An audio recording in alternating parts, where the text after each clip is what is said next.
After the end of World War II, the world was split into two, East and West. This marked the beginning of the era called the Cold War.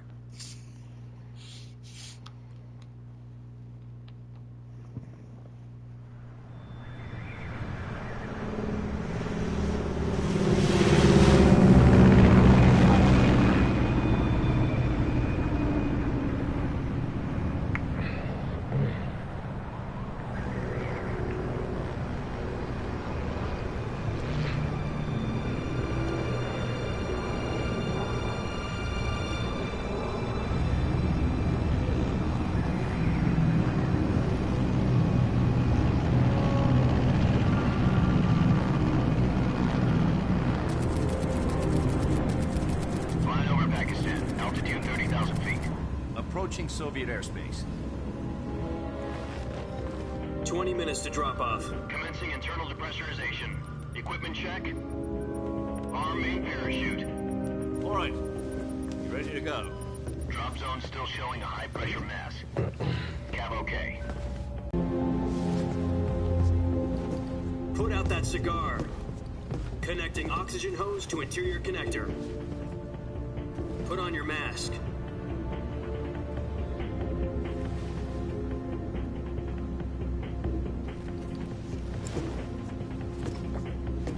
Does this panty waste know what he's doing? Approaching release point. 10 minutes to drop off. Hey, are you deaf? He said put out the cigar and put on your mask.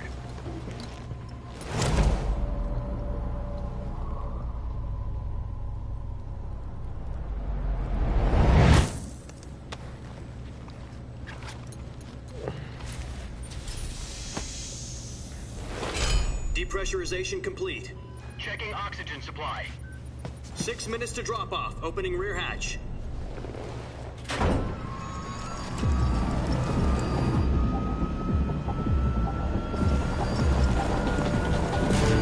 Sunrise.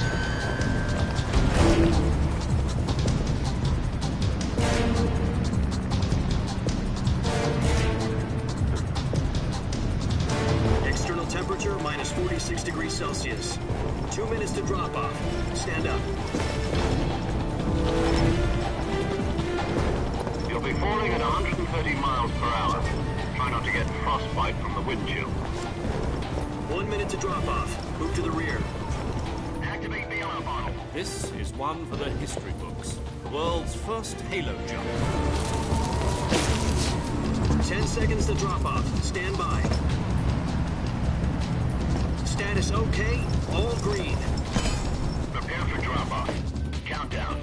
5, 4, 3, 2, 1. Spread your wings And fly. God be with you. All right.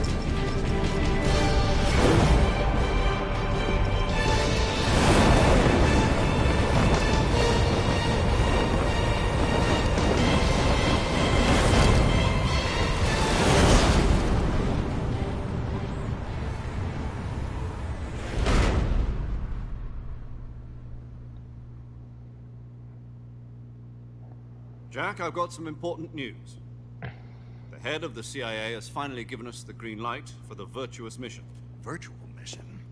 No, the virtuous mission. The future of our Fox unit depends on it. If it succeeds, we'll be officially organized into a unit. Virtuous mission? Sounds like some kind of initiation ritual. You know, don't get cocky. This isn't a training op. Right. So what exactly is this wonderful mission? Well, about 2 years ago, a certain Soviet scientist requested asylum in the West through one of our moles. His name is Nikolai Stepanovich Sokolov. He's head of the OKB 754 Design Bureau, one of the Soviets' top-secret weapon research facilities, and the East's foremost expert on weapons development. Sokolov? Isn't he that famous rocket scientist? The very same. On April the 12th, 1961, the Soviets achieved the first manned spaceflight in history. The Earth was blue, but there was no God. Well spoken. The rocket that carried Yuri Gagarin to orbit The was Earth was A1, blue, but there was no the God. Vostok rocket. Sokolov is said to be the man most responsible for the multi-engine cluster used in that rocket. After Gagarin's flight, Sokolov left rocket development to become the head of the newly established Design Bureau. From a lowly technician to head of a design bureau, that's quite a success story, so why do you want to defect? It seems he'd become afraid of his own creations. Afraid? Call it a crisis of conscience. And for that, he left his country and his family behind and went over the fence? Not exactly. One of his conditions was that his family was also to be taken safely to the west. We used a mole to get the family out first, and succeeded in sneaking Sokolov over the Berlin Wall shortly afterwards. I was the one who conducted the operation. The security on the eastern side was still full of holes back then. Then what? We got Sokolov over in one piece, but the whole ordeal had left him exhausted, and we checked him into a hospital in West Berlin. It took him 2 weeks and more than 600 miles to get from the research facility. He received word that the Soviets were in the process of deploying intermediate-range ballistic missiles in Cuba. The President demanded that the Soviets dismantle and remove the missiles. At the same time, he announced a naval blockade to prevent further missile shipments from reaching Cuba. But the Soviets didn't back down, instead placing their armed forces on secondary alert. Soviet transport ships carrying missiles continued on course towards Cuba. US and Soviet forces went on alert for an all-out nuclear war. Frantic negotiations were conducted through the UN's Emergency Security Council and unofficial channels to end the hair-trigger standoff. Finally, on October the 28th, the Soviet Union agreed to remove its missiles from Cuba, and so the world avoided a nuclear holocaust. But in order to get the Soviets to pull their missiles out, we had to make a deal. You mean the one where the US agreed to remove its IRBMs from Turkey? No. The Jupiter IRBMs deployed in Turkey were obsolete, and we were going to get rid of them anyway. They had no strategic value whatsoever to either the US or the Russians. The Turkey deal was a ruse, a cover story that was fed to the other intelligence agencies around the world. So what did the Russians really want? Sokolov. They wanted us to return Sokolov. You mean the Soviets pulled out of Cuba just to get their hands on Sokolov? That's right. What the hell was he working on? At the time, we had no idea. We were running out of time. It was either give up Sokolov or risk full-scale nuclear war. In the end, we had no choice. President Kennedy gave in to Khrushchev's demand. The next day, I got Sokolov out of the hospital, handing him over to agents on the eastern side. Sokolov kept on screaming, "Save me," until he disappeared from my sight. Then a month ago, we received some new information from one of our moles. About Sokolov? Yes. He was taken back to the research facility and forced to continue working on the weapon in question under KGB supervision. What's more, it's on the verge of completion. So what kind of weapon is it? Something to do with space rockets? No. Missiles. Same technology. I guess you're right. We don't know the details, but it appears to be a new kind of nuclear device. For half a year now, the Soviets have been conducting frequent nuclear tests at Semipalatinsk. Something to do with the weapon, I assume. We're talking about a secret weapon so big that Khrushchev was ready to pull out of Cuba to get it back. Is Sokolov still in the facility? No. According to our intelligence, he's in Selino-Yarsk, a place in the mountains about 3 miles to the west that's known as the Virgin Cliffs. The Virgin Cliffs. Nice name for a virtuous mission. They moved him there just recently. Why? Apparently, they're conducting a field test of the weapon, but it's our best chance to get him back. This mission would never have been possible if he was still in the research facility. This is our last chance. Sokolov must have known that too when he contacted us.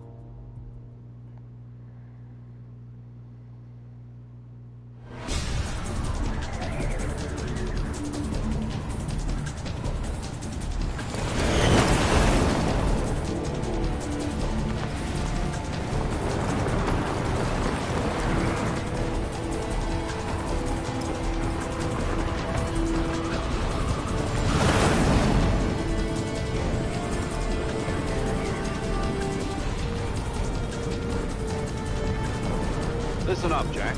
Your mission is to infiltrate Selino-Yarsk in the Soviet mountains, ensure the safety of Sokolov, and bring him back to the west.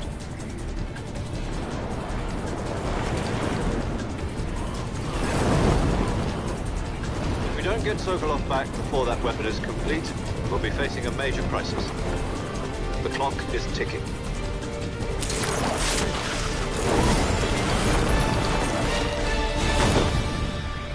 Halo sensor high, altitude low Once we confirm opening. the rescue, Sokolov, stand by at the recovery point.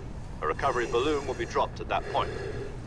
Helium will be pumped into the balloon to inflate it. The process takes about 20 minutes. Once it's complete, the gunship's arm will latch onto the balloon and pull it up.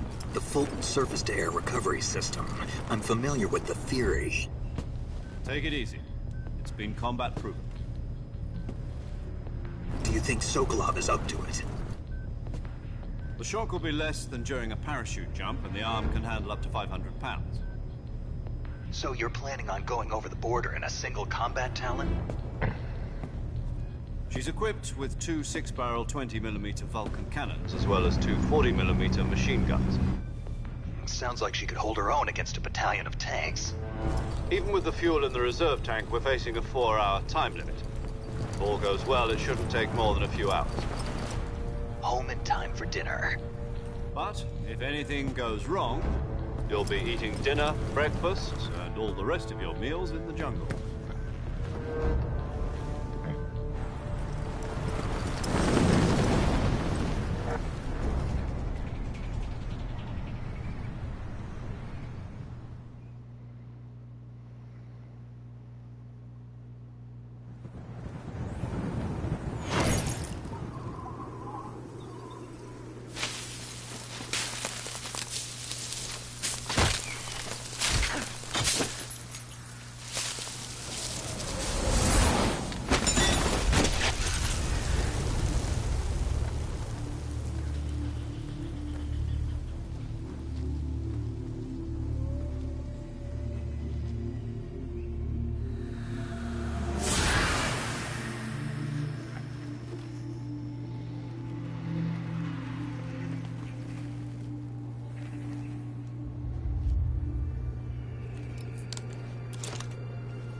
Do you copy?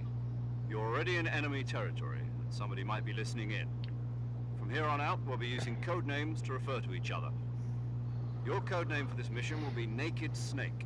I'll be referring to you as Snake from now on. You're not to mention your real name. Snake? Oh, you don't like snakes? What do you mean? You've eaten one before, haven't you? In survival training. I'm glad to hear that. I don't know if I'd ever order one in a restaurant, but... Be careful, you might not have a choice. What about you, Major? What should I call you? Let's see. I'll be Tom. Call me Major Tom. This will be a sneaking mission.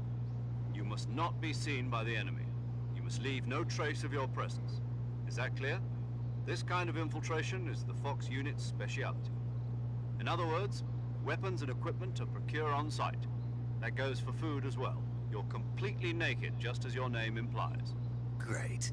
Now I see why you asked me if I like snakes. I suppose calling me Snake was your idea of a joke, too. No. There's a good reason for that. I'll tell you later when the time is right. Gotcha. Getting back to the subject, how exactly am I supposed to feed myself? You've been issued a knife and a tranquilizer gun. Use them to hunt for food. You'll also find some medical supplies in your backpack. Yeah, about the backpack. I lost it in a tree on the way down.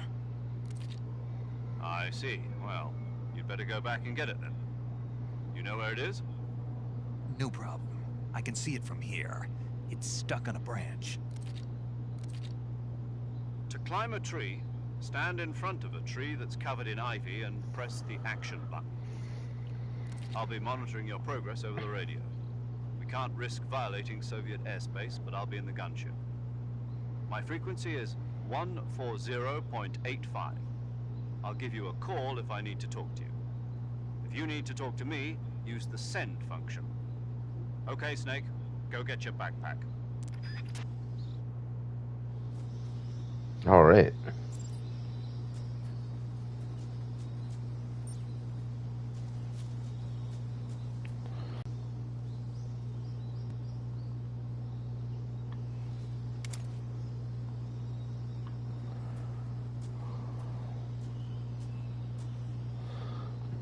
The Virgin Mountains in Stelinoyarsk, Soviet territory.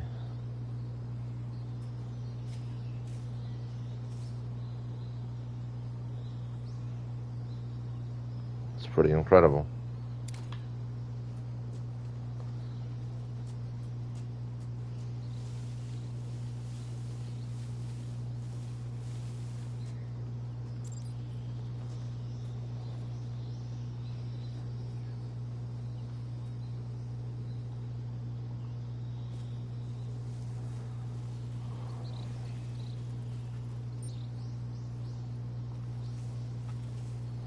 So circle is the crouch button in this one. In the original Metal Gear, it's X. So that's something I'm going to have to get used to.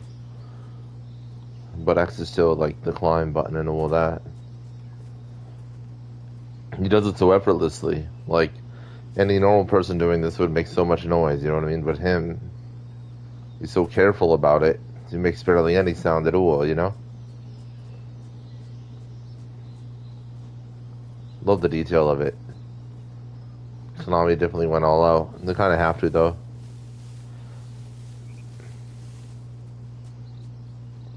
I'll never understand their decision to do what they did to Hideo Kojima, because they wanted to do mobile games. But hopefully this is their way back from that. There we go. Survival viewer. Press on the game screen to open the survival viewer. Here, you can change your camouflage, switch out weapons and equipment, eat food, treat your injuries and illnesses, check your map, and perform various other tasks to help you survive.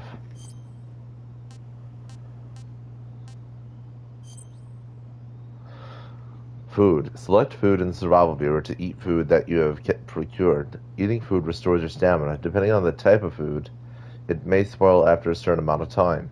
Animals which you have captured alive do not spoil.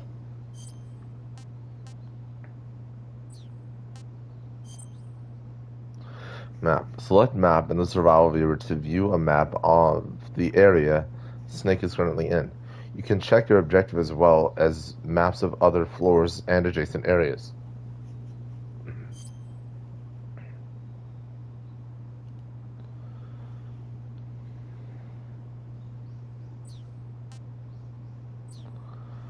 Alright.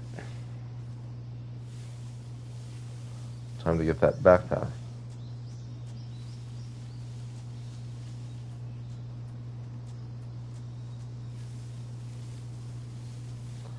Yeah, you can even collect the mushrooms. You can collect so many different things.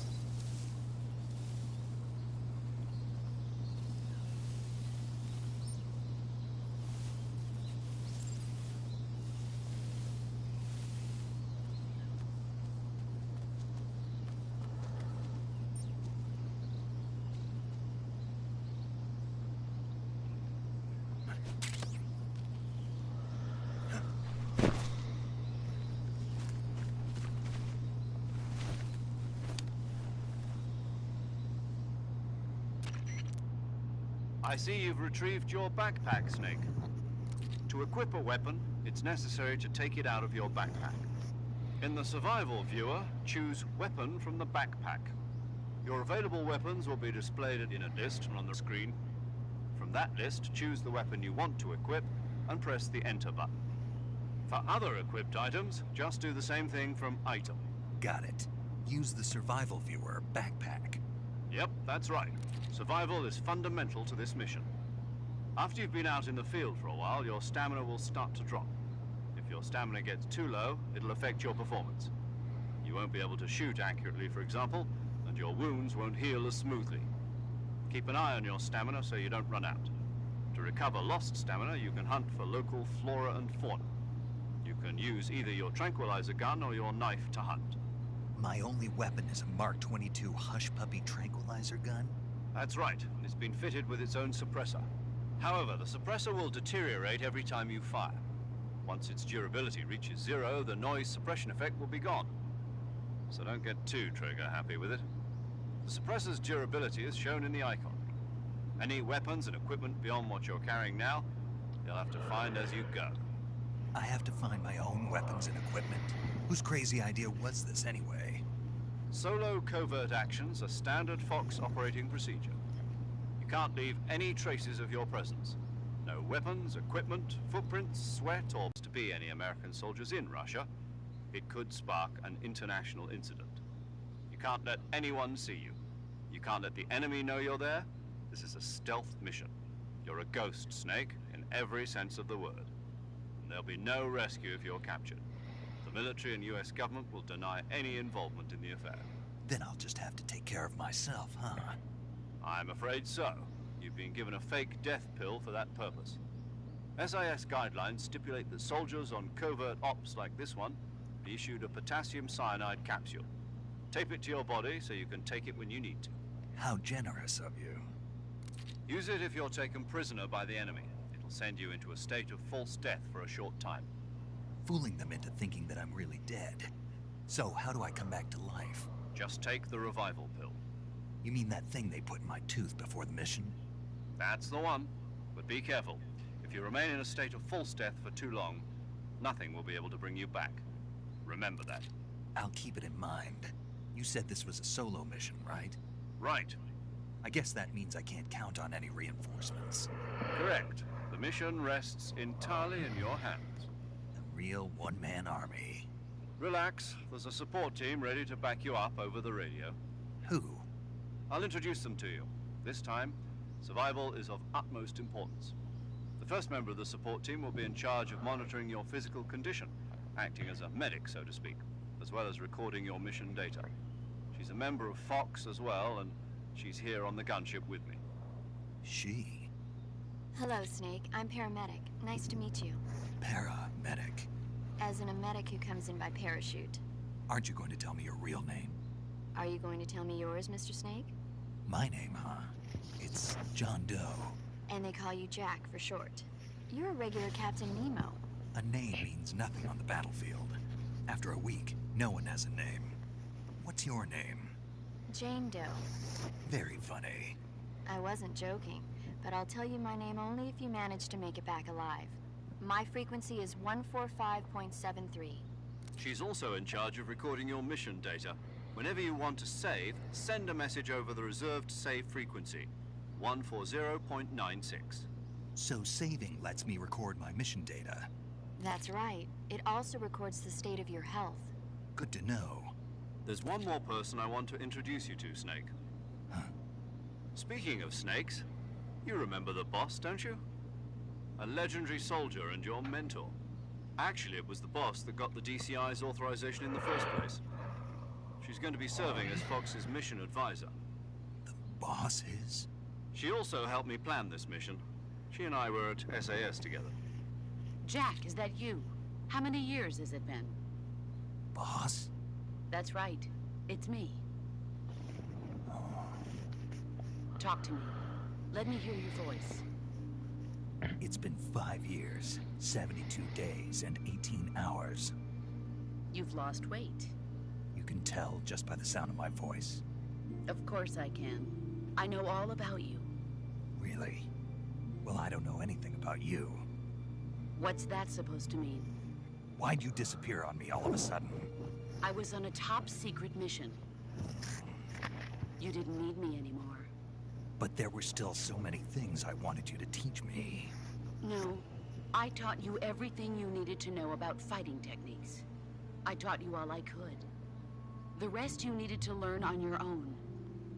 Techniques, sure. But what about how to think like a soldier? How to think like a soldier? I can't teach you that. A soldier needs to be strong in spirit, body, and technique. And the only thing you can learn from someone else is technique.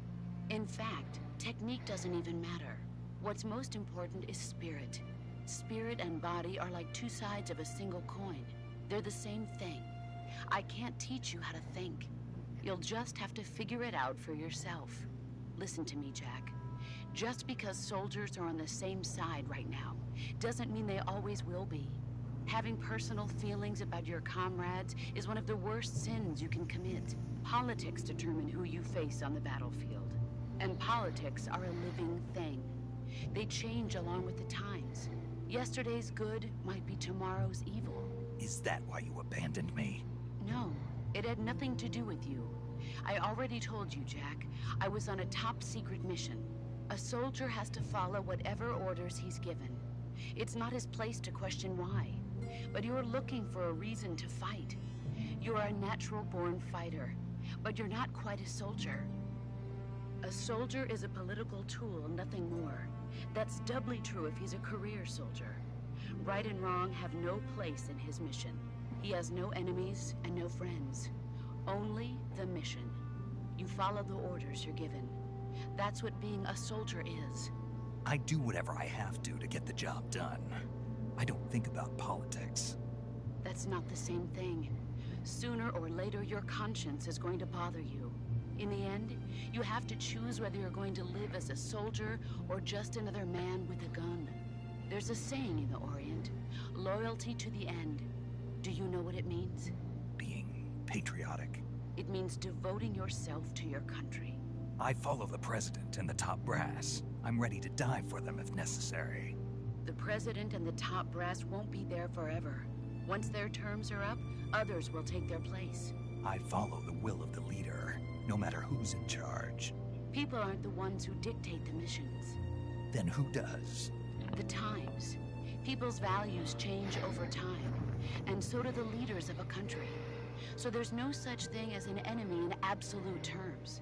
The enemies we fight are only enemies in relative terms, constantly changing with the times.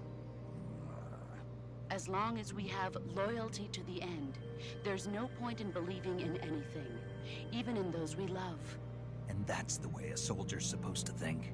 The only thing we can believe in with absolute certainty is the mission, Jack. All right, but do me a favor. What is it? Call me Snake. Snake? Oh, right. Your codename is Snake. It suits you well. That's right. The legendary unit that the boss put together during World War II was a snake. The Cobra unit. A group of heroes that brought the war to an end and saved the world. As long as you've got a legendary hero backing you up, you'll be fine. Isn't that right, Snake? Yeah. I can't think of anyone else I'd rather have with me. Oh, and one more thing, boss. Yes? It's good to hear your voice again. Same here. After all, who knows if either of us will make it out alive? Snake, you are always best at urban warfare and infiltrating buildings. But this is the jungle. Survival is going to be key. Those CQC techniques I taught you are sure to come in handy. CQC? Close quarters combat, huh? I've been in the Green Berets for the past few years. I'm probably pretty rusty. Not to worry. I'll be here to help you remember. After all, this is your first actual survival mission. I'll be supporting you over the radio. Where are you, boss? Next to the Major? The boss is communicating with us by radio from aboard a Permit-class submarine in the Arctic Ocean. My frequency is 141.80. Call me if you need my advice on battle techniques. Gotcha. Your mission is to retrieve Dr. Sokolov. Dr. Sokolov is being held in an abandoned factory located to the north of your current position. Avoid heavy combat and don't let anyone see you. Don't forget that this is a stealth mission.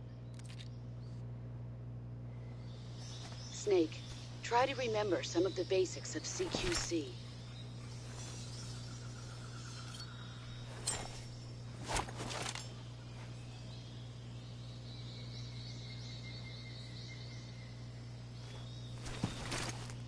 Commencing virtuous mission now.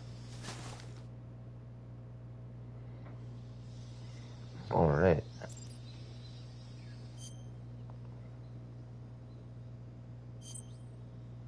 Camouflage. You can wear camouflage to blend in with your environment and deceive your enemies. Select camouflage in the survival viewer and use uniform to change outfits and face to apply face paint. The effectiveness of each paint and the uniform for a given location will be depicted by a numerical value relative to the effectiveness of your current camouflage. The higher the value, the more effective the camouflage.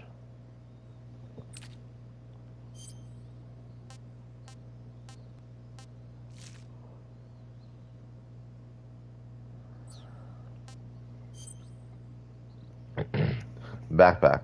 Weapons and items you obtain will be placed in your backpack. In the survival viewer, select backpack to add weapons and items. You can carry up to 8 weapons and 8 pieces of equipment at one time. All weapons and items have weight. The heavier your weapons and equipment, the faster you'll burn stamina. So we have the survival knife. A large bladed knife for field operations can be used to defeat enemies without making a sound. So, straight stealth. The Mark 22, a non-lethal tranquilizer gun, a non-lethal tranquilizer modification of the MK-22, a special ops suppressed handgun being developed by the Navy because it uses a side lock mechanism for added noise reduction. A new round must be manually chambered after each shot. And we also have a directional mic. A high-performance parabolic microphone picks up sound in the direction it is pointed. Can be used to hear the footsteps of distant enemies and other sounds, normally too faint to hear. So those are our weapons. What items do we have? We have life medicine. That's what I just picked up in the last screen. A Soviet-made combat drug restores life. Fake death pill. An espionage pill developed by the CIA puts one into a temporary state of suspended animation. And then revival pill. An espionage developed pill by the CIA revives one from suspended animation. Cigar. Cigar is highly addictive and hazardous to your health. Be careful not to smoke too much. Binoculars. High-spec binoculars developed for military use. Useful for long-distance reconnaissance. Zoom in with R2 and out with L2. And a compass. A tool that uses geomagnetism to determine direction. When equipped, you'll have an easier time finding your destination.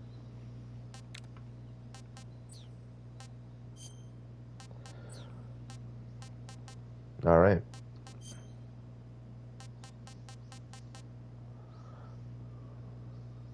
Allows you to use grenades infinitely. That's crazy. Why would they even let that on, what does it even look like? Holy crap. How is that even allowed on extreme difficulty? Seems like such a hack to me. Like, if you could just use this the whole time, what's the point, right? It's pretty goofy.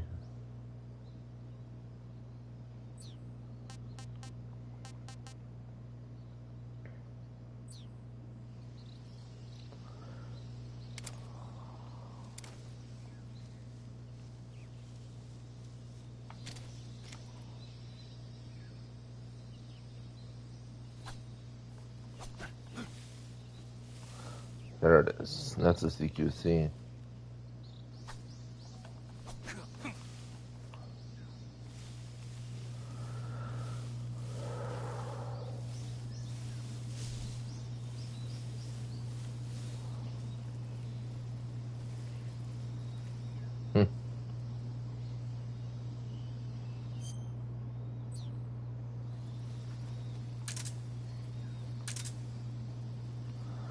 Oh, that's cool.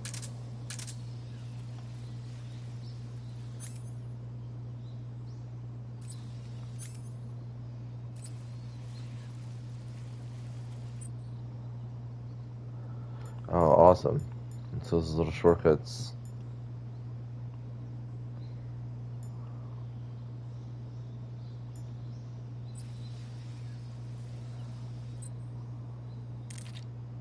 Let's see what the boss has to say. Radio. Hold down on the game screen to open the radio window. Use the radio to talk to other people, receive gameplay tips, and more. Input the frequency of the person you wish to speak to, or select their name from the memory list to send a transmission. Camouflage is an indispensable tool when you're sneaking through the jungle. To use camouflage, first press the Survival Viewer button to go to the Survival Viewer. Then select Camouflage and press the Enter button. Select Uniform to select Battle Fatigues, and Face to select Face Paint. Choose battle fatigues that match the surrounding environment. The most effective camouflage is attained by selecting fatigues that blend in with the environment. Camouflage patterns that stand out in your surroundings will attract attention. Visibility is poor in the jungle, so you'll be finding yourself in a lot of unexpected encounters. Naturally, this means that close quarters combat will be more important than ever. So I'll have plenty of chances to use CQC then. That's right. In proximity encounters, firing a gun isn't necessarily the best response to every situation. It's only one option among many. Rather than taking the time to draw, aim, and fire a gun, engaging your opponent in hand-to-hand combat can sometimes be a faster and more reliable way of subduing him. Besides, in a sneaking mission like this one, it's too dangerous to go around firing your gun. You'll end up revealing yourself to the enemy. Yeah, I know. You created CQC to deal with exactly this type of situation. With your help, of course. In a battle situation, you'll only have a split second to decide how to attack. Press the aim button to get ready, then use the attack button to attack using a weapon. Use the CQC button to attack using CQC. Press the CQC button once to throw a punch. Pressing it multiple times in succession will allow you to deliver a combo attack. But striking your opponent is just one aspect of CQC. It doesn't really start to shine until you've got your enemy in a hold. Press and hold down the CQC button to grab your opponent with your hand. From there, you can use the movement stick to knock your opponent off balance and throw him to the ground. This can be used to knock an opponent out in a single blow. If you don't press the movement stick, grapple with your enemy until you're behind them and can get your knife to their throat. Grabbing an enemy from behind and holding your knife against his throat will render him virtually powerless. From this point, there are several things you can do. Press the action button to slit the enemy's throat with your knife. Move the movement stick and press the CQC button to throw the enemy to the ground. Tap the CQC button rapidly to choke the enemy. You can use this to knock him out or even kill him if you do it long enough. By continuing to hold down the CQC button, you can move around while keeping your grip on the enemy. By pressing the aim button, you can aim your currently equipped weapon at another enemy. With their comrade acting as a human shield, the enemy will be reluctant to attack you. Press the interrogate button to press your knife against the enemy and demand information. You'll be surprised at how much you can learn this way. But don't get too complacent. While your enemy may be powerless in your grip, he'll use any opportunity he can to counterattack. You can only use CQC to grab enemies when your right hand is free to grab and pull them toward you. In other words, when you're bare-handed or equipped with a one-handed weapon like a survival knife or a handgun. You won't be able to grab hold of enemies when equipped with two-handed weapons, such as the assault rifle or weapons such as hand grenades that don't leave your right hand free to control the enemy. So in other words, I can't throw enemies with CQC when I'm holding an assault rifle or a hand grenade. Exactly. Don't forget it. I see you're wearing the leaf pattern camouflage. The leaf pattern was developed to provide cover in forest environments. The U.S. military isn't the only one using it. Countries that anticipate operating in forest environments are developing various types of patterns, each suited to the vegetation of the particular region. The Soviets and the Eastern European countries all use their own unique patterns. Leaf pattern camo will give you an especially low profile in areas of thick vegetation. The gun you're using is a test model of a suppressor-equipped pistol currently in development by the Navy that's been modified by the CIA into a tranquilizer gun. The suppressor-equipped pistol it's derived from is itself being developed for use by special forces based on the M39. The Mark 22. That's what they're going to call it if they decide to adopt it for official use. It uses a slide lock mechanism that will keep the firing sound down to a minimum. But I'll have to reload it by hand every time I fire, right? Right. You won't be able to fire multiple shots at once, so make every shot count. Aim for the enemy's vital spots.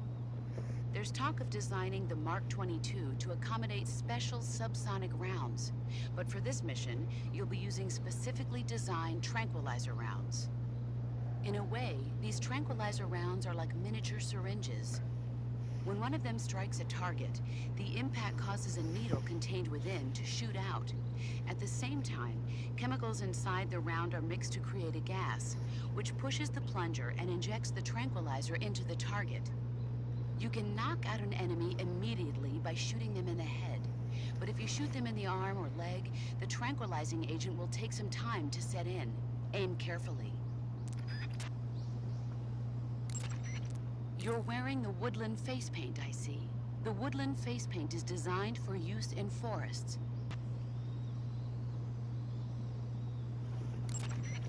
Normally, you would ask a fellow soldier how well your camouflage is working. But this is a solo sneaking mission, so nobody out there is on your side. You have to determine how well your camouflage is working by yourself. Yeah, I know. Don't worry, that's what the camo index is for. The camo index tells you how well you've imitated the surroundings. The higher the index, the more well disguised you are. With a high enough camo index, you can even fool enemies inches away. If you are in an area where encounters are a high concern, keep your camo index high. Got it? In my day, I did my share of sneaking into enemy territory. You mean since World War II?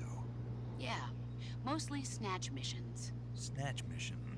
That's where you abduct an enemy officer without killing him, right? Right. That's where I got the original idea for CQC. In a snatch mission, taking out the target's escorts by shooting them is not an option. If the enemy hears the gunshot, they'll know there's an intruder and tighten security. And the target will sense danger and try to get away. You needed a way to take out the guards and secure the target without making a sound. That was the idea. The CQC style that you and I developed is based on the techniques I cultivated during those missions. So... First time I've heard this. Huh? You've never told me any of this before. I didn't? No. Why? Why didn't you tell me this before? Why now? I have my reasons. It's actually a good question. This is a solo sneaking mission. There's no one out there to support you. You'll need to be more than just a soldier. You'll have to be a medic, a pilot, and even a cook. You don't need to remind me. I'm glad to hear that. Glad to hear what? That you haven't changed a bit. The truth is, you're nervous, aren't you? I'm not nervous. There's no need to be embarrassed. No one's ever attempted a mission like this before. In fact, you might say that getting nervous is the natural way to react. Relax. That's why you have the survival viewer. The survival viewer contains everything you'll need to stay alive in the field. Use camouflage to change your camouflage, backpack to select a weapon, food to eat, and cure to heal yourself. The map option lets you view the map. The survival viewer is going to be your best friend in this mission, so learn to make the most of it. If you want to adjust the settings so they're easier to use, open the pause menu instead of the survival viewer, and then select options to make any changes you see fit. Choose battle fatigues that match the surrounding environment. The most effective camouflage is attained by selecting fatigues that blend in with the environment. Camouflage patterns that stand out in your surroundings will attract attention.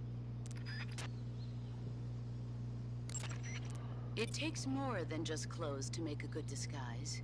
To camouflage yourself effectively, you'll need to wear face paint.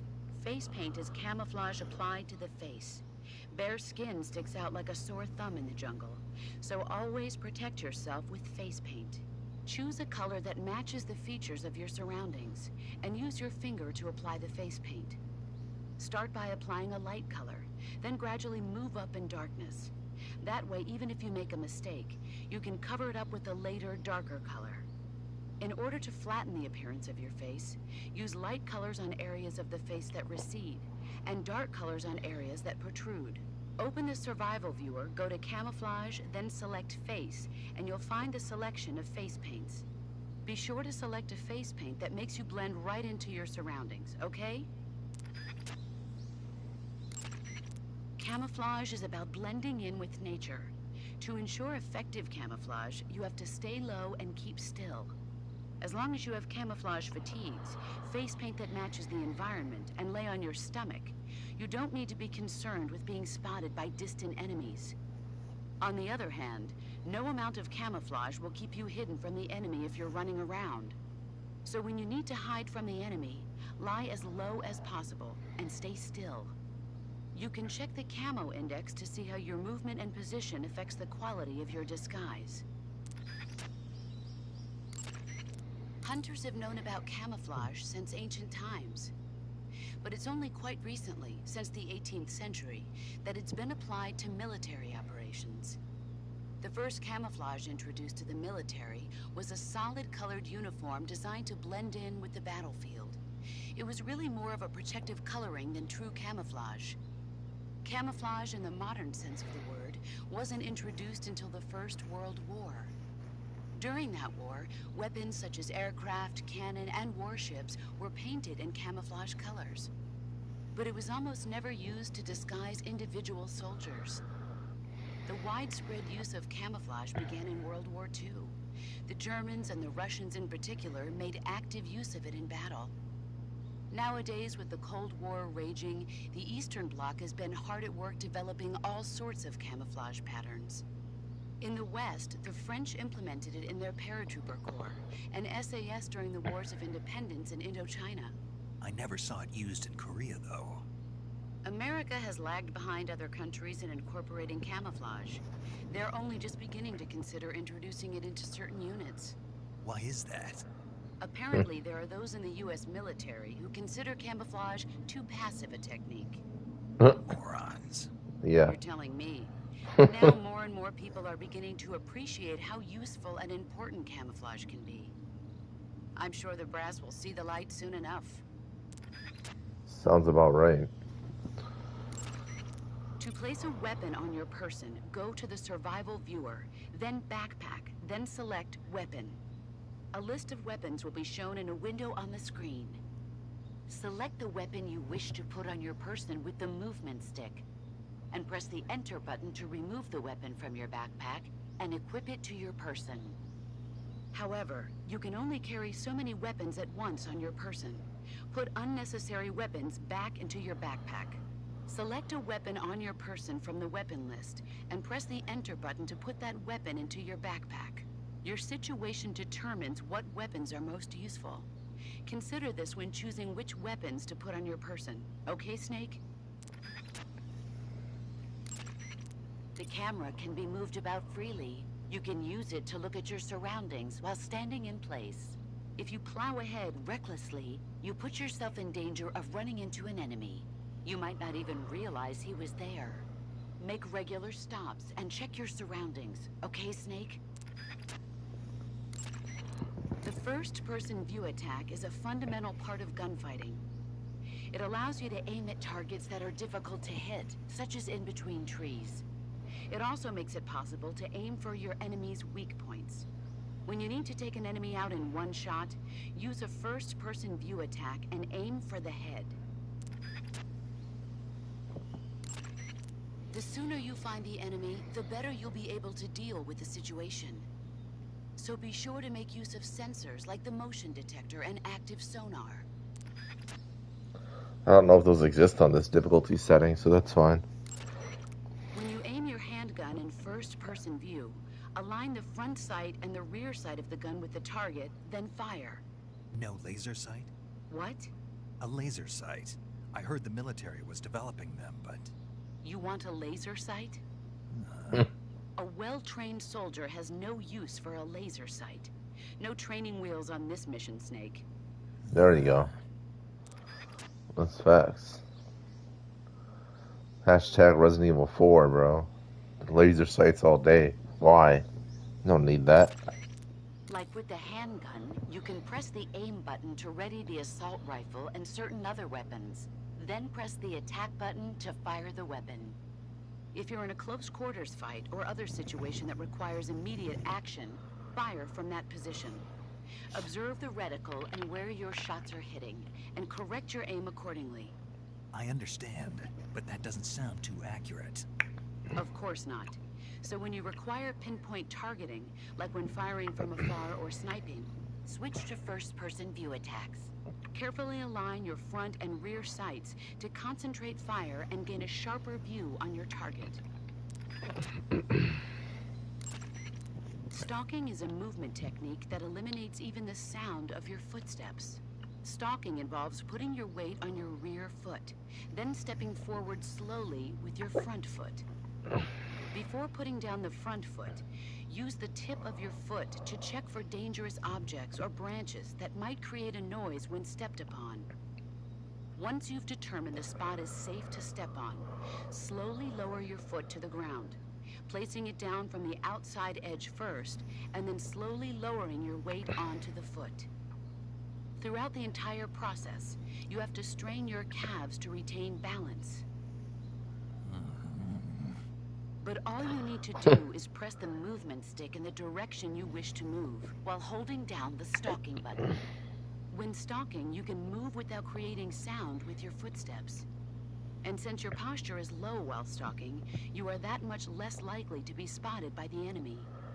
Since you move cautiously while stalking, you will be able to detect a trap on the ground before it is set off. However, the slow, concentrated movement while stalking consumes high amounts of stamina. Switch between walking, running, and stalking, depending on the situation. In the jungle, it's absolutely crucial to keep your position secret from the enemy. Sometimes even the smallest sound can be enough to give your position away and get you killed. You'll have to make sure your weapons and equipment don't make noise bumping around. Use tape to secure metal objects and other items that seem likely to produce noise. After you've secured your gear, jump up and down to see whether it makes a sound. Don't worry, I remember the drill. Select Map in the Survival Viewer to view a map of the area you're currently in. It shows your present location and the places you've been to. In addition, if you acquire information from enemies, how to put information about the zone of operation to effective use will be essential. Map will serve you well.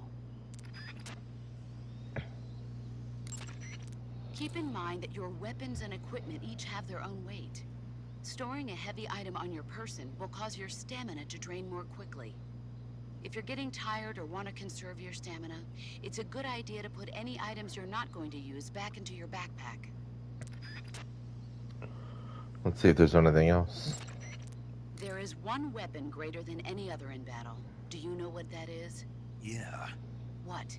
Do we have to go through this again? Yes. Will. An unflinching will to survive, no matter what.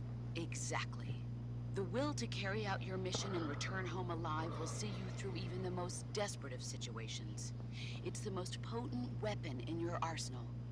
Don't forget that, no matter what.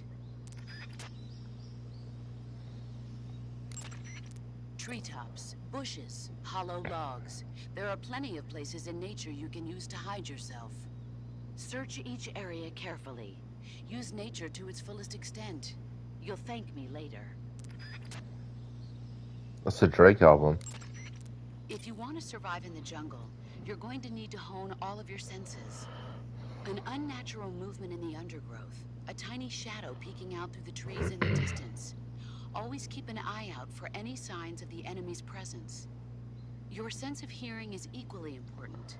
Visibility is poor in the jungle, so you've got to learn to pick up the enemy's presence from the sounds you hear around you. Always be listening for that one snap of a twig among the chirping of the birds and the babbling of the brooks. Your sense of smell is also important. Body odor, sweat, gunpowder, food. These faint smells wafting in the wind will tell you where the enemy...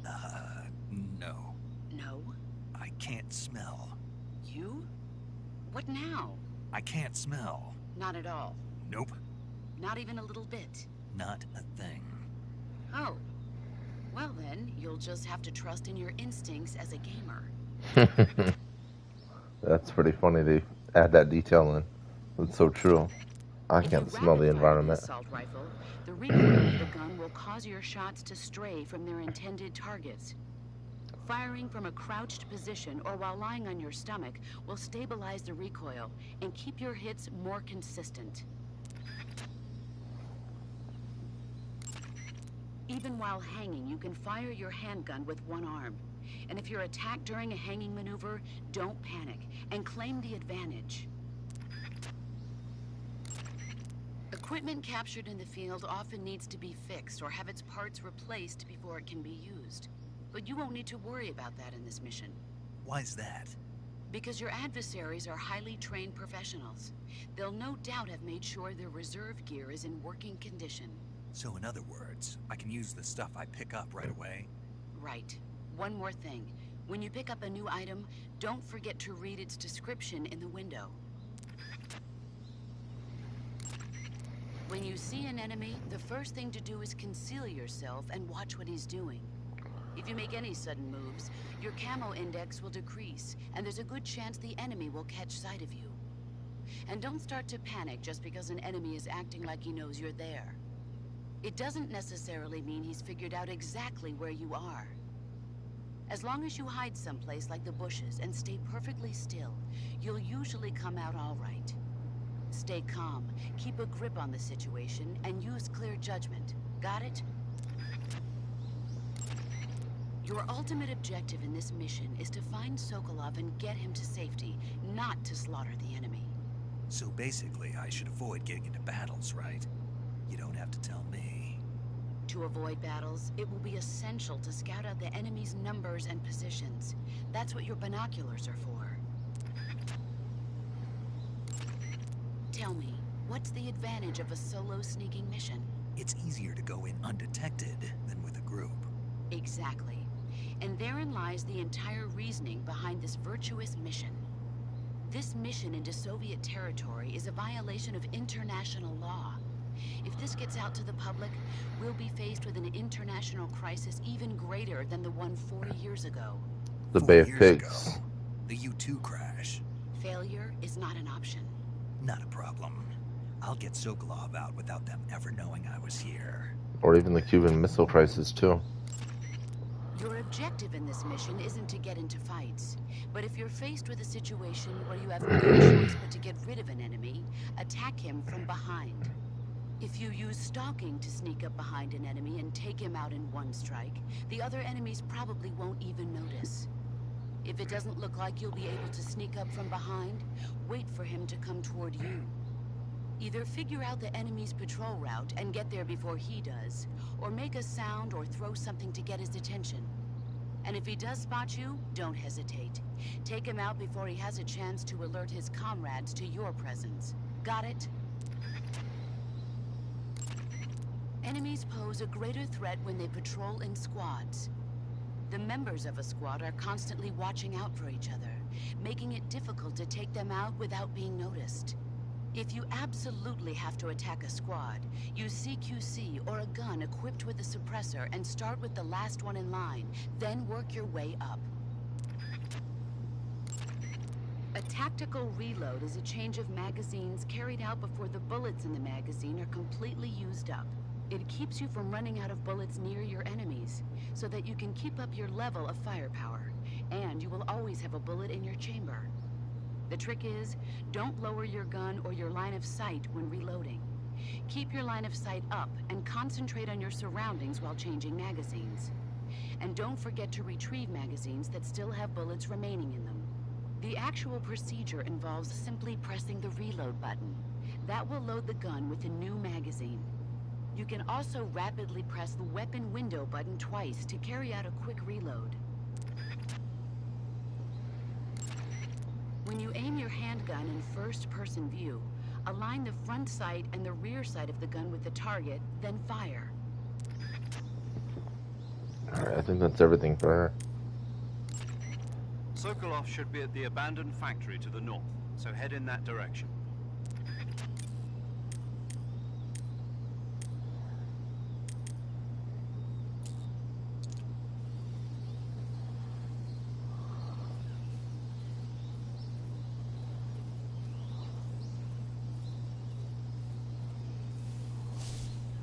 Here we go.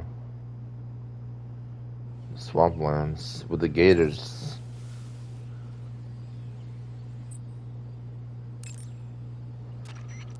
Enemies pose a greater threat when they patrol in squads. The members of a squad are if you the camera can be if you Sorry about that.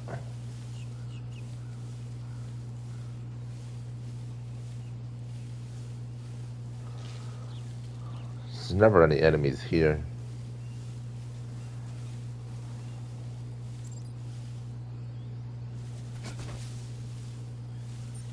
Problem with that roll is it costs so much. I would imagine it costs a lot of stamina to do. Yeah, man, those gators. Look at them. Look at so. This is so significant to me.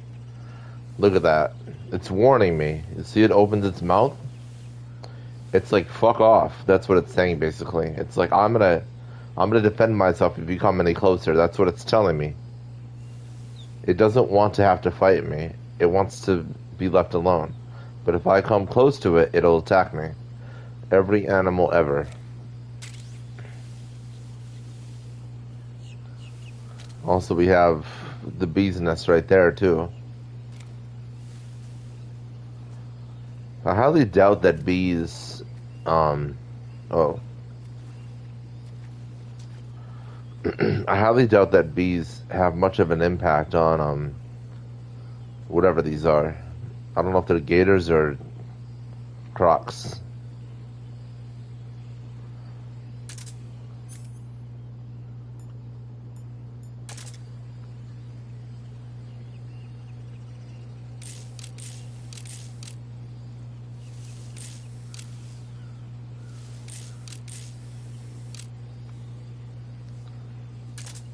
Love that.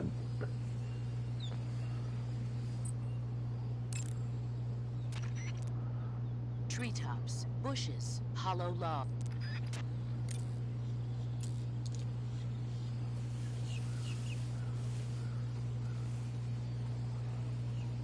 There's one there.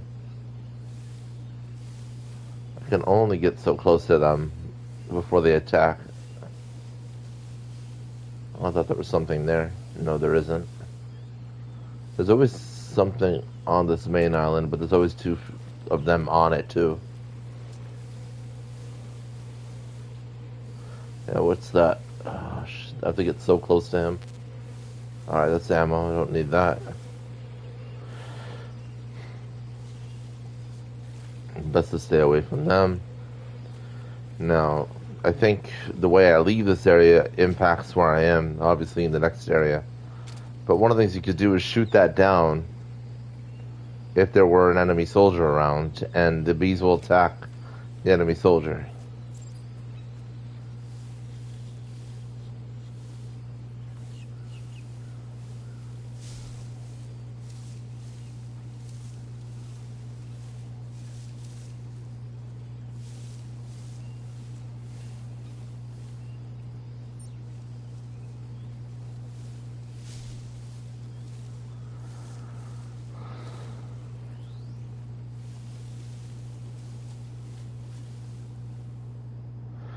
Alright, now we're in enemy territory.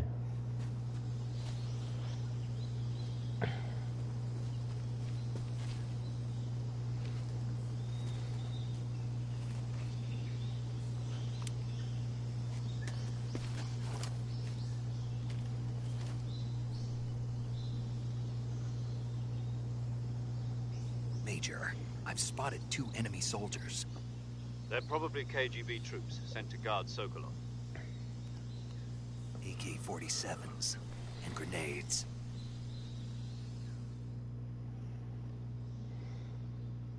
Snake, your presence in Soviet territory is already a violation of international law. You can't let the Kremlin find out that the CIA and the American government are involved. Contact with the enemy is strictly prohibited. Don't engage them in battle either. This is a stealth mission. Got that? The Major is right. The point of this mission is to sneak through the jungle without being seen.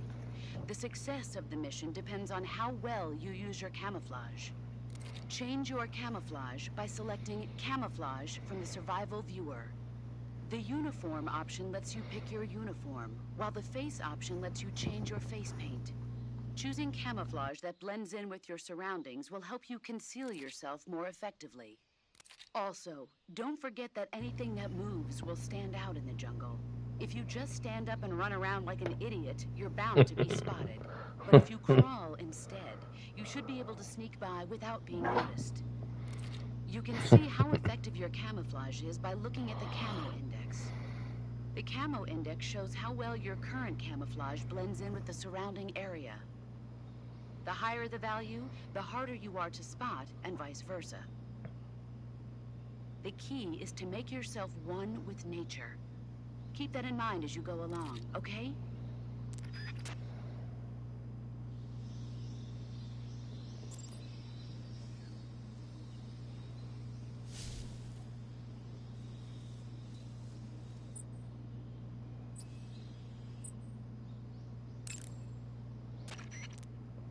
You said the enemy is equipped with AK-47s, didn't you? The AK-47 is the official assault rifle of the Soviet Army. It's employed not only by the Soviets, but throughout the entire Eastern Bloc. It uses 7.62mm by 39 ammunitions, with a magazine capacity of 30 rounds. The AK is reliable, precise, powerful, and easy to handle. In short, one of the best assault rifles there is. Don't even think about getting into a one-man firefight against an enemy unit equipped with AKs.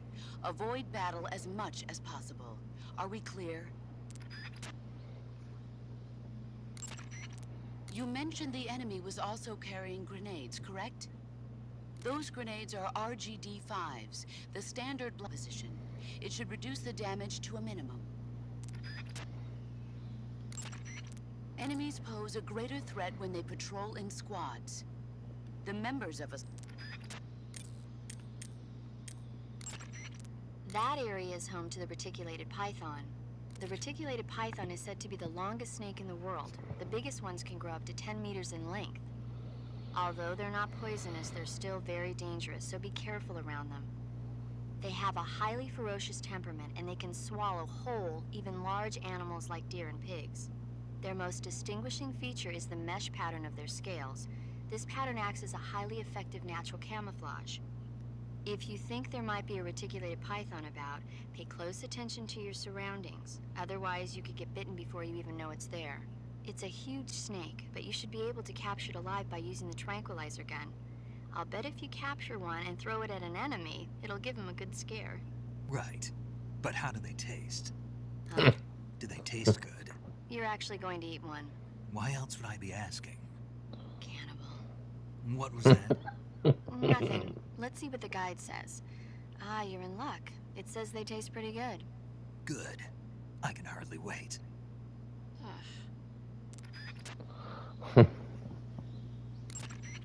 Check your stamina gauge to see how much stamina you have remaining.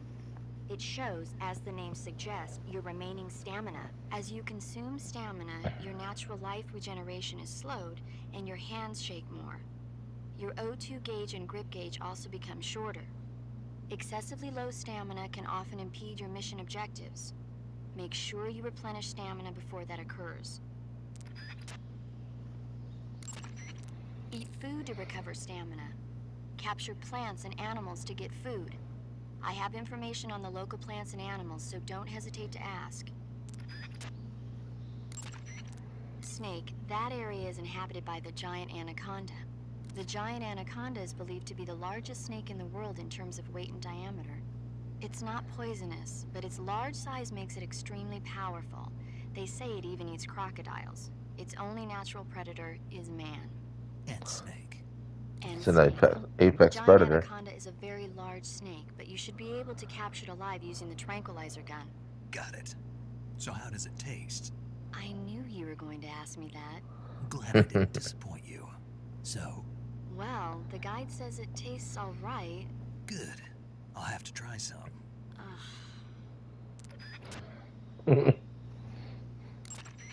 To take a rest, all you have to do is save and exit the game.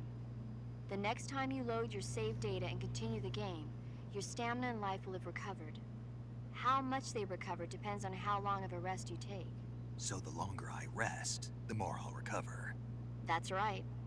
If you're so exhausted that you don't even have the strength to find food, save the game and take a rest and you'll be back on your feet. I hope that never happens. So do I. But you never know. Just don't forget, okay? I won't.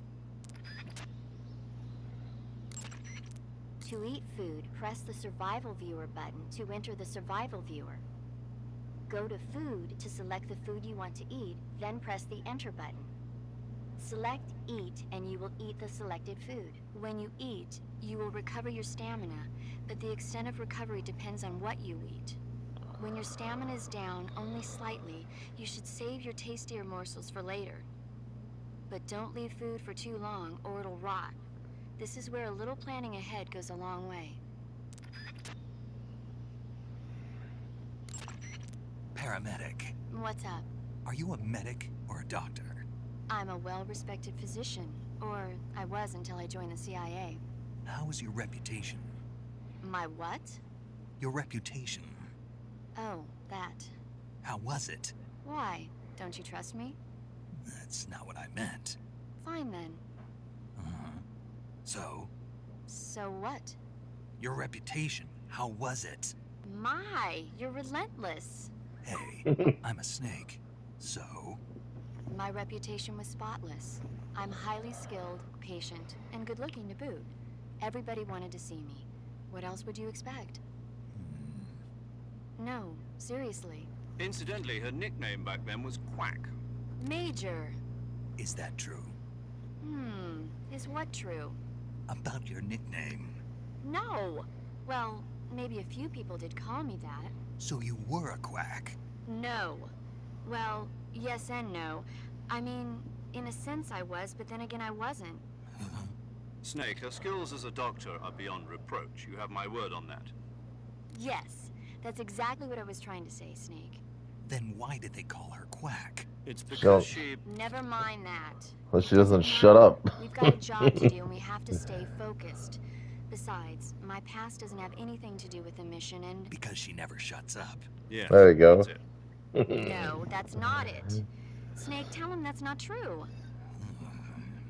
Say something. I'd better get back to the mission. Yes, you do that. Just a minute. Snake, don't you hang up on me.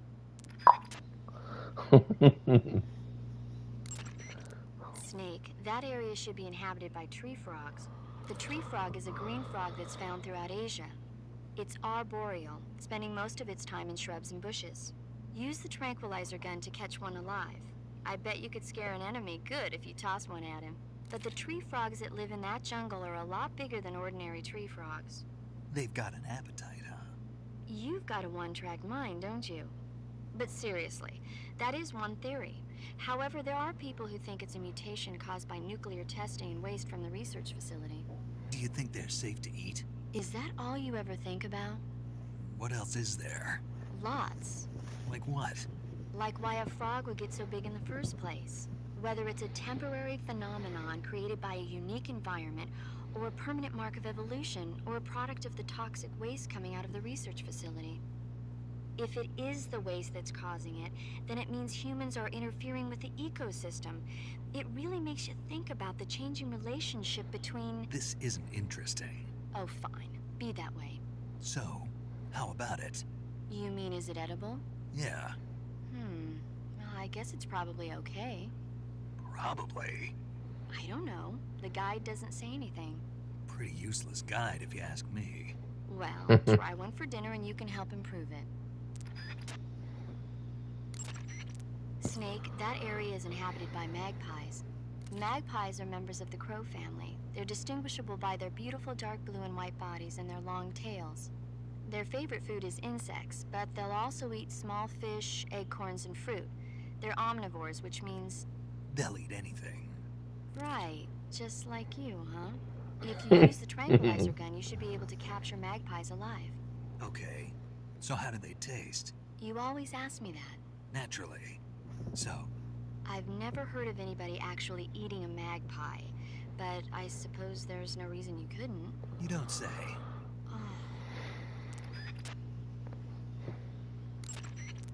That area is home to the Sunda whistling thrush. The Sunda whistling thrush is a bird native to Java and Sumatra. It's distinguished by its large blue body and long beak. It really stands out in the forest. If you're aiming to catch one alive, use the tranquilizer gun. Got it. So... How does it taste? Yeah. I don't know. You don't know? The guide doesn't say. I guess there's no reason you couldn't eat them. Oh, I see. But it's nice and plump, so I'm sure it'd make a hearty meal. That's a good point. If you have any questions about stamina or healing, just ask me. I'll tell you everything you need to know. It'll have to be over the radio, though. So you won't be able to see me naked, then? Yeah, I'm devastated. But I'll bet that 50 years from now, you'll be able to see who you're talking to on the radio. I'll be retired from active duty by then. I don't know. Somebody somewhere might just decide to give you a call. Wouldn't surprise me. Let's both pray that never happens. Interesting. Say, Snake, about that helmet and oxygen mask you took off right after you parachuted in? Oh, those? Those are the helmet assembly and oxygen system assembly I used to make the halo jump. High altitude, low opening. Fastener that attaches to the oxygen mask.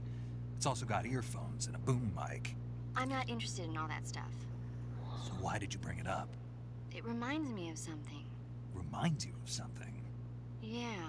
The mask? Yeah, but I can't remember what it is, and I can't stop thinking about it. That's what you've been thinking about? Psycho Yeah, Mantis. every time I'm about to remember it, it slips away from me again. Don't you just hate that? Mm-hmm. I know I've seen it somewhere before. Any ideas? How would I? That's it! What? The Fly! The Oh, Fly? that's cool. The movie. Yeah, it finally came to me. You look just like him. Ah, I feel better. The Fly? From the movie, The Fly? You've never seen it? No. Jeez, where have you been? It's about this scientist who's conducting teleportation experiments when he gets mixed up with a fly and ends up with the fly's head attached to his body. Never heard of it. It's a bad day right there. It's a good movie.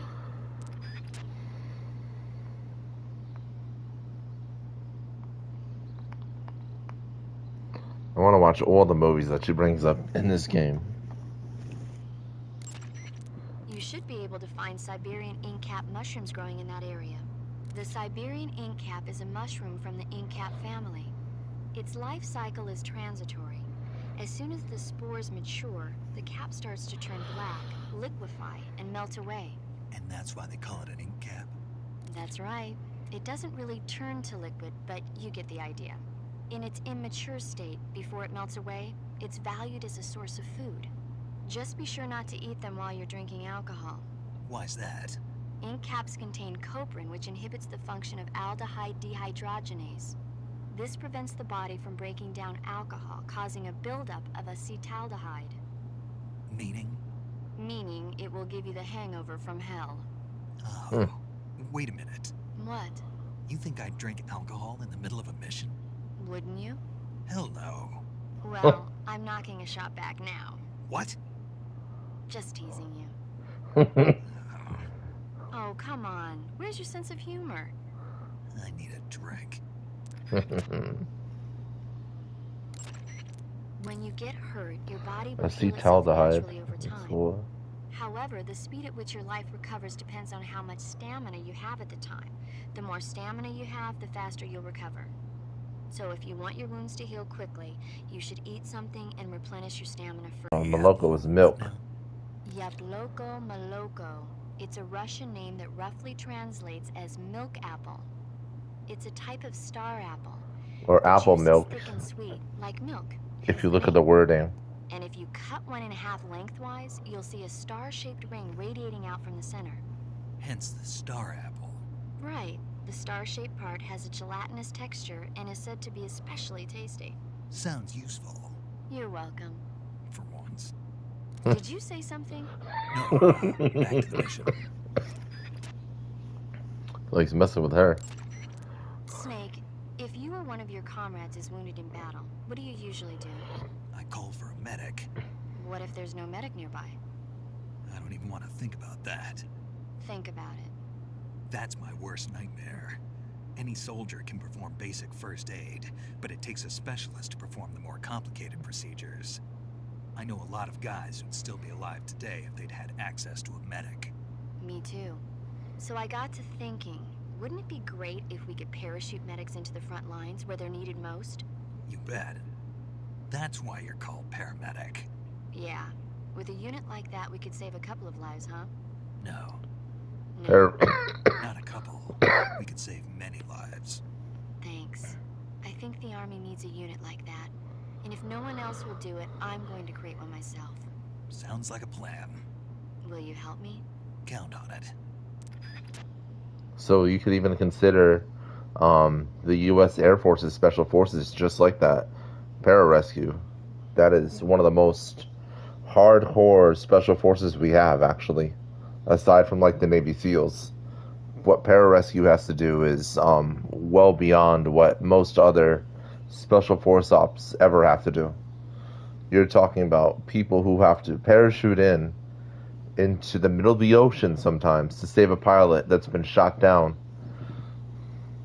You know what I mean? Like the word rigorous can't even define what the people who do that level of training or attempt to even get into that level of special forces have to do. They're like, I would consider people like that beyond human. The people that do pararescue for the United States Air Force, that is one of the highest levels of special forces this country has. And it's the most rigorous to get into as well. It's absolutely insane. But that's what they do. And it's pretty cool that they refer to that, because it's probably one of the most respectable militaristic positions anybody can take if they are even able to achieve getting in the door. That's how substantial it is. Snake, do you know what epinephrine is? What's with the Steroids. questions? Well, do you? No, Also known as adrenaline? never heard of it. Really? Nope. I have. Good for you. Do you want to hear about it? Not really. Oh, I think you should hear about it. Here we go. So, Anti-allergy. epinephrine is a type of hormone. It's secreted from the adrenal glands in high-stress situations, like when you're exercising or you're under pressure. The epinephrine is released into the bloodstream and stimulates special receptor cells on various organs throughout the body.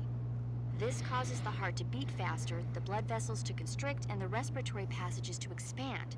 It also raises blood pressure. You ever notice how you're faster and stronger than normal when you're under stress? That's because of epinephrine, and when you're bleeding, it... Paramedic. Yeah, Is there a point to all of this? of course. In the alert phase, your body secretes epinephrine, and so your stamina won't be depleted as fast. Uh-huh. There. Good thing I told you, huh? As always. And for those of us who have played The Last of Us 2, we understand that only at our weakest do we ever know our true strength. Fear is your body preparing itself. Fear is your body making itself stronger. That's why fear feels the way it does. It's your body preparing itself for what's to come. It's your body making itself stronger. And that's why fear feels the way it does. Because your blood is not going to the organs the natural way it does. Your body's preparing itself to get stronger to either fight or flight. And that is what fear is. And that is where the saying from The Last of Us Part 2 comes from, stating, only at my weakest will I know my true strength. That's what all that means. capture animals alive by using the tranquilizer gun or a mousetrap. When you capture a live animal, you can carry it on you as a weapon by going to backpack in the survival viewer. Once an animal is on your person, equip it, use the aim button to ready it, then press the attack button to throw it. Throwing a venomous animal at an enemy might be enough to knock him out. Even non-venomous animals like frogs can be used to distract the enemy's attention. And since I know you're going to ask me, yes, keeping animals alive prevents them from rotting and makes them taste better when you eat them. Remember though, you've only got 3 cages for capturing live animals. Snake, there's a fruit called the golova growing in that area. Golova? Yeah, it's a fruit that's found only in that region. It's related to the jackfruit, which is commonly found in Southeast Asia. Jackfruit, huh? Yep, he's a cannibal.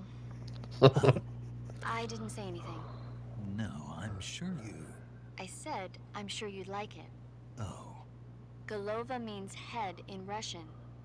It's probably called that because the fruit grows to about the size of a human head. It's supposedly pretty good to eat with a uniquely sweet flavor. The fruit itself is fairly large, so you could make a meal out of it. Golovas grow directly off the trunk of the tree. If you're running low on stamina, it might be a good idea to keep an eye on the tree trunks. Snake, that area is inhabited by magpies. Alright, now she's Magpies repeating are dark- herself. So now we can move on. Alright, so let's see how well this camouflage works, and let's see what this game truly is like on extreme difficulty. Now that we have 2 enemy combatants up ahead. I would imagine you guys can see them too, as I do.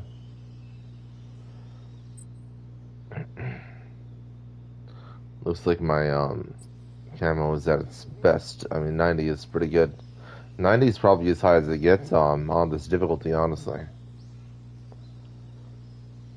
I think there is one camouflage that goes beyond that, but I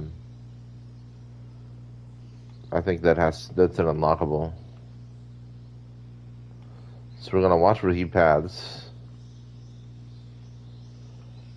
Then we're gonna make a move once he seems to be as much out of sight as possible.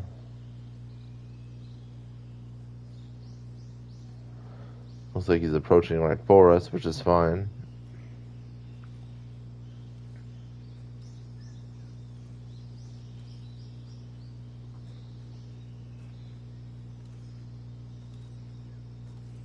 He should just rotate around.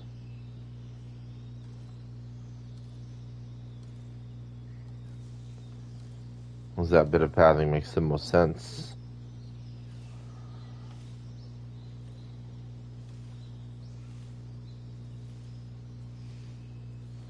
So he goes into that grass, but doesn't go into this grass.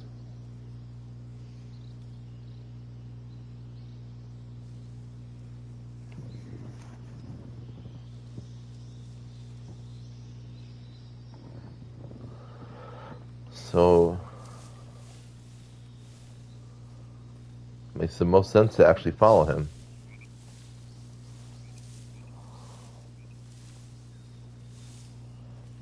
Let's see, is there an item in here? Yeah. More bug juice. Cool. Forget what the bug juice is used for. Seems like he's just gonna circulate around in a circle over here.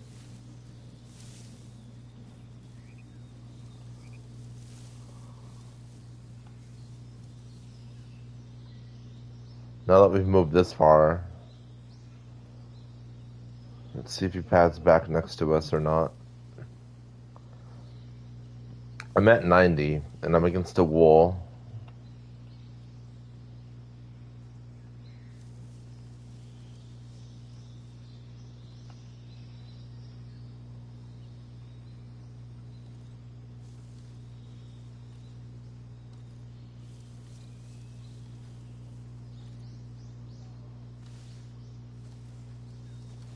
Holy shit, he's right there. Let's see. Does he bump into us? Huh? Fuck. Who's that?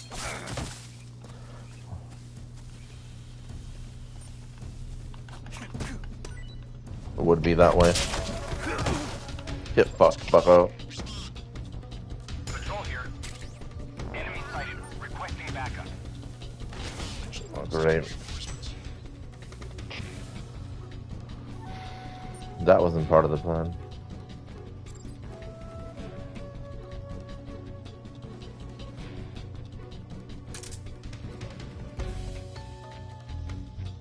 Look how long that alert stays for, too.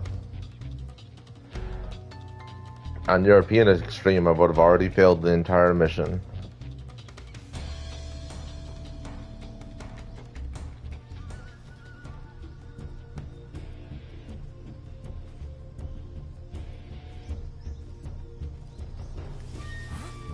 Shit. Over there? I see him.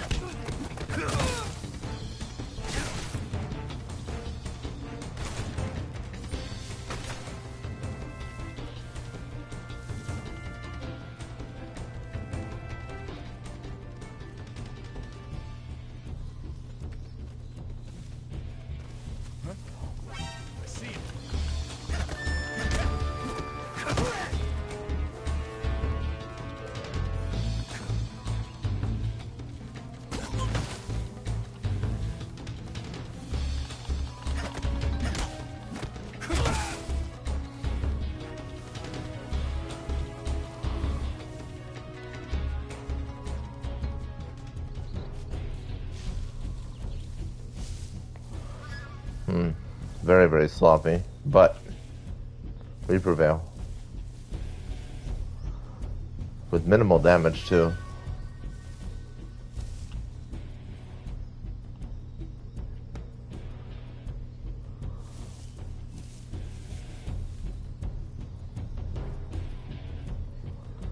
Shit.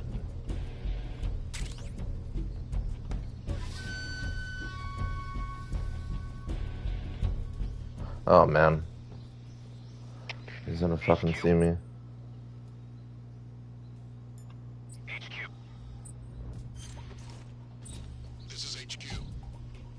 Patrol here. We've lost sight of the intruder, going into high alert. Acknowledged. The enemy is still nearby. Pursue and engage him.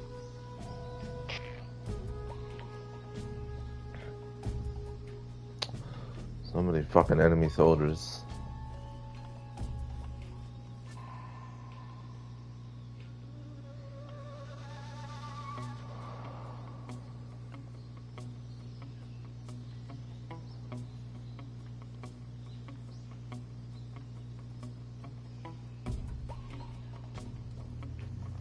And of course he's right on the outskirts, right by me.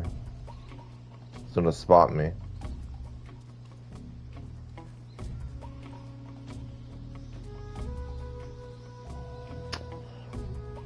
Yeah, turn around, bucko. There we go.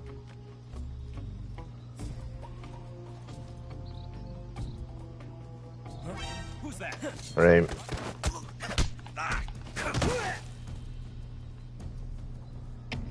HQ, respond. This is HQ. Patrol here. Enemy sighted, commencing attack. Acknowledged. Eliminate all enemies.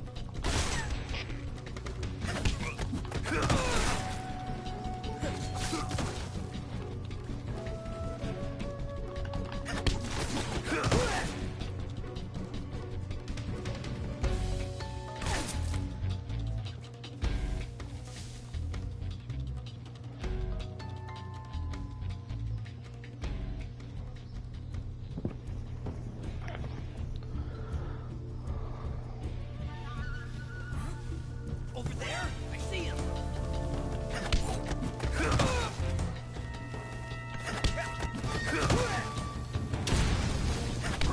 Nice grenade. Who did that hit, bucko?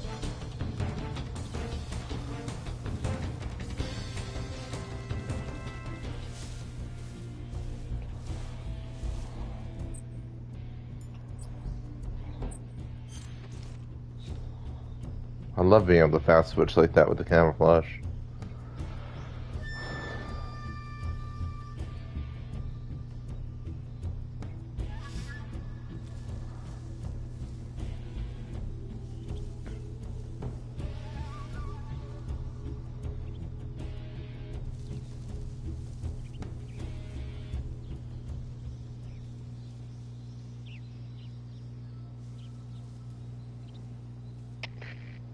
HQ, please respond. This is HQ. Patrol. What's going on? Respond. What's going on out there?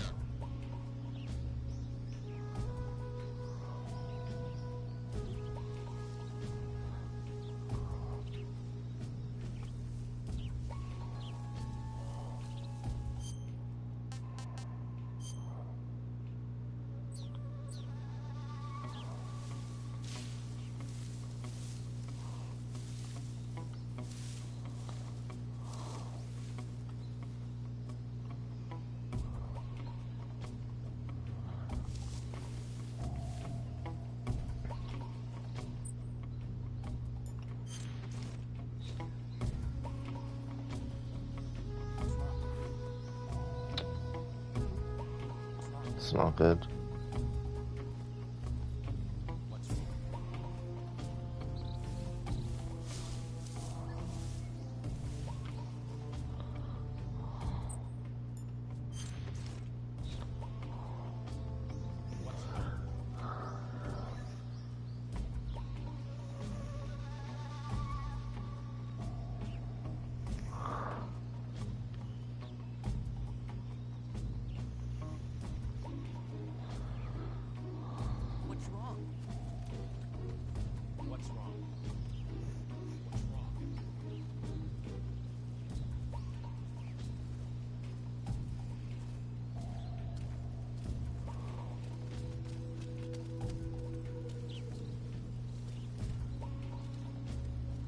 Why does he have to come this exact way? Like, it's... You gotta be kidding me. Jesus Christ, dude. Really? I wasn't close enough? You're kidding me. No, it's not good. Now I'm completely surrounded. Outrageous.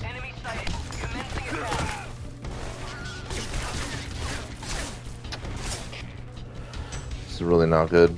Completely surrounded.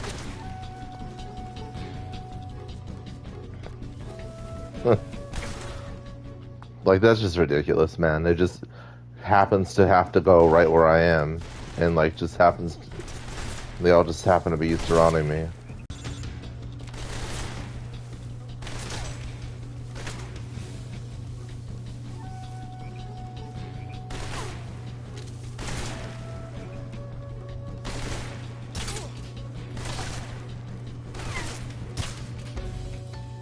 No way.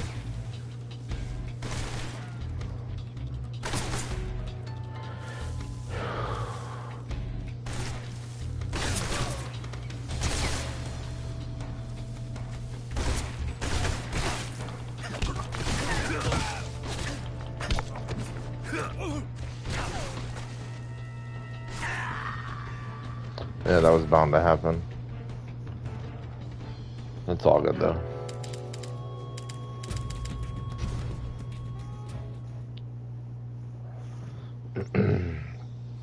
I find it so ridiculous that dude just happens to path himself right where I were. Like, come on, dude.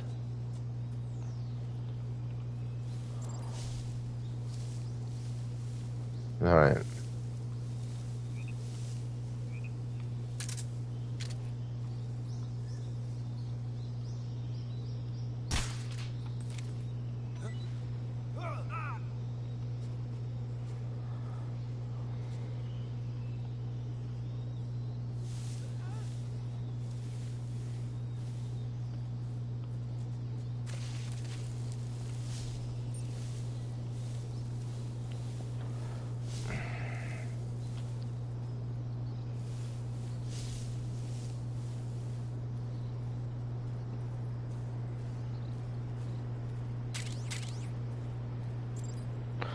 The ointment from the bee's nest helps you with burns.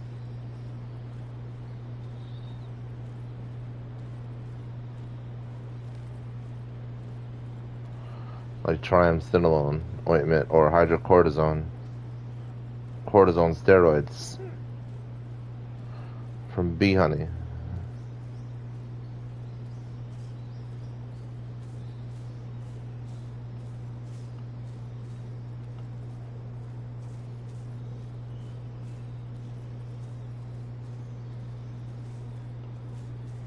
Fuck.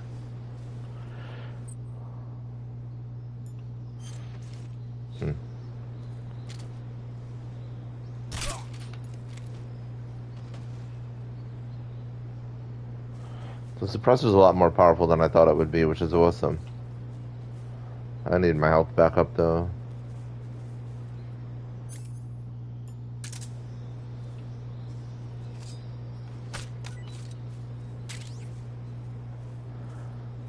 Hopefully.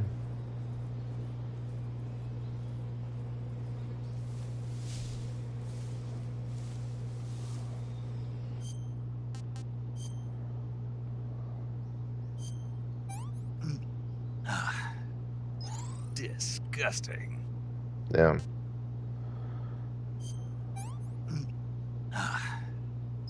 Sick.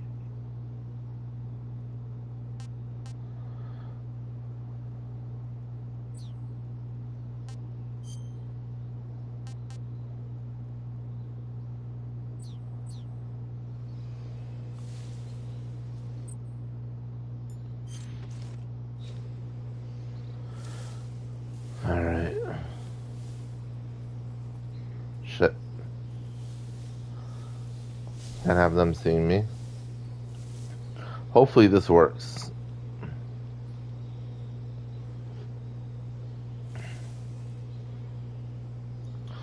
Oh man, they're gonna see the guy sleeping. It's gonna be a whole thing. What's wrong?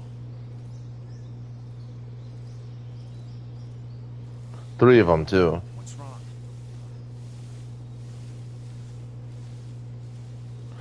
This guy's gonna walk into me. He didn't.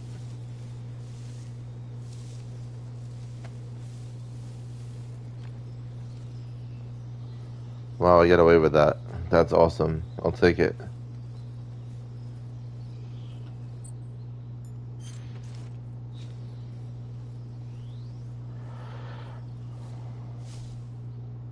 Works for me. I don't think I was gonna get by that so easily. Right there, at least. Now we're up to the broken building.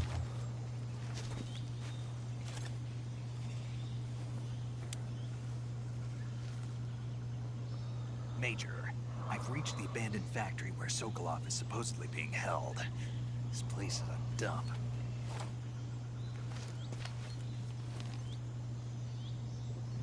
I can't see Sokolov from here. Security is pretty tight. There are sentries posted around the perimeter. I wonder how many are inside.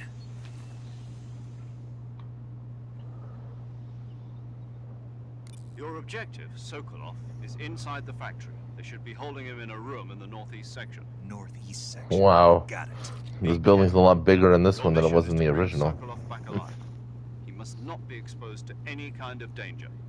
Do not approach Sokolov while in the alert phase. Right. Oh, and one more thing, Snake. You mean there's more? No, it's just that when you get to Sokolov, I want you to tell him something from me. And that is? Sorry for being so late. Is that all? Yes. Understood. Beginning my approach to the target.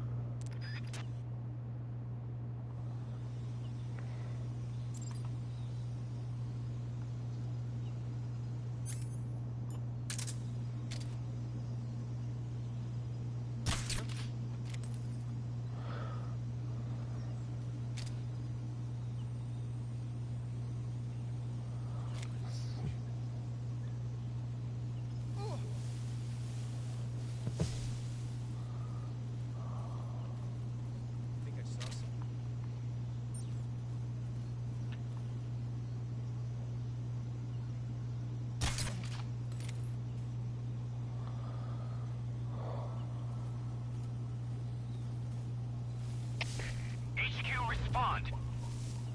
This is HQ. What's going on? Respond. There's something wrong. Support unit, confirm their status.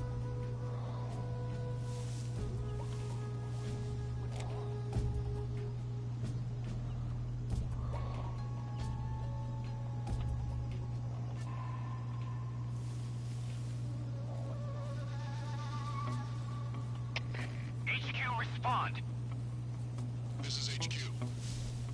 Patrol here. We're under enemy fire. Enemy's position is unknown. Going into alert formation.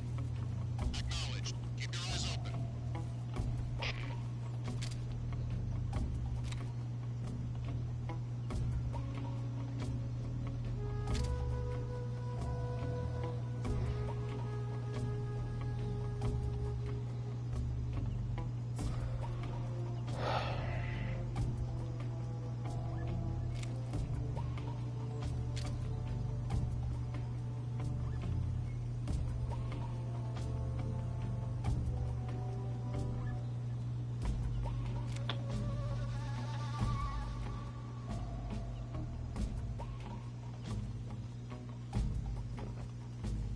Wow. So many of them.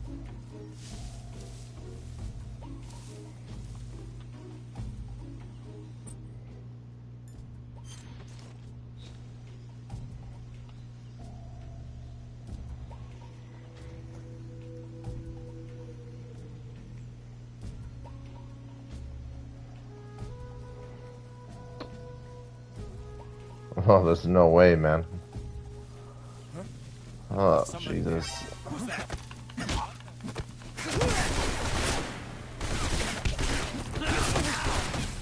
respond.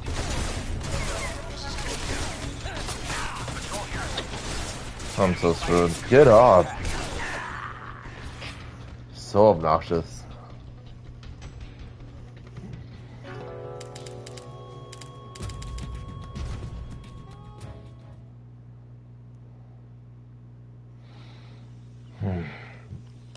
Yeah, just...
Looks like we're doing a little bit better this time.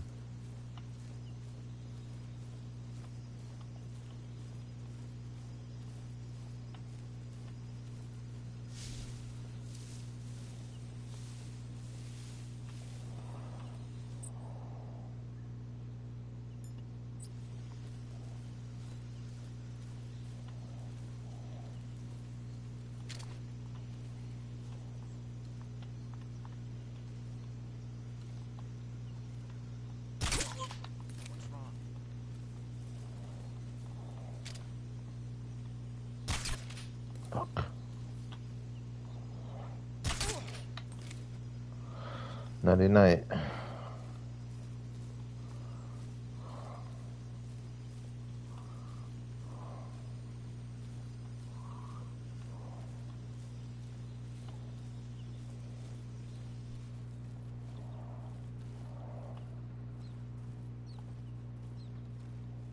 Someone's walking around above me.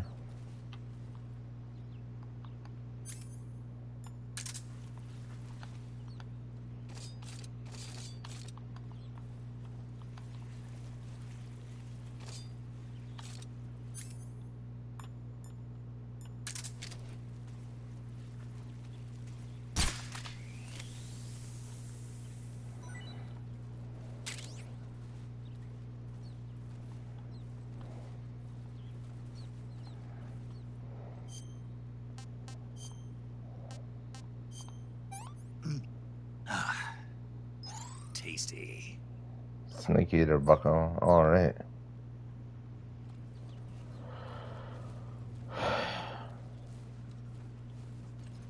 Holy fuck.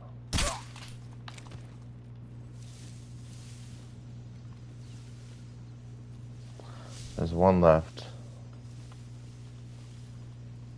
Or maybe more, I don't know.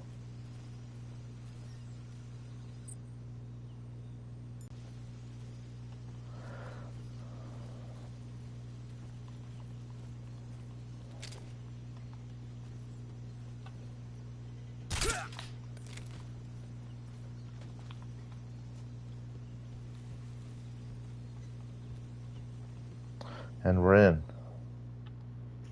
Just like that.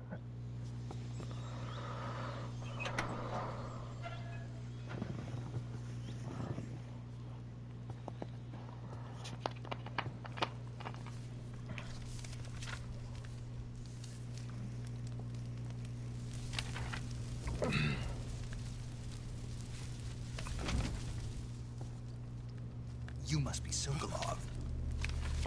Are you one of Volgin's men?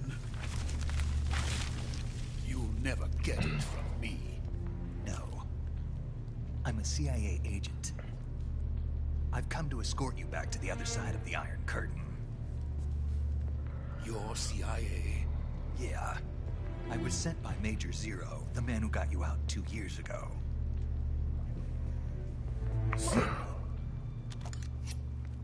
I have a message from him. What is it?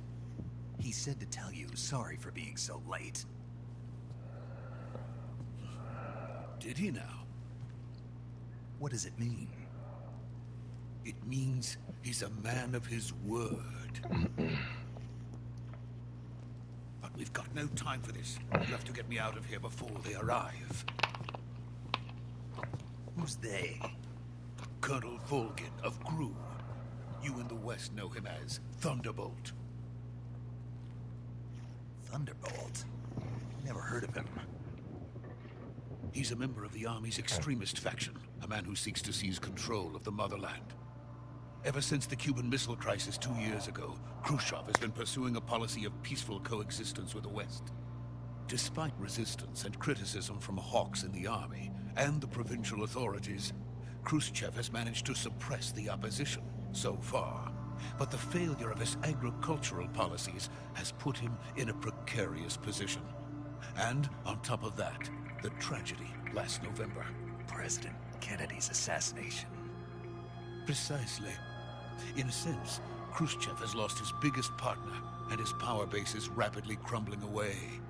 A certain group is plotting to use this opportunity to seize power by rallying the anti-government forces, overthrowing Khrushchev, and installing Brezhnev and Kosygin in his place. The mastermind behind this plot is Colonel Volgin of the GRU. He has control over another secret weapons research facility much like this one, OKB-812, known as the Granin Design Bureau, and is using it to further his plans. But that is not enough to satisfy him. Now he's plotting to seize the secret weapon I have been developing here and use it as leverage in his bid for power.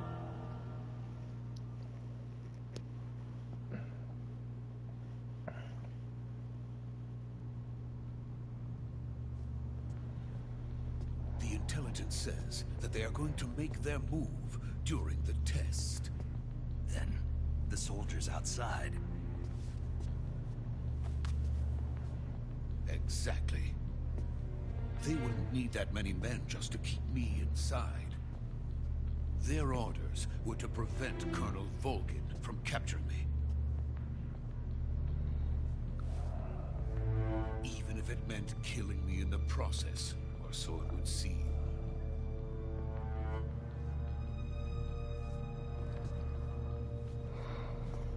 Volgin will come. I'm sure of it. You must get me out of here before then. Leave it to me. By the way, your Russian is superb. Yeah, he's actually supposed to be speaking Russian to him this whole time, but like you wouldn't know. My mentor. Is that so? America is truly a frightening country. Having second thoughts? No. I have no love for this place. Let's go.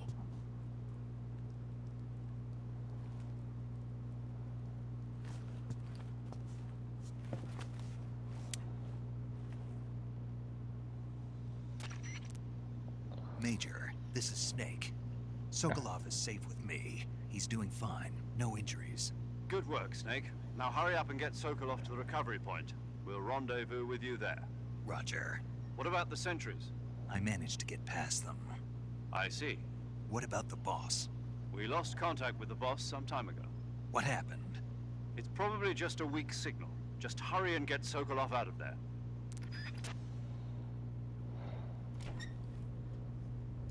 All that footage we saw before was really cool too. It was actually real Soviet military parades.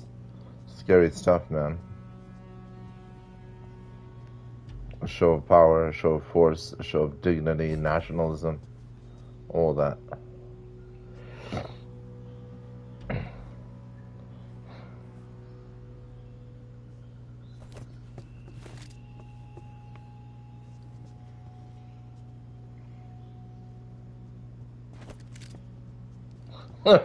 I have no idea what the hell he's doing, but it's pretty funny looking.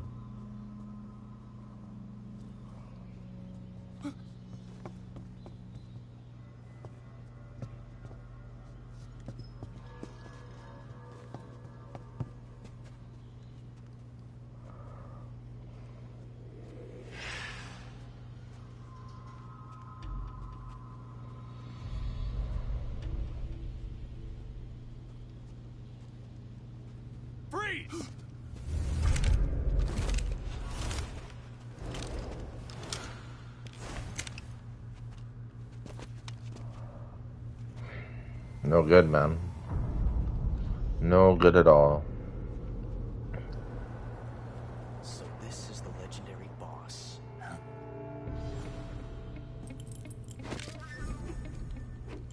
Huh? We meet at last.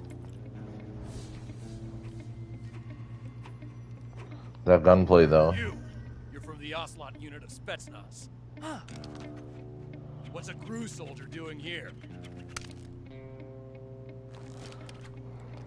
Soldier? There's the point.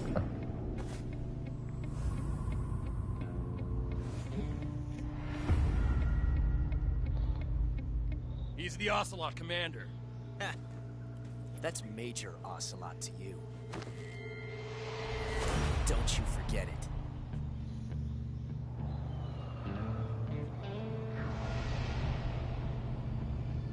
Sokolov is ours. Now get out of here. That's before he becomes Revolver Ocelot. What?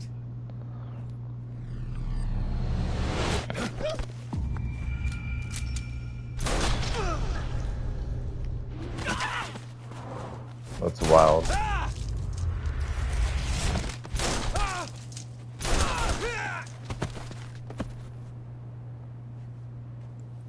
That accuracy, though.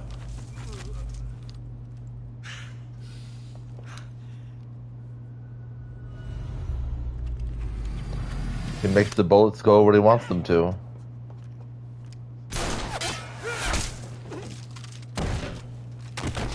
That's his classic line in Metal Gear Solid.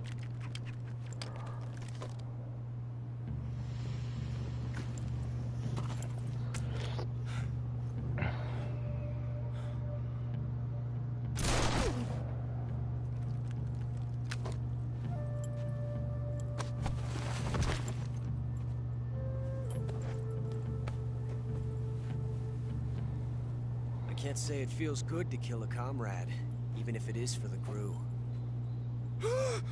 Sokolov, take cover.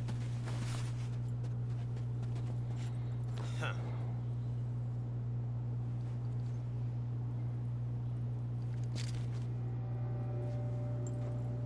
Huh.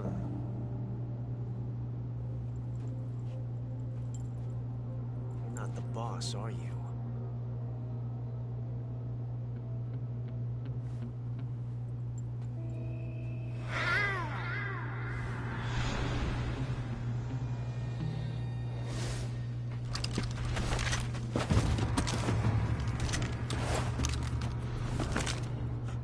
Operatives?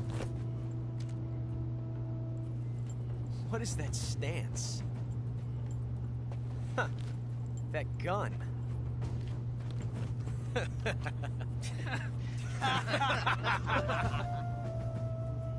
If you're not the boss,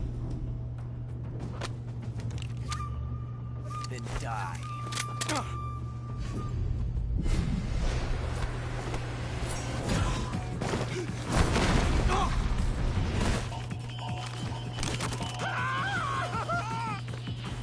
Major! Leave it!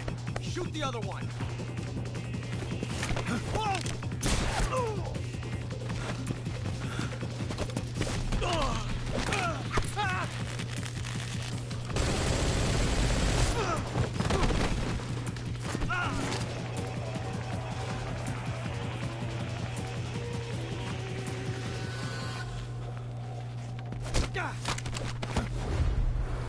That CQC though, look at that. The one arm slam, bro. Done for.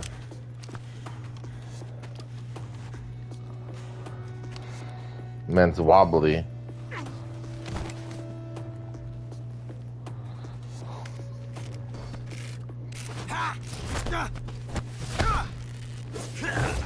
Boom.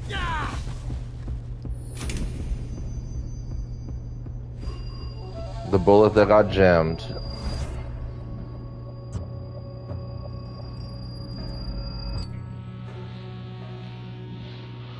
Possible. You ejected the first bullet by hand, didn't you? I see what you were trying to do.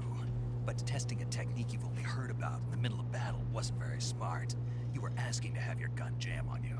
Besides, I don't think you're cut out for an automatic in the first place. You tend to twist your elbow to absorb the recoil. That's more of a revolver technique. You filthy American dog!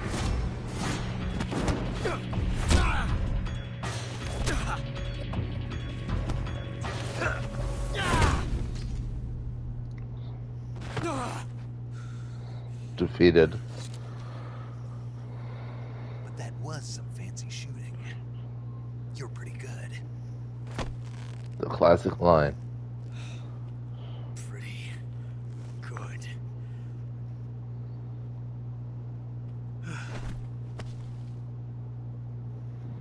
Such a significant line.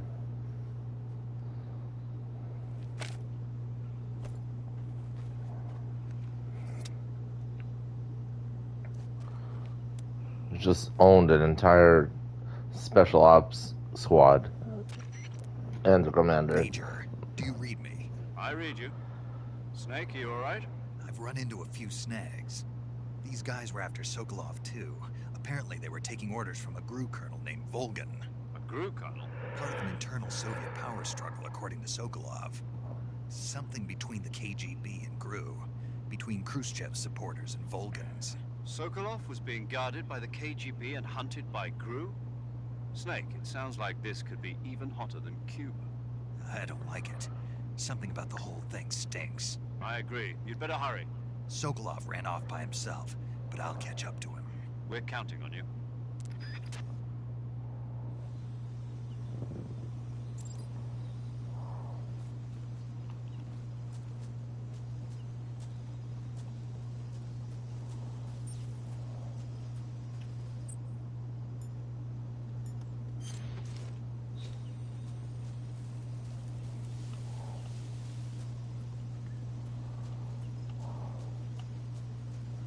That whole scene's so cool, though. I love it.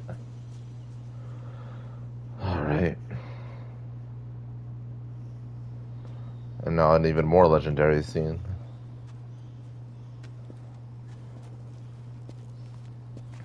You okay?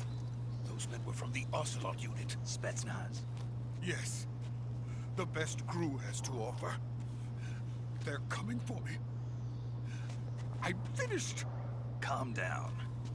I'll get you out of here, I promise. And we've got some of the best backup we could ask for. Look. That's no good. That's what they were making you build. Yes. Metal Gear. The Shagohod. The dreaded behemoth.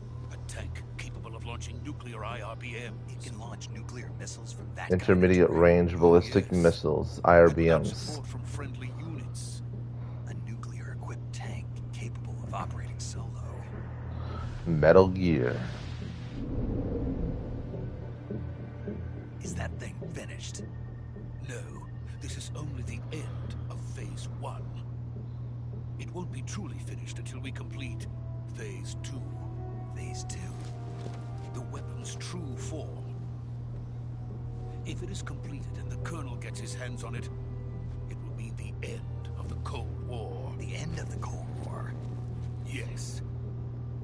And then the Age of Fear will truly begin. World War. I had no choice but to cooperate. I didn't want to die. I wanted to see my wife and child again in America. Please, take me to America, quickly. They cannot complete it without my help. Got it. Let's go.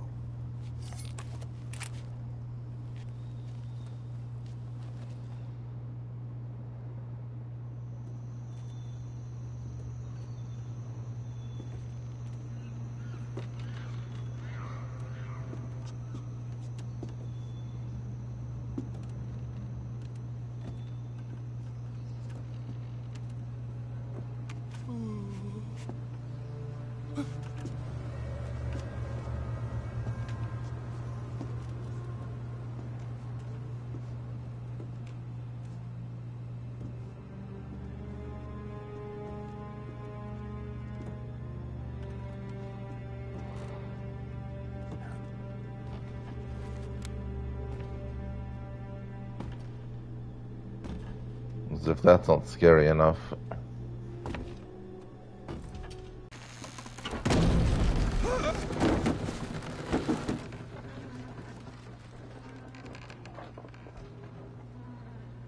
Good work, Jack. What are you doing here? Sokolov comes with me.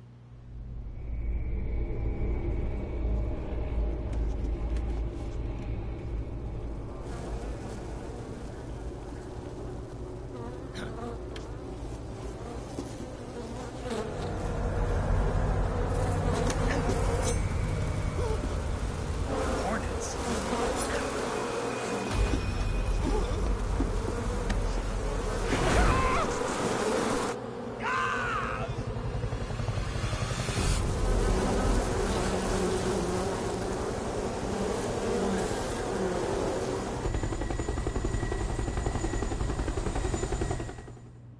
It's a big gunship, man.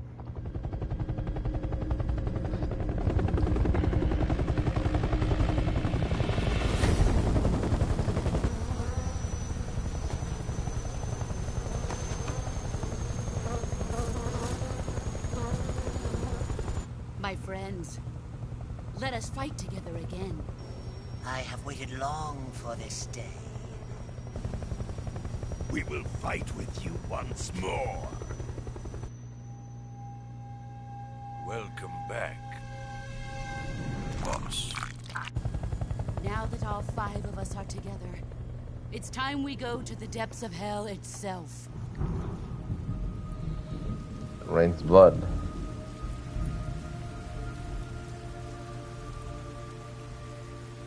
It's raining blood. Is he crying?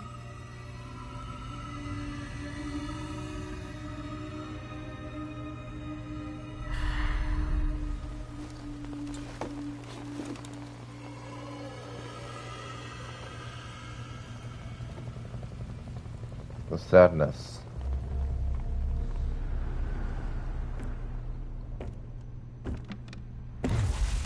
Kuwabara, Kuwabara.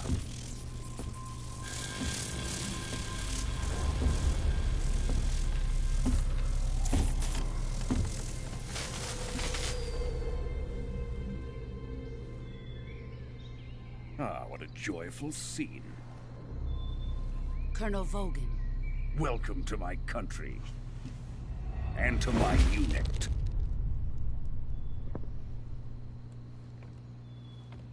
Boss, what is this? am defecting to the Soviet Union. Sokolov is a little gift for my new hosts. Recoilless nuclear warheads.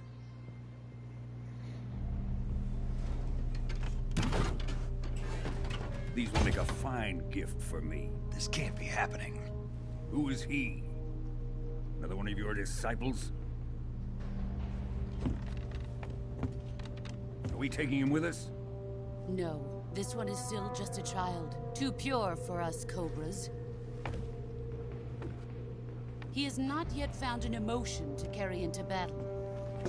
What are you talking about? Think you can pull the trigger?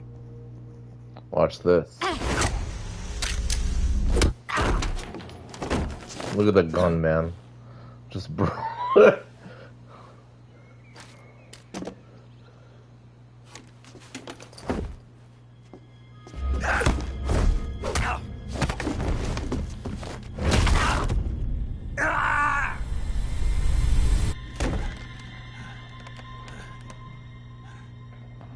He's seen my face. We can't let him live.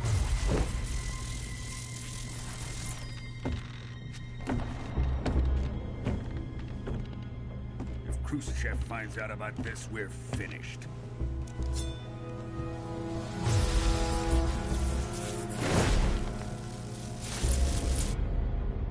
He must die. Wait. He's my apprentice. I'll take care of him.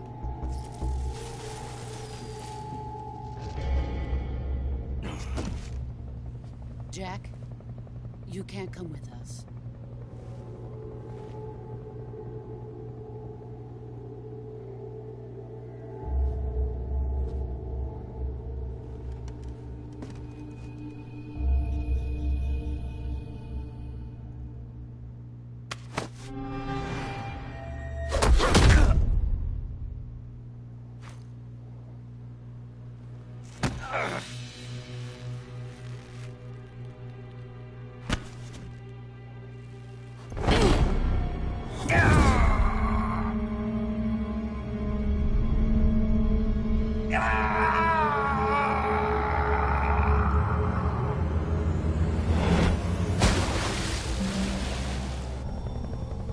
The new blood has been rejected.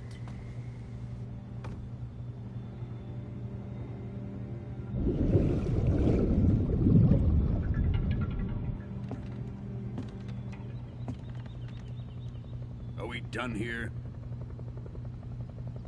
Now, onto Sokolov's research facility.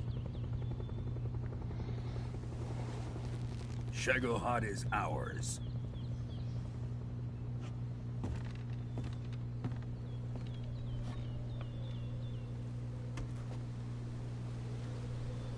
Drift away. My place is with them now.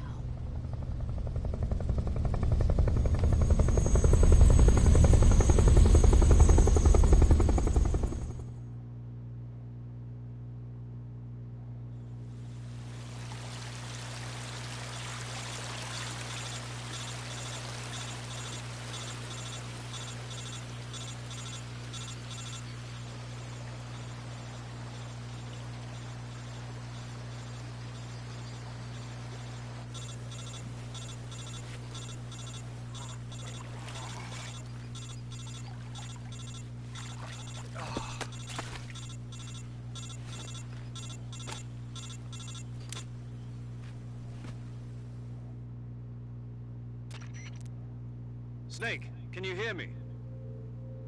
Yeah. Just barely. Snake, listen to me. You need emergency medical treatment. Can you move? You've got to get those wounds treated. Hang in there. All right, let's get you fixed up. Paramedic? Okay, Snake. Just relax and it'll all be over before you know it. Stay with me. I've seen people in worse shape before. Think you can handle it? Major. The boss. She's defected. We'll talk about that later. First, we've got to get you patched up. Okay, here we go. first open the survival viewer with the survival viewer button. If you select cure, you can start the treatment. Healing is divided into 2 types of treatment: medicine and surgical procedures. Your injuries include a fractured left elbow and rib bone, and lacerations on your upper arms, right elbow, and abdomen. They need to be fixed using surgical treatment. Move the healing cursor with a movement stick to the affected part of your body, and press the enter button. Once you've selected the affected area, use the movement stick to select the medical item, and then press the enter button. With this method, you can use items to help your recovery process.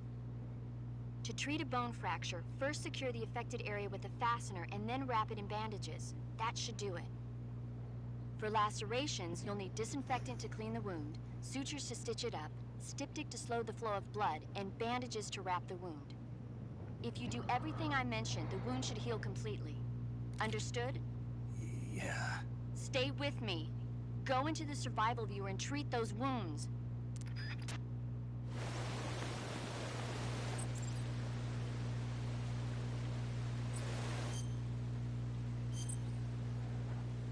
Cure.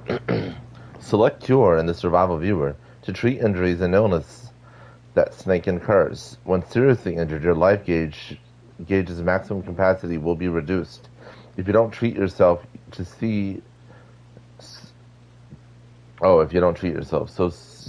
to your treatment as soon as possible. Select the area you wish to treat and then choose the appropriate medical item from the list to begin the treatment. Carry out all the necessary treatments in order to completely cure the injury or illness.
God.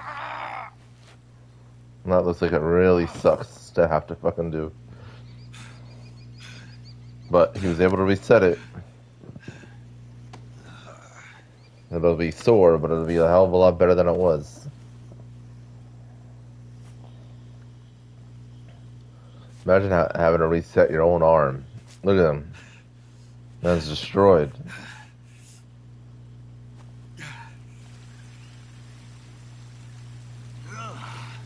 It really sucks.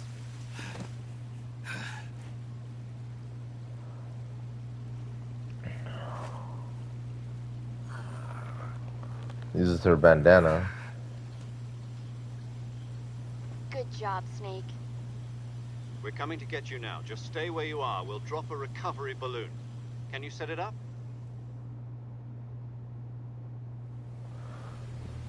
And that was a virtuous mission.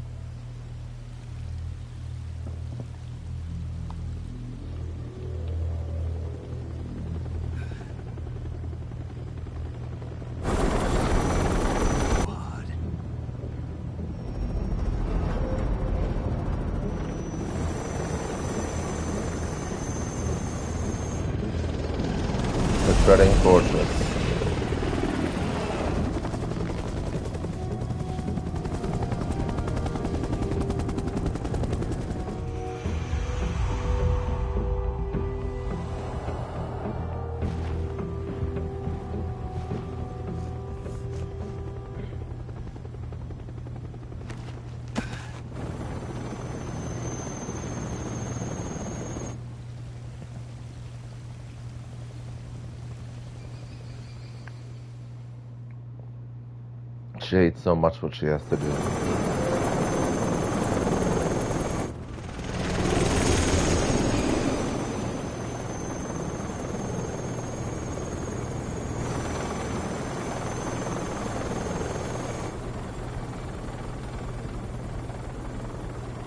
He still can't believe his gun jammed.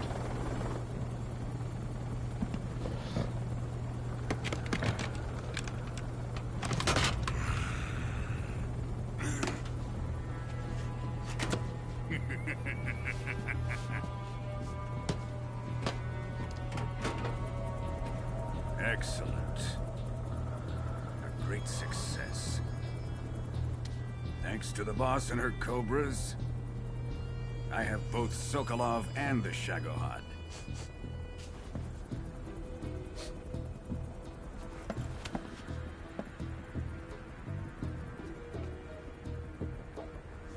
What are we going to do with the girl? Who is she? Apparently she's Sokolov's woman.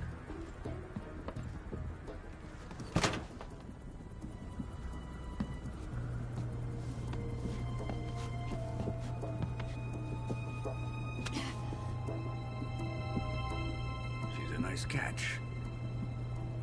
I'll take her. Not so fast, my dear. Huh.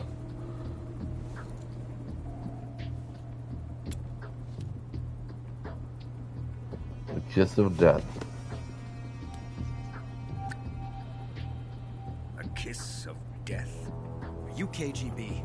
We may be able to use her.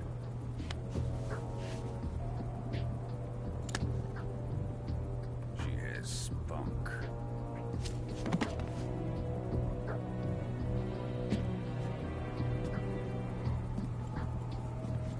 Shall we take her back to the base? Perhaps we should. We have no further use for Sokolov's research facility. I think it's time I gave this marvelous new toy a try. Colonel, even if they are our enemies, they're still our countrymen. But it won't be me that pulled the trigger. It'll be our friend, the American defector. You're going to nuke your fellow Russians? Remember the Alamo. Colonel!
With darkness and silence through the night.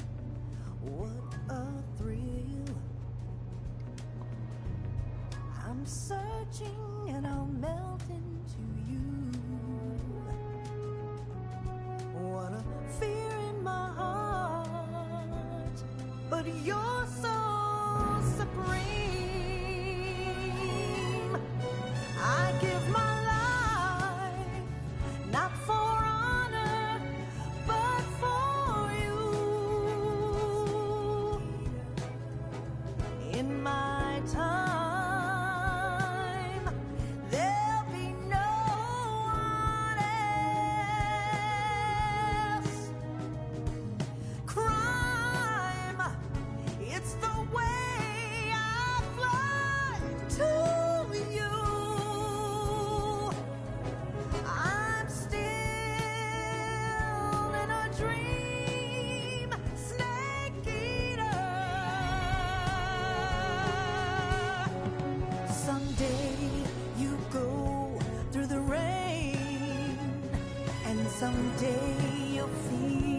on a tree frog. This ordeal, the trial to survive.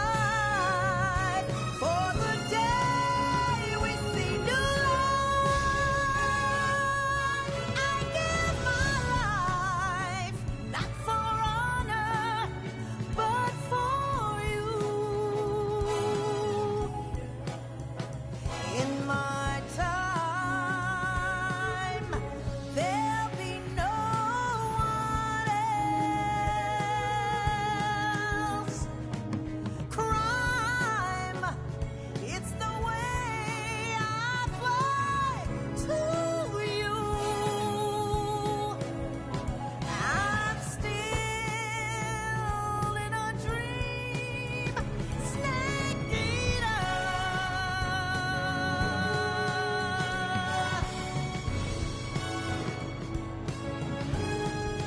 I'm still in a dream, Snake Eater.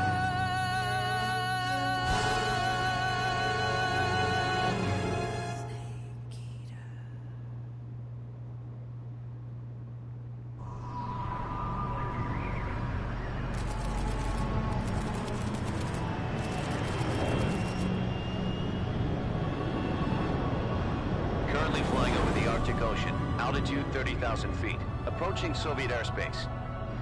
Arriving at the designated drone launch point. Drone oil pressure and voltage are nominal. Payload oxygen supply is nominal. Power supply to payload antifreeze system shows no problems. No gusts. All systems go for drone detachment. Snake, we can't risk a halo jump this time around. Airspace security has gotten tighter since we were last here. We can't get as close to the ground as we did during the Virtuous mission. So instead, we'll be using one of our newest weapons.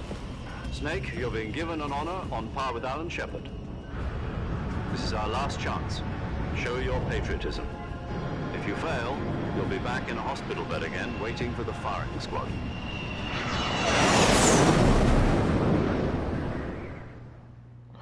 And rather nice. So how does it feel to be a patient in one of the most advanced ICUs in the world? Would you do me a favor and tell the suits about visiting hours? I'll never get better with them assaulting me day and night with their questions. Must be part of the top brass's inquiry. More like an interrogation. According to them, I'm a traitor and an accomplice to the boss's defection. They're just looking for a scapegoat. Does that mean they're after you, too? Let's just say neither one of us is going to be made a national hero out of this. Does this mean Fox is going to die? No. This fox is still one step ahead of the hounds. The reason I came to see you today, Jack, it's time for Fox to clear its name. What are you talking about? The situation has changed. We've still got a chance to come out of this one alive. Yeah, what kind of chance? Don't get too excited. Here, have a cigar. It's Cuban. We're gonna go far. Pink Floyd. This morning, I had a meeting with the CIA. They decided when they're going to execute us? No. Something even bigger. Yesterday, the White House received an unexpected call. President Johnson? Yes, I hear you, Mr. Chairman. It was a hotline call from Khrushchev to President Johnson. From the head of the Soviet Union? That's right. A few days ago, one of our country's main design bureaus, OKB-754, was destroyed in a nuclear explosion.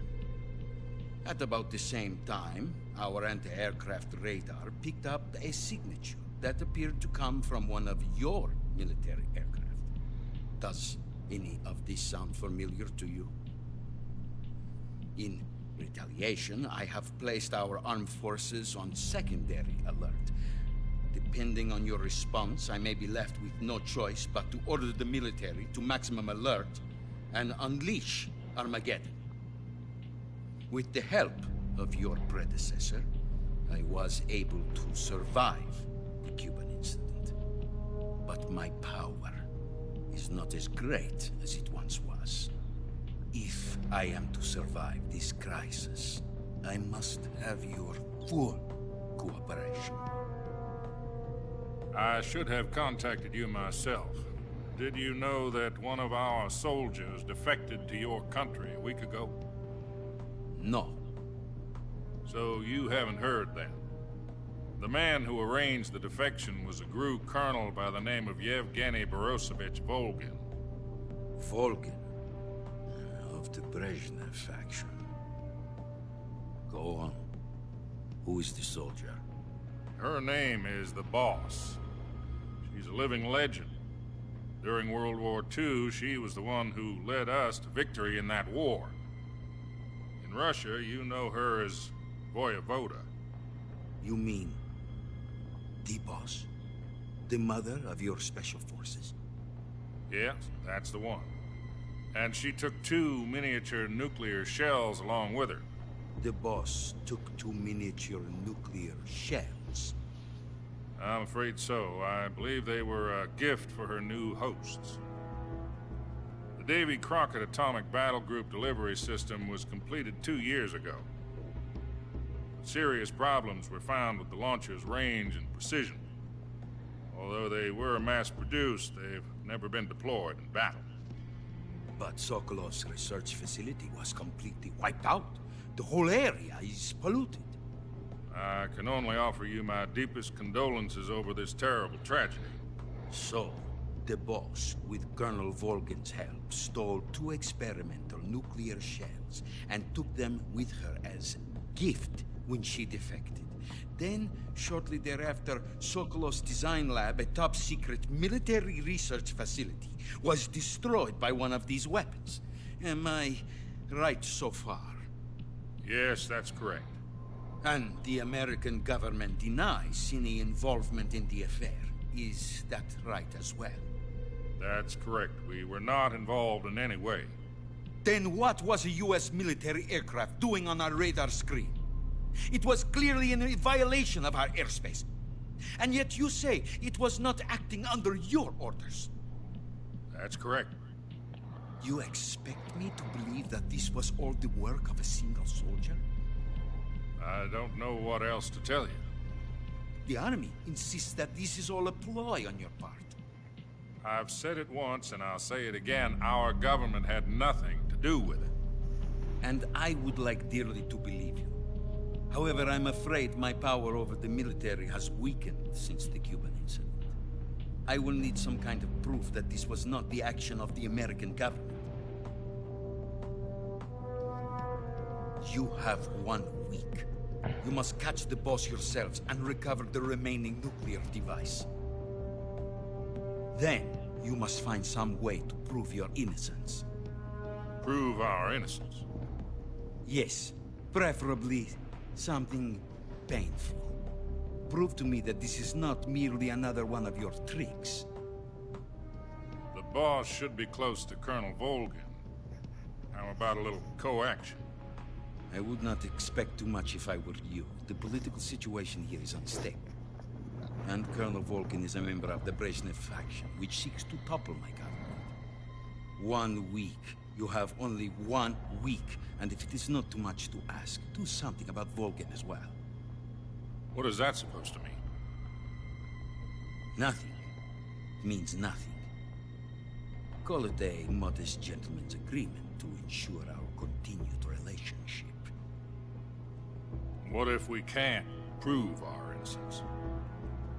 Then I will be unable to restrain the military. I will be ousted, and they will seek their revenge. A nuclear attack on the United States? I leave the disposal of this situation entirely to your discretion, Mr. President. Disposal? If you fail, it will mean the beginning of a new world war. To put it simply, in order to avoid a full-scale nuclear conflict, we have to prove that America was not involved in that explosion. And eliminating the Boss ourselves. Perhaps have decided that you're the only one capable of pulling this off. You were her last apprentice. Screw this one up, and we'll both be 6 feet under. There's no choice.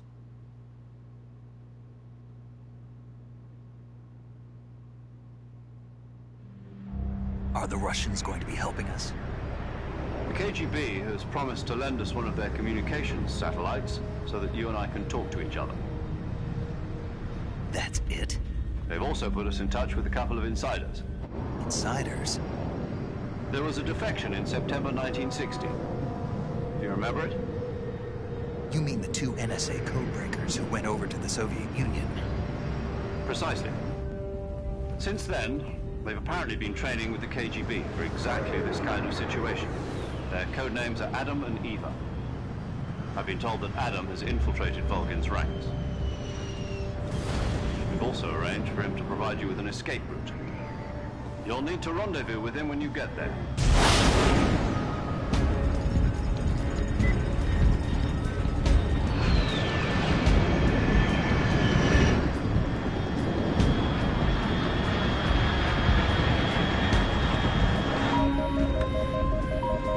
Control, unidentified aircraft detected. Altitude 30,000 feet.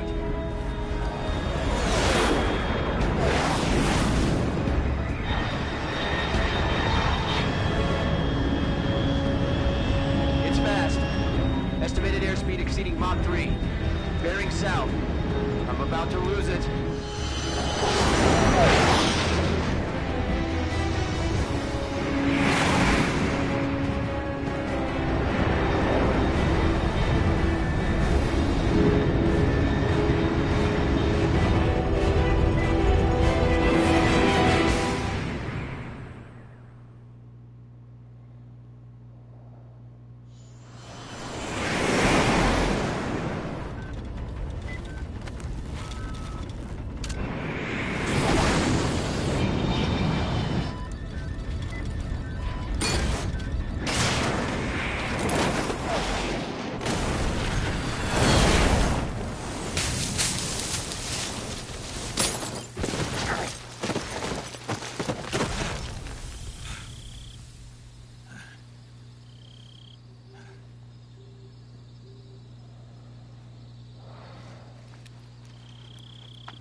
This is Snake. Do you read me? Loud and clear. Glad to see you landed safely. I got blown pretty far off target. Snake, let's go over your mission objectives one more time. Rescue Sokolov. Find out what's happened to the Shagohod, then destroy it. And finally, eliminate the boss. Eliminate the boss?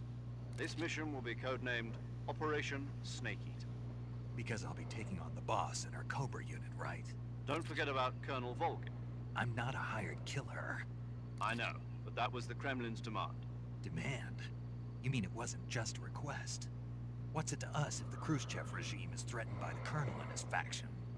If supporting the current regime helps us avoid a nuclear exchange, then that's what we'll do.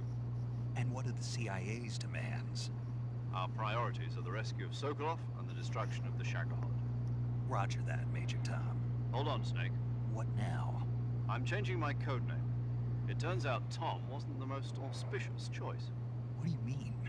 Well, the truth is, when I chose my codename, I picked the wrong one. The wrong one? Did you ever see the movie The Great Escape? It came out last year. Must have missed that one. Anyway, it's based on a true story about prisoners who escaped from a POW camp in Nazi Germany. The prisoners dig 3 tunnels as part of their plan, but the Nazis find 2 of the tunnels before they're finished. The prisoners succeed in escaping by using the last remaining tunnel. The names of those 3 tunnels were Dick, Harry, and Tom. I get it. You used the name of the tunnel they escaped in as your code name because you thought it would bring you good luck. Yes, that's exactly right. At least, that was the plan. But I got the name wrong. The one they escaped in was Harry. Tom was one of the unlucky tunnels. It was discovered by the Nazis before it was finished. I watched the movie again just to make sure. In fact, I even ordered the actual film from the movie company. Yeah, it doesn't sound like the greatest name to use. So what should I call you? You know, let's just use Zero, like we've been doing all along. All right then. Major Zero it is. We'll start over from square one. From square zero? My frequency is 140.85. Oh, I almost forgot. Paramedic is with us again on this mission. Is this her last chance, too? If we fail, she'll have her medical license revoked. It's more or less the same kind of fate. Her frequency is the same as during the Virtuous mission, 145.73. She'll be recording your mission data as well, just like the last time.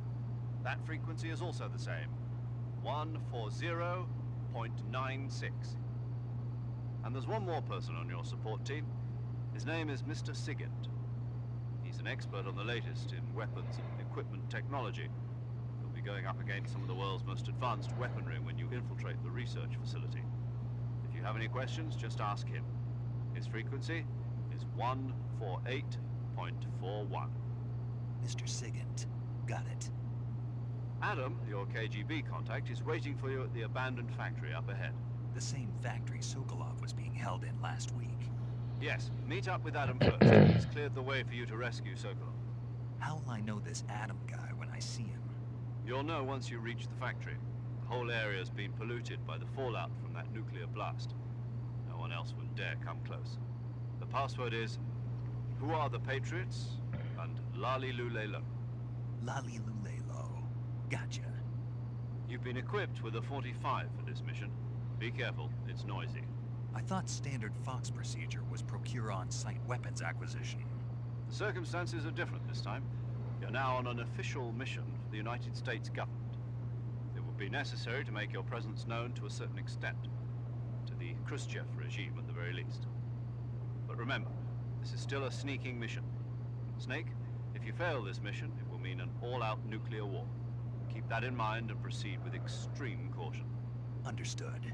Commencing Operation SnakeEater.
Looks like death wasn't ready for you yet.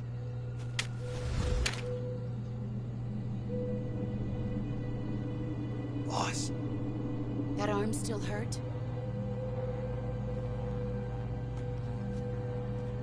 What are you doing here?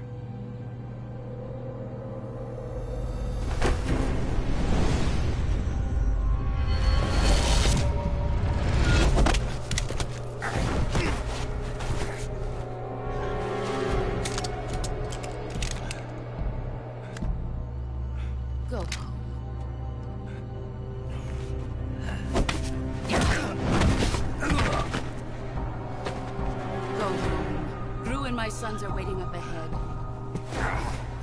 You don't have a prayer of finishing your mission. You're not even armed. Boss!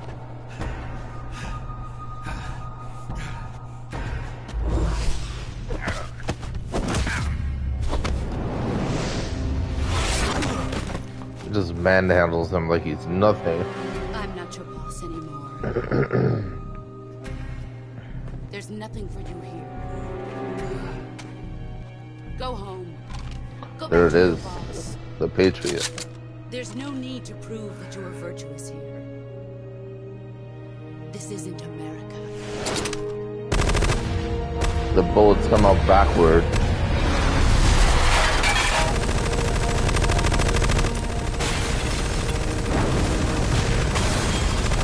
And it has infinite ammo.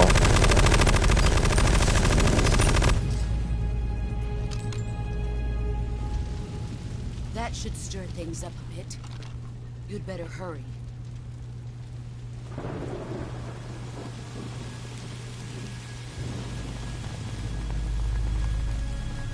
The border is 60 miles south of here. You ought to be able to run that far.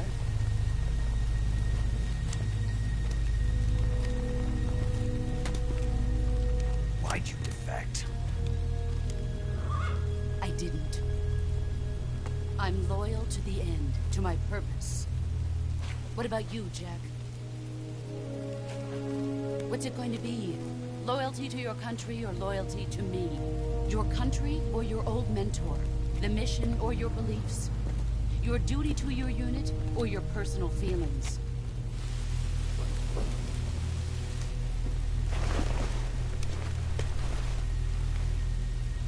You don't know the truth yet.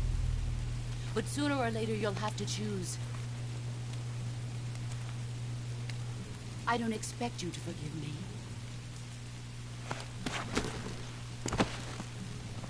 But you can't defeat me either. You know me too well.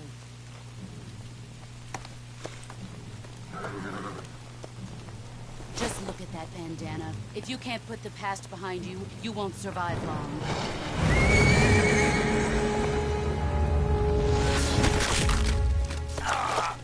If we meet again, I'll kill you.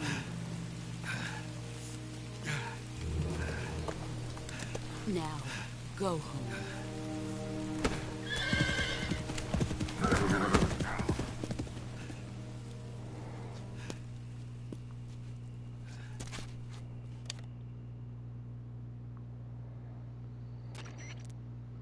This is Snake. Major Zero. I read you, Snake. I was ambushed by the boss. You were what? The drone's been shot to hell. It's up in flames. That's not good. Enemy scouts are gonna come looking for you. Yeah, I know. But what was the boss doing here in the first place? There's gotta be a leak somewhere. No, that's impossible. The man the boss is working with, Volgin, isn't exactly on speaking terms with Khrushchev. I lost my gun. The boss destroyed it. Snake, I know how you're feeling. It's hard for me to believe, too, that a legendary hero like the boss would go over to the Russians. That she'd double-cross us like this. That's how it is, and if you don't accept it, you'll never be able to beat her. That's not the problem. In terms of sheer technique, I'll never be able to beat her. I know that all too well. You've got to do it, Snake. She's your enemy and your objective. Enemy? We were together for 10 years, and now you tell me she's my enemy? Enough. Hurry to the factory where Adam is waiting. Scouts have probably already been sent out to investigate the explosion. You've lost your weapon, right? That means you've got no chance of winning in a battle situation. Whatever you do, don't let them see you.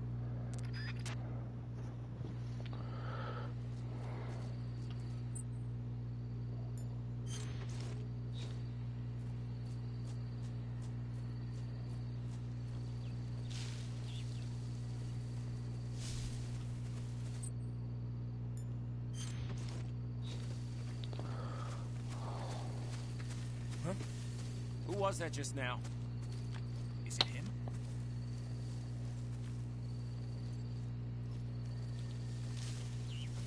Who's that? God damn it, man.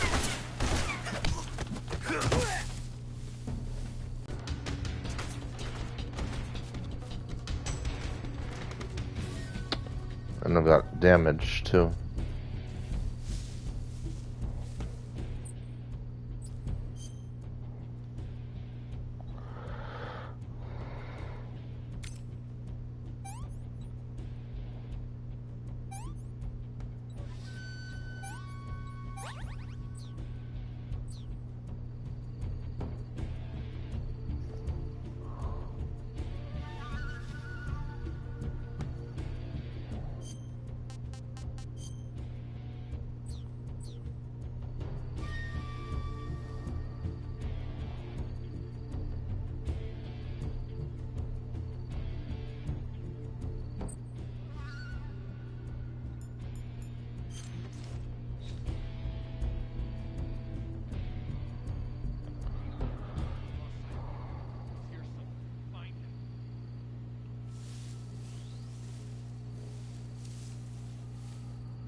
It's crazy.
HQ. This is HQ. Patrol here. Unable to locate the problem.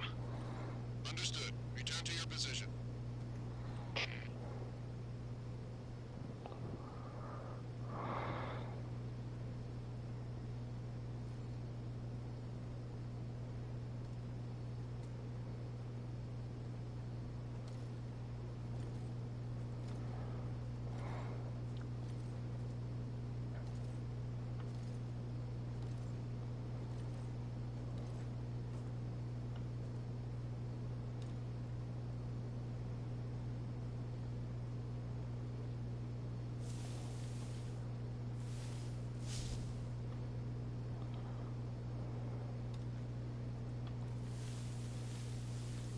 God damn it. Radio, get us some backup.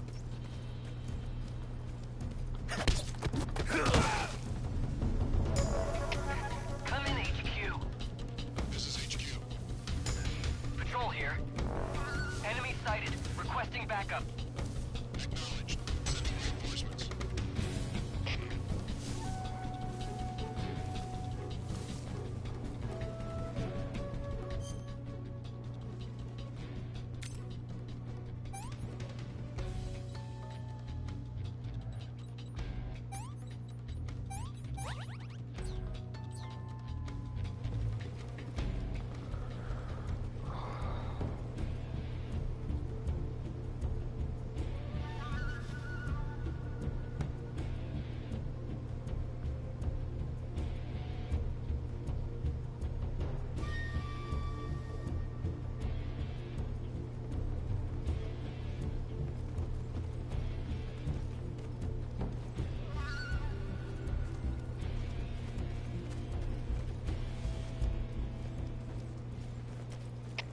HQ.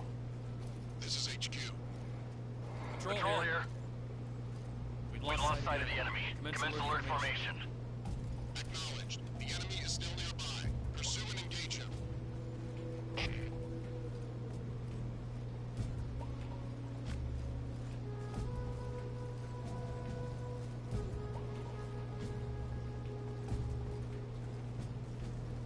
Damn it.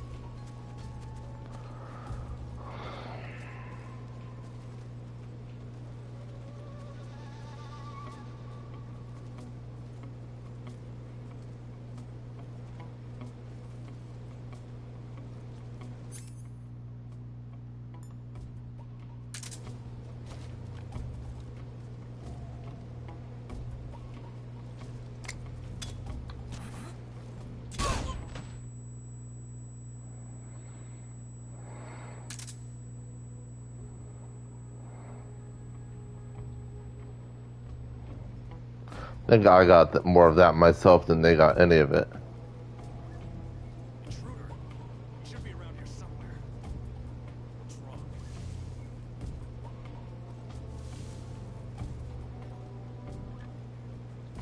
It's too bad it doesn't actually knock them out.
Well, if he comes any closer, he's gonna see me.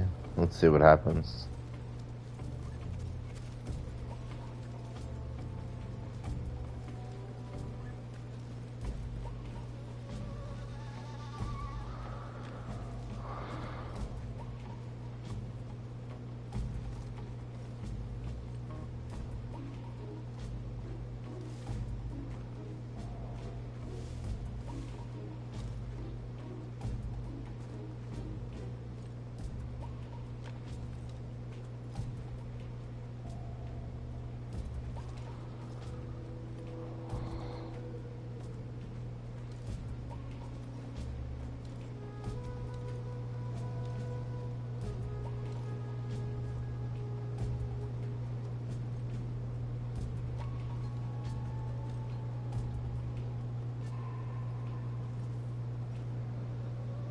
Boy, this caution really takes the full minute.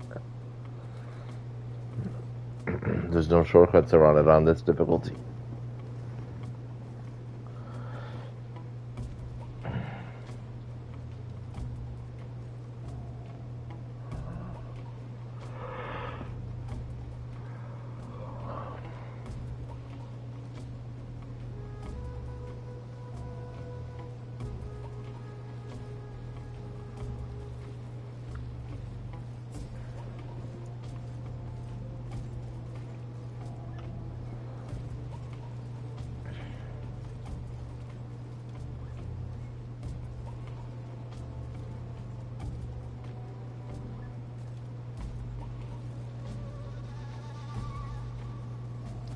Now let's see what happens.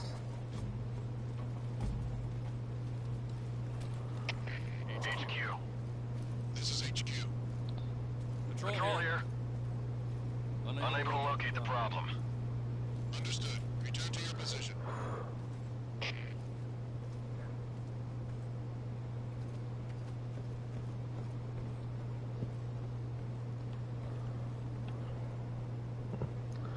It's not like the guy in the first Metal Gear Solid who's just like, return to your positions every time after you get caught. Man sounds so angry.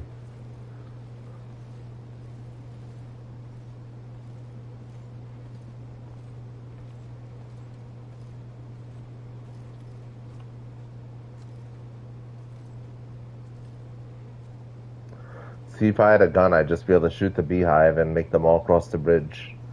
But the boss destroyed my gun, so you know. Gets way more difficult.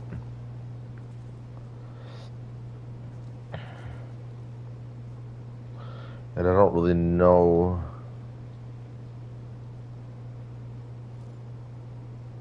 I mean, I guess you could just get up from behind them and slam them, but there's two of them over here now, so it's a bit of a problem.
Figured as much. Huh? What's that?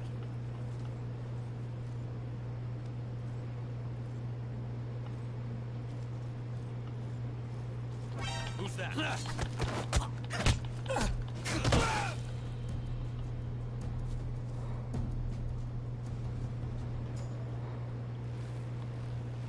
I don't know how to run.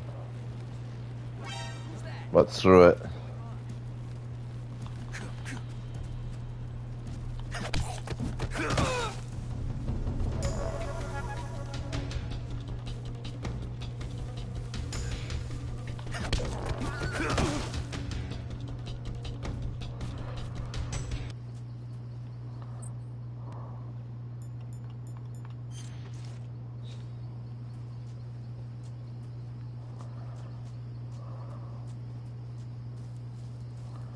Yeah, we luckily get away with that one. As far as I know, there are no soldiers here.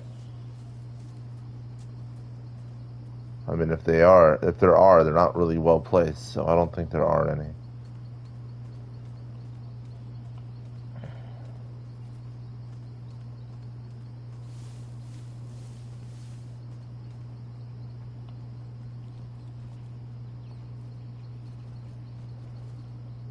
I wonder how I climb.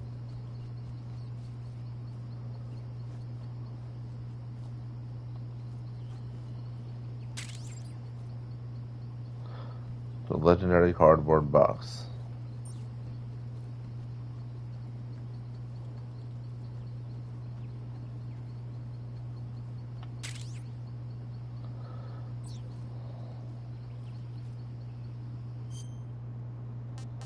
Alright, so the mine detector. A device that makes sound upon detection of claymore mines on the ground. Equipped to use. Consumes battery power while in use. And then cardboard box A. A cardboard box equipped to wear written on the side to the weapons lab east wing. That's pretty cool.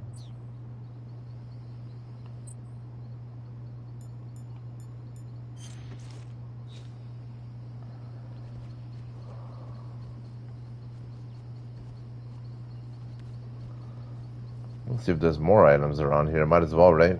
We've got the whole piece of real estate to ourselves. So might as well take advantage of what the game has to offer.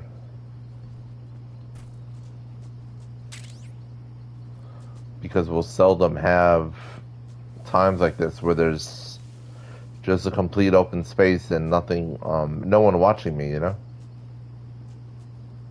No soldiers to worry about. It's actually pretty nice.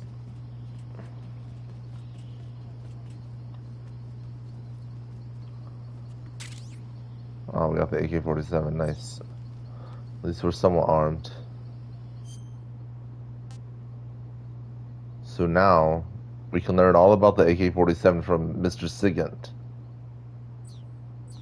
So let's...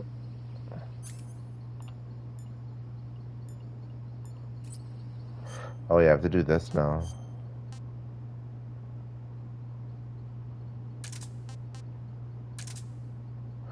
So we have the AK-47, a Soviet-made assault rifle, reliable, durable, and precise. Uses 7.62 by 39mm ammunition, 30-round magazine. Yeah, 7.62 millimeters, full metal jacket. It's a rifle. Then we have the smoke grenade. Soviet-made smoke grenades releases a cloud of white smoke upon detonation, blocking the enemy's field of vision. Very convenient. Alright.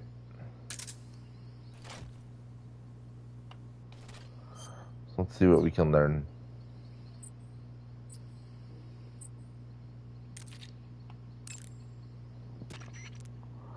Yo!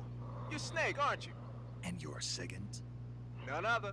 I heard that you're an expert on weapons, equipment, and cutting-edge technology. The DARPA chief from MetalGearSolid 1. I am the expert on weapons, equipment, and cutting-edge technology. I'm the guy that designed your trank gun, active sonar, and motion detector. If you want to know anything about weapons or equipment you find in the field, just send me a message and ask. Later. Sounds like the Cobra unit's members' names came from the specific emotions they each carry into battle. Emotions? Yeah. For unbearable torment, the pain. For true oblivion, the end. For infinite rage, the fury. For absolute terror, the fear. And for unsurpassed bliss, the joy. The joy? It's another name for the boss, because of the joy she feels in battle, I suppose. During the war, she had a partner named the Sorrow. Sorrow and joy. They say there couldn't have been a more perfect pair. The Davy Crockett's that the boss took with her when she defected are mortars that fire nuclear warheads. They're named after Davy Crockett, the hero who died defending the Alamo in the Texan War of Independence. Remember the Alamo? That's right. The warheads are equivalent to between 10 and 20 tons of TNT. Every building within 150 yards of the hypocenter is completely obliterated. But the warheads the boss had with her were some kind of experimental super bomb. So they're actually even more powerful than that. I don't even want to think about what happened if she used it again. Snake, you know what you have to do. Yeah, I know. I see you've picked up a directional microphone. The directional microphone is exactly what it looks like, a listening device. When you equip it with the aim button, the mic will pick up sounds in whatever direction you point it in. The directional microphone will let you hear a lot of things you couldn't hear otherwise, like really soft noises and the footsteps of faraway enemy soldiers. You ought to find it useful when you want to know whether there's an enemy on the other side of the woods or something. Try it out. It would have been useful on that bridge part, knowing when the other soldier was coming close if I didn't get caught. It's fine, though. Haha, so you're wearing the black camouflage. The black uniform isn't really camouflage. It was intended to have a psychological shock effect on enemies in hostage rescue operations and stuff like that. But it should also make you pretty hard to see if you wear it in a dark environment. And it might also work on black, earthy surfaces like you'd find in swamps. Wearing black face paint, huh? Painting your face with black paint should give you a high rate of camouflage in dark areas. Pattern clothing, face paint, tactical movements. These are the elements of camouflage that will allow you to deceive your enemy. To camouflage yourself, first check out the survival viewer. Then select camouflage, and you'll see two more options, face and uniform. Choose face to apply face paint, and uniform to change your field uniform. Simple, really. Make sure and choose something that'll match your surroundings. All right.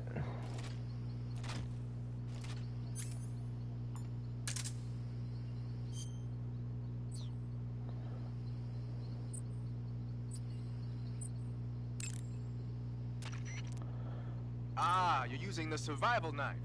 Yeah, this thing provides me with all the bare essentials I need to survive in the field. Hey, wait. What'd you do with the knife I made you? That was a work of art. It had matches and fish hooks and thread and stuff in the grip. Sorry to have to tell you this, but that thing is useless in a fight. No way. Really? Yeah. When the grip is hollowed out like that, there's not as much space to stabilize the blade. So the joint between the blade and the grip is weaker. That makes it easier to break. I get it. You're right. With your knife, you don't have to worry about it breaking no matter how much you swing it around. So the important thing is durability. Man, I gotta write this stuff down.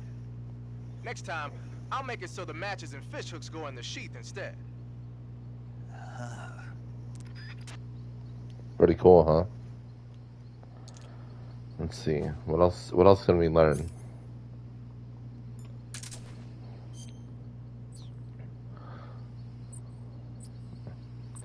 I keep pushing all the wrong shit because I'm so used to the controls of the original Metal Gear.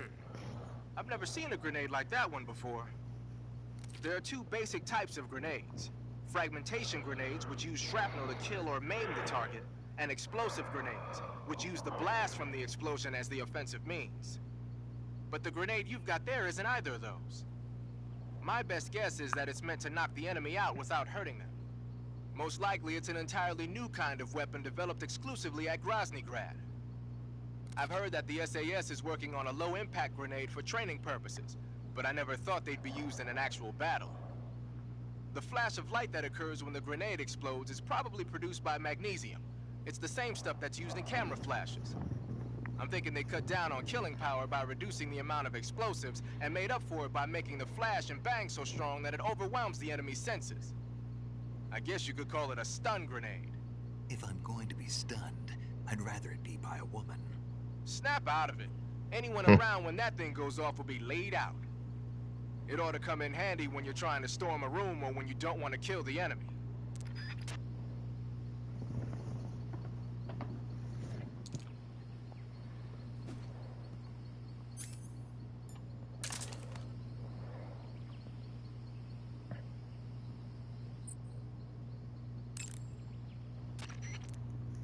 Got yourself an AK-47, huh?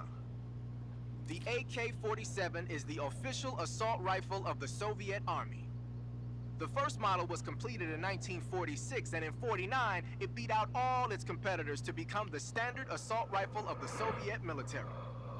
It uses 7.62 millimeter by 39 rounds developed in 1943, and a 30-round box magazine originally designed for a different assault rifle. You can aim it from the shoulder by readying it with the aim button and pressing the first-person view button. It's sturdy and extremely reliable with high power and precision. There's no better assault rifle in the world.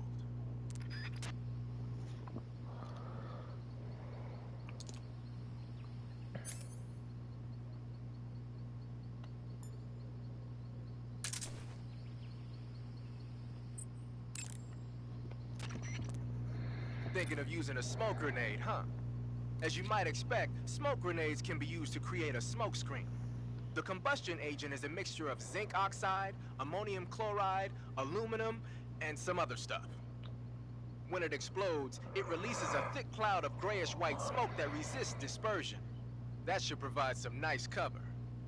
The smoke will confuse the enemy by blocking their field of vision. That'll help you out when you're trying to make a quick getaway. It also works the other way around. You can use it as cover to sneak up on an enemy position. The smoke screen should work just as well when you're being chased by dogs, too.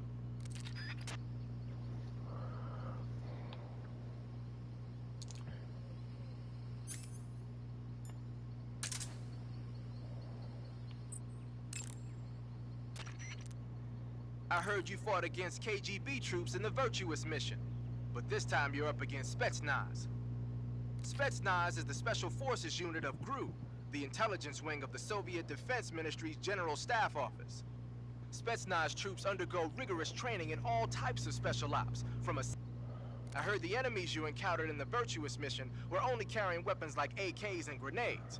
Well, it ain't that simple anymore. In addition to AKs, some of the patrols you'll encounter might be equipped with Scorpion submachine guns and shotguns. The Scorpion is even lighter than the AK, making it much easier to handle. Basically, a guy with a Scorpion is not gonna miss you as often as with an AK. The shotgun is a powerful weapon. One blast is enough to floor you and you're likely to be seriously wounded. Watch for that, man. Keep in mind that every weapon and piece of equipment weighs something.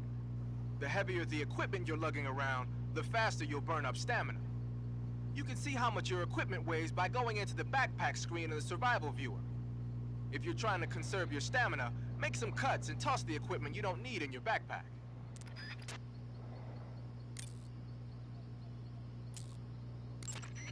Keep in mind that every weapon and piece of Paramedic. Snake, it's so good to hear from you again. Same here. It's been a week, hasn't it? 4 days, actually. Huh. I visited you in the hospital. You were still unconscious, though. Then you must have seen me naked. Yeah, but you were all wrapped up in bandages and tubes, so I couldn't do anything but look. Better luck next time. Let's hope so.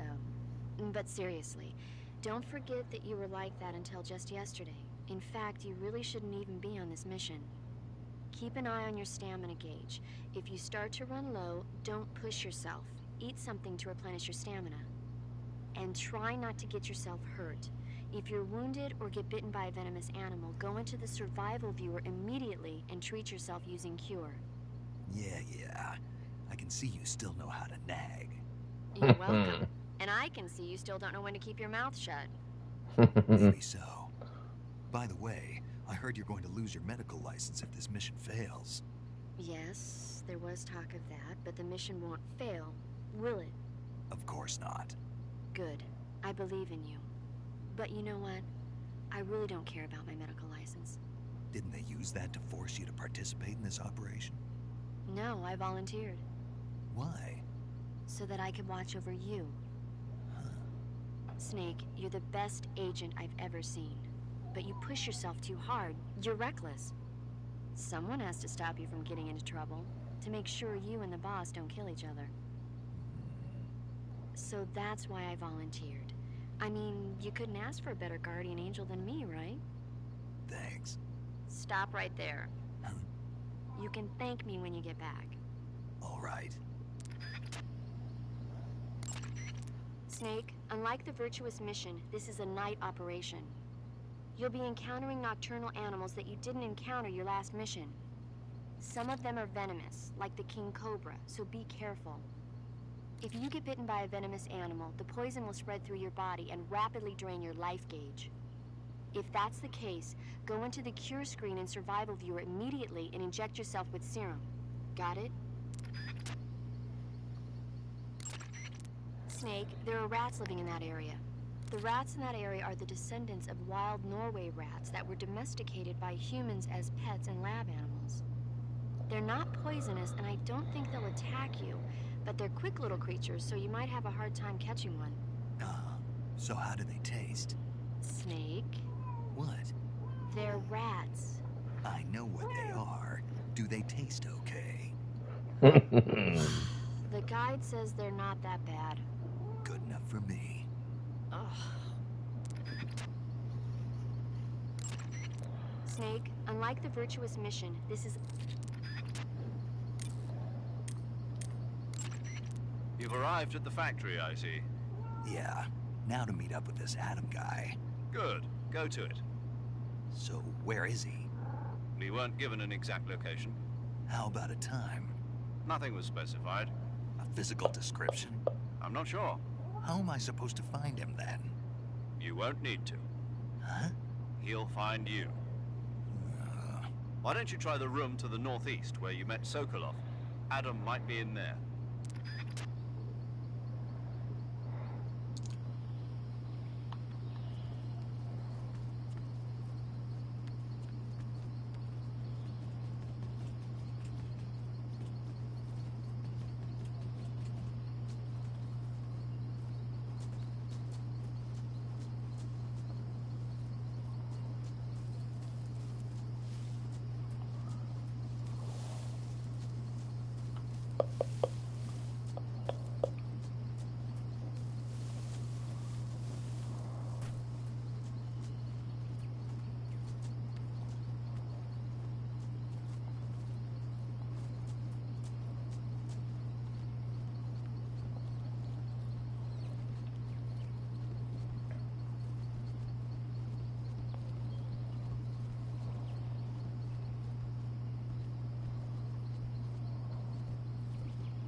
Adam is a spy sent by the KGB to infiltrate Volgin's ranks. You'll need to be extremely careful in how you approach him.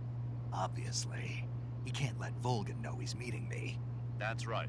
Adam won't show up if you're being pursued by the enemy. Before you go to rendezvous with Adam, make sure you haven't been seen by the enemy. Meet up with him in normal phase. Got it? Adam won't show up if you're being pursued by the enemy. Before you go to rendezvous with Adam, make sure you haven't been seen.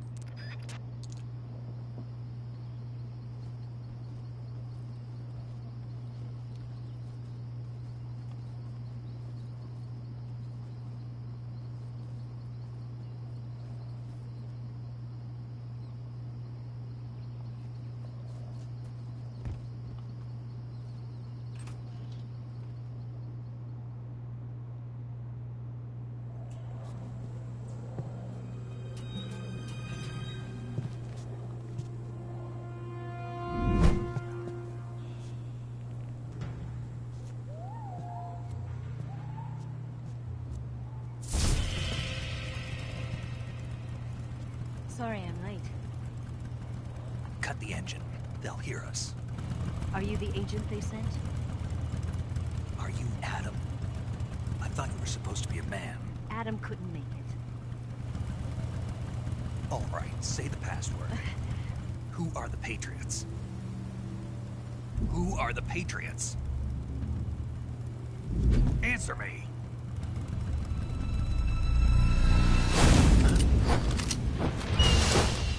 Trapped. Get down!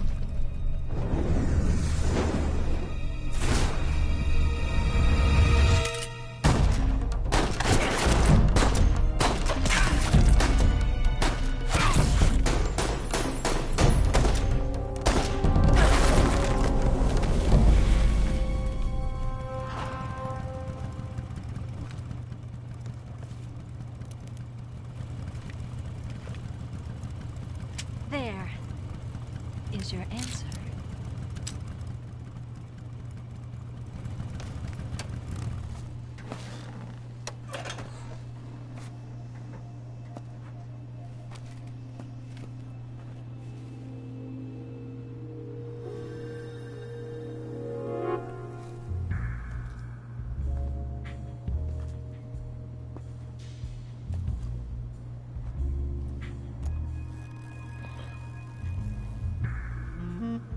Yeah, alright.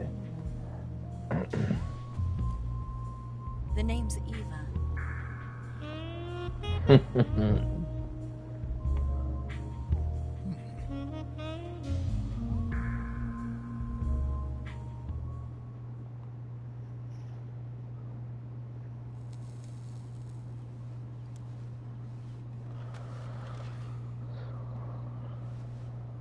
This wasn't part of the plan. What happened to Adam?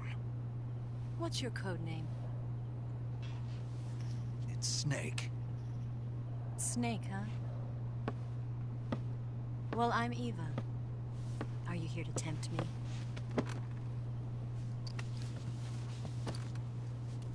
What happened to Adam? Colonel Volgan is a very suspicious man. He decided Adam wasn't the right person for this mission. And you were? Yes. Why? Because I can do things he can't.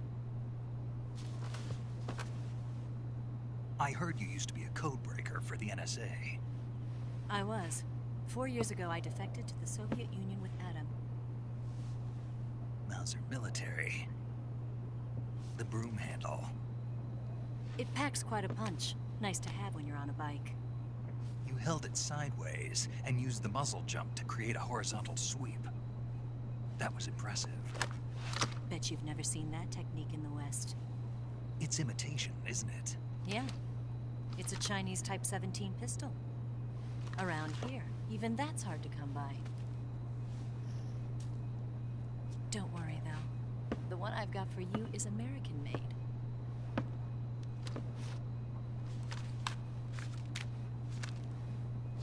.45, huh? Man loves it. Incredible. Do you like it? The feeding ramp is polished to a mirror sheen. The slide's been reinforced, and the interlock with the frame is tightened for added precision. The sight system is original too. The thumb safety is extended to make it easier on the finger. A long type trigger with non-slip grooves. A ring hammer. The base of the trigger guard's been filed down for a higher grip. And not only that, nearly every part of this gun has been expertly crafted and customized.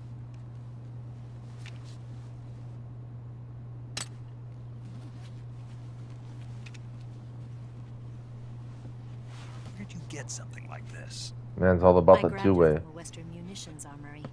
It probably used to belong to one of your officers, and there are more where that came from.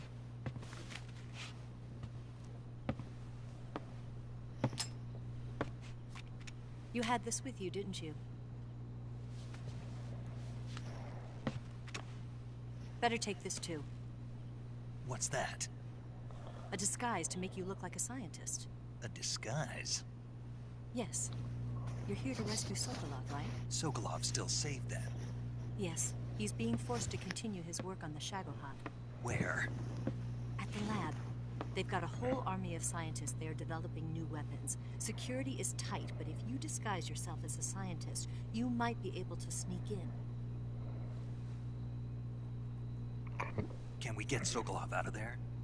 We'll see, won't we? Tell me how to get to the lab. The safest way in is from the rear. First, you'll need to head north through the jungle. You'll come to a heliport used for shipping materials. Past the heliport and swamp, there'll be a warehouse. Make your way through the warehouse and you'll come out just south of the lab. Got it. And just what are you doing there? In close-range combat, a knife can sometimes be more useful than a gun. By doing this, I'll be able to hold a knife at the same time and still keep the gun steady. That way, I can instantly switch between a gun battle and a knife fight.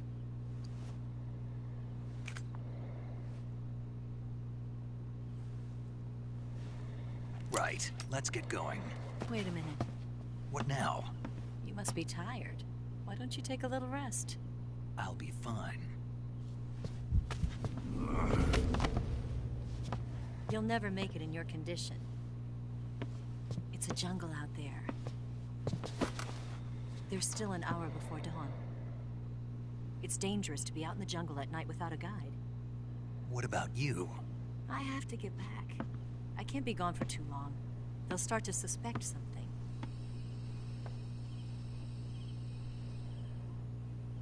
Don't worry. I'll keep you updated over the radio. That's it? My orders are to provide you with information, nothing more. You look disappointed. All right then. I'll do something special for you.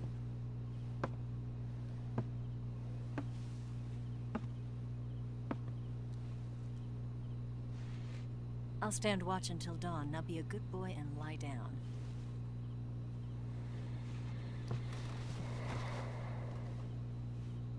What's the matter?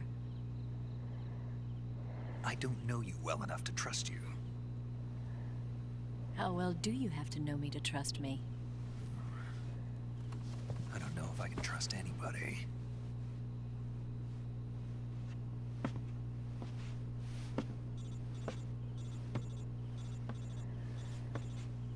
Gonna get that?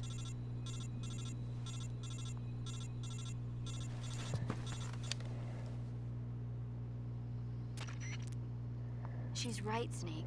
You should get some sleep. Although in your condition, you really ought to be back in the ICU. Whenever you save the game and quit, you'll go to sleep. Sleeping allows you to gain back stamina naturally.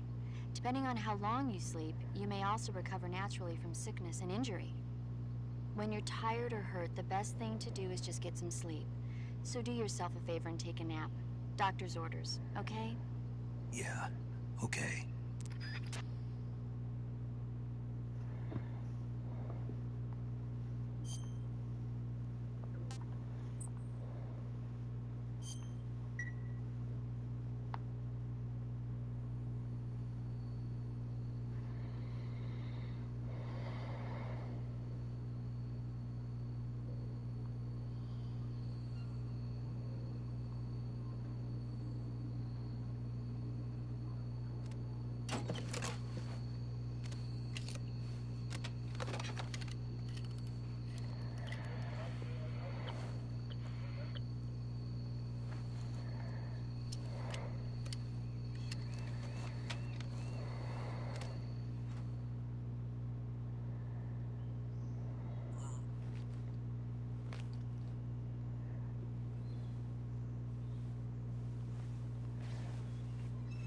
Yeah, alright.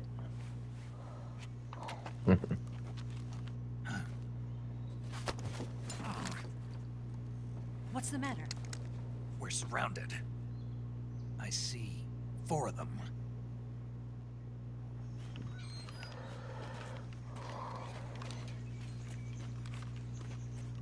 We've got company. It's the Ocelot unit.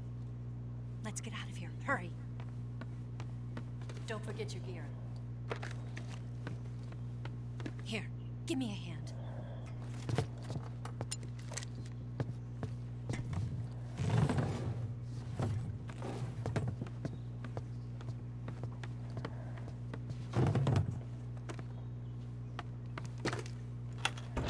We can use this to get to the basement.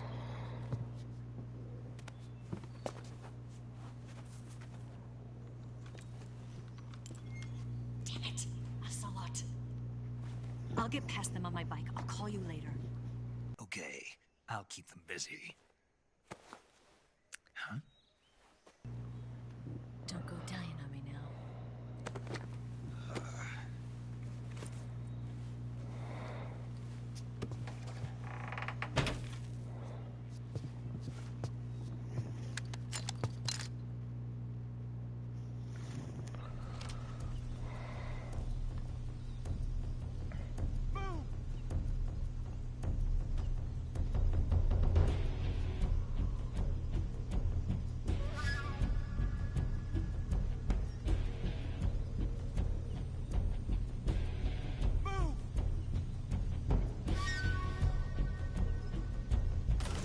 I see him!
I see him!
God damn, man.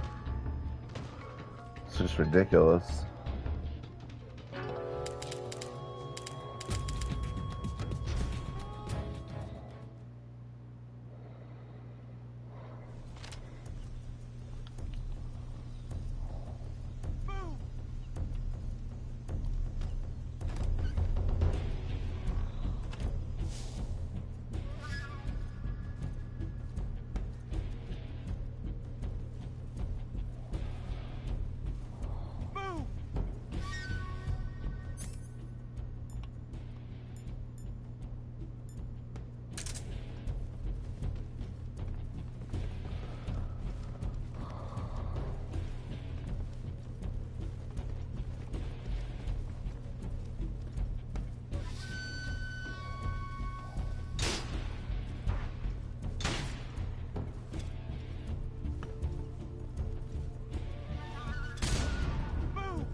It's just ridiculous, man.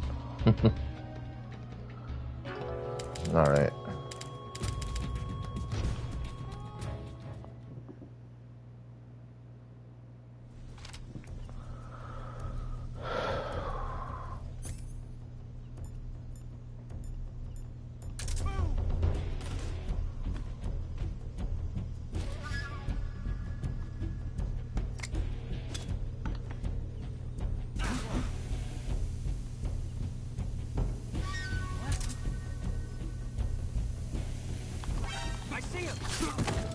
Come on, man. Get... Alright. There we go.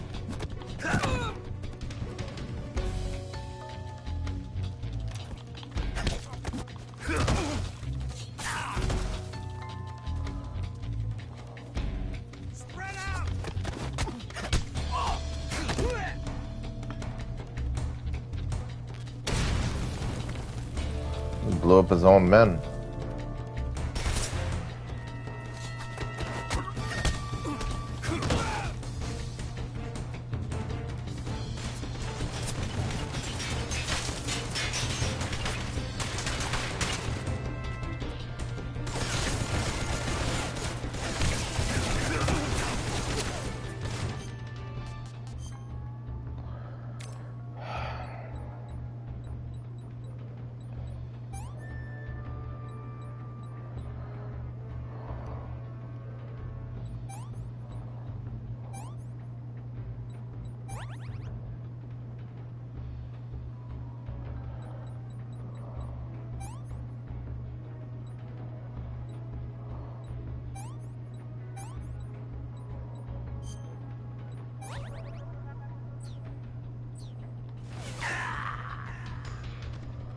Oh, it's so annoying.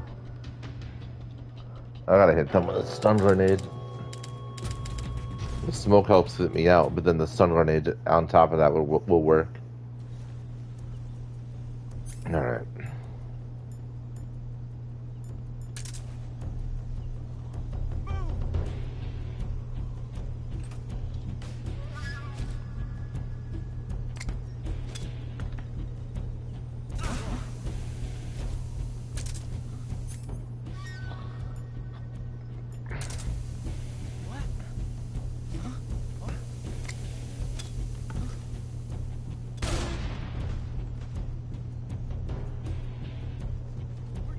I see him!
Come on, come on, come on!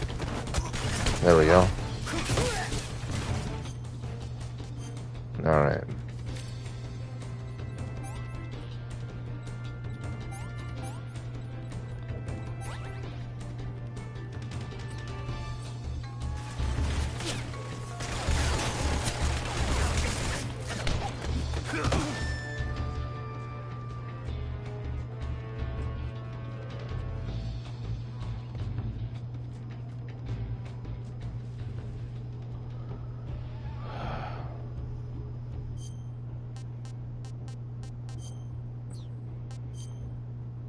I'm so screwed right now.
I have no idea where the guy even is.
Where are they then?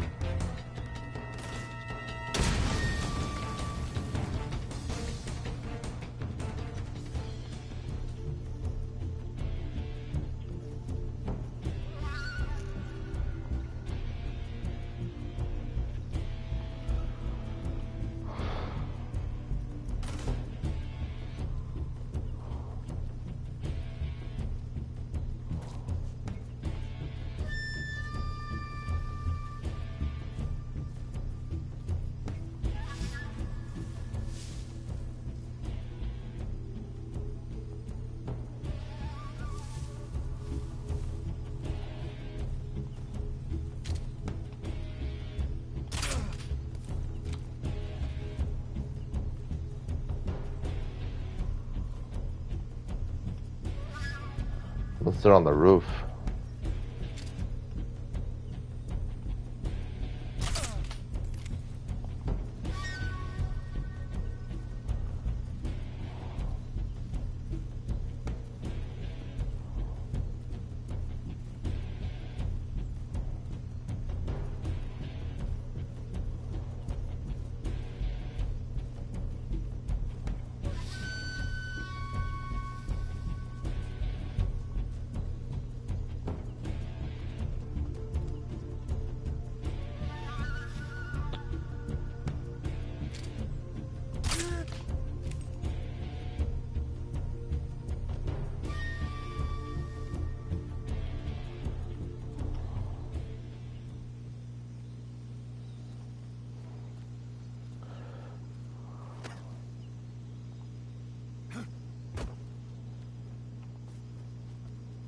Works for me.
Waiting for this moment.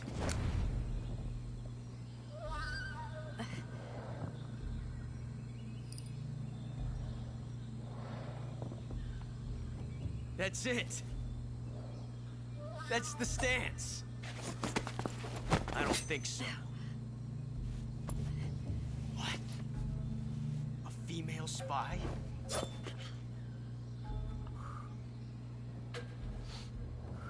This bitch is wearing perfume. Stay where you are. I've had enough of your judo. I see you've got yourself a single-action army. That's right. There'll be no accidents this time. You call that an accident? Well, it wouldn't have happened if you hadn't been showing off. What did you say? It's a nice gun, I'll give you that. But the engraving gives you no tactical advantage whatsoever. Unless you were planning to auction it off as a collector's item. And you're forgetting one more very basic thing. You don't have what it takes to kill me. We'll see.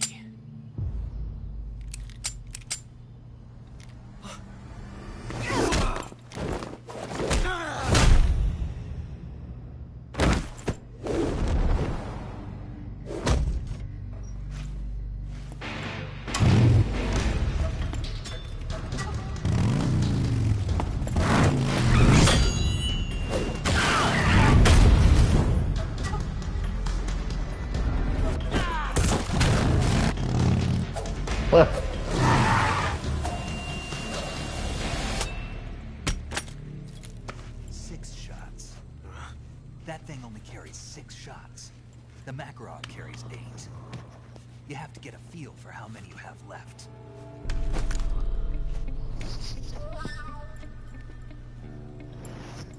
This is a high-class weapon. It's not meant for shooting people. Damn!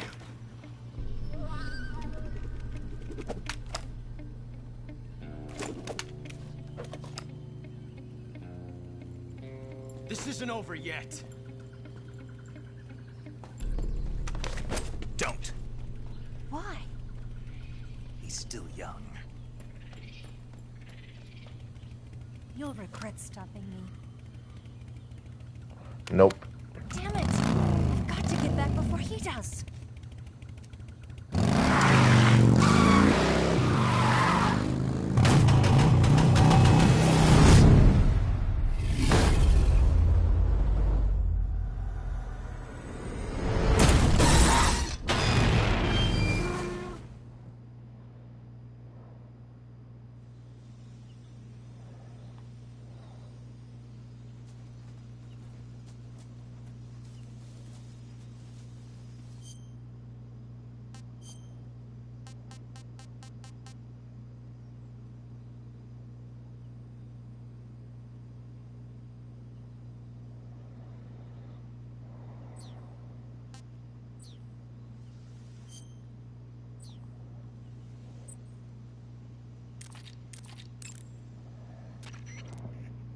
It looks like you've got rid of all the ocelots. Yeah. Now proceed with the rescue of Sokolov. According to Eva, you should start by going to the crevice to the north and... Can we trust her? What's that? Eva is with the KGB, isn't she? Can I really believe what she says? How do I know she won't double-cross me? There are no guarantees in espionage, Snake, only calculated guesses. At this point in time, the KGB stands nothing to gain by stabbing us in the back. So you're saying I can trust her? I'm saying the chance that she'll betray you is low. Ah. Of course, we checked the route she gave you against our own data. It looks like a pretty solid infiltration route. It makes good use of weak spots in the enemy's defenses. You shouldn't have any problems. Follow the route Eva showed you and proceed with the mission. Roger. First, enter the cave through the crevice. Eva said it was to the north, so head that way.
First, enter the cave through the crevice.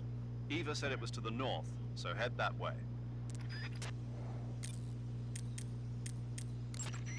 Hey, Snake, remember back at the abandoned factory when you whittled the grip of that 45 down? Yeah. I've never heard of a customization like that before. Why the grip? To fit it with a knife. A knife? You're gonna keep the knife and the gun both at the ready? That's the idea. Why would you want to do that?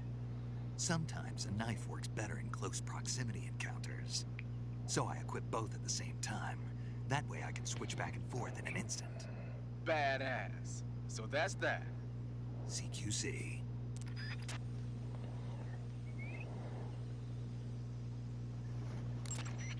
Snake, you said Eva said her Mauser was a Type 17, right?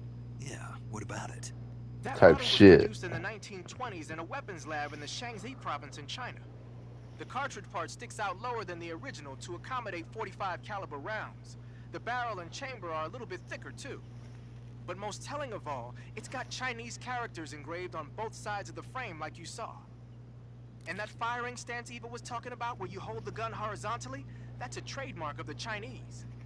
Just like you were saying, when you're firing in full auto mode, the muzzle jump effect gives you a horizontal strafing motion. They say it's especially deadly in indoor and close-range mop-up actions.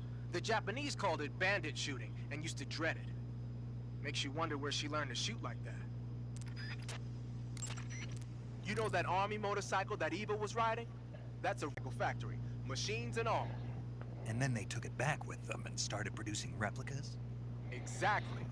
Originally, that motorcycle was designed to be used with a sidecar attached. That means it's got enough power to drag a 200-plus pound sidecar around. So that's how she could pull off all those crazy stunts. Uh-huh. Of course, I it wonder takes what a kind of lot of engine skill that to be thing's able to got. control that much power. That Eva chick is something else. It's pretty The impressive. Mark 22 is a tranquilizer gun. You can use it to take enemies down without hurting them. The thing is, the amount of time it takes for the tranquilizer to work depends on which part of the body the dart hits. If you need to drop an enemy in one shot, aim for the head. The Mark 22 can also be equipped with a suppressor. With a suppressor equipped, you won't need to worry about anybody hearing the shot. But the suppressor will deteriorate each time the gun is fired. The durability of your suppressor is displayed on the weapon icon whenever the suppressor is equipped. Be sure to keep an eye on it. A suppressor can be unequipped by pressing the enter button while the weapon window is open. It's a good idea to take the suppressor off a gun when you don't need it. The camo index displayed on the screen tells you if your outfit is getting the job done. The higher the value of this index, the harder it is for the enemy to spot you. Try your best to keep the camo index as high as possible.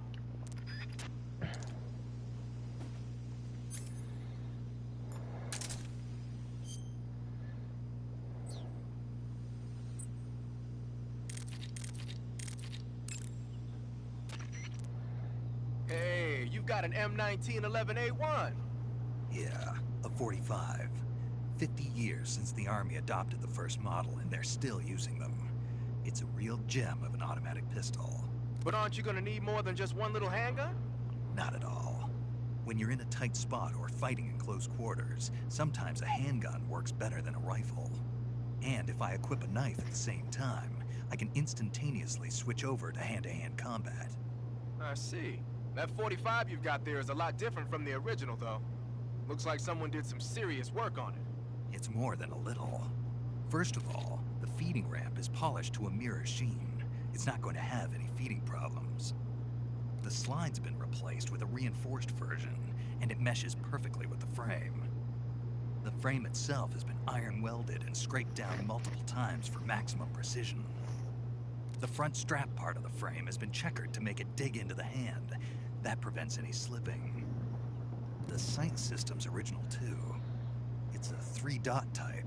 It's got an enlarged front sight, giving it superior target sighting capability. The regular hammer's been replaced with a ring hammer. That enhances the cocking control and increases the hammer down speed. They also reworked the grip safety to accommodate the ring hammer. Looks like they eliminated it altogether. This is a tool for pros. The thumb safety and the slide stop are extended to allow for more precise handling. The base of the trigger guard is whittled down so you can use a high grip. And the trigger itself is a long type for easy finger access. The trigger pull is about 3.5 pounds. That's about 1.5 pounds lighter than normal. The magazine well has been widened to make it easier to put in a new magazine. The magazine catch button has been cut down low to make it harder to hit it by mistake. The mainspring housing has been changed to a flat type to increase grip, and it's even been fitted with stepping so it doesn't slip from the recoil when firing. On top of that, they added cocking serrations to the front part of the slide. That lets you load and eject cartridges faster in an emergency. Whoever did this is a professional. No question, this thing could shoot a one-hole at 25 yards in a machine rest. Well, I'll be damned. That's some gun. Yeah, I've never used a weapon this fine in my life. It's pretty cool, man. Literally brings the gun to life.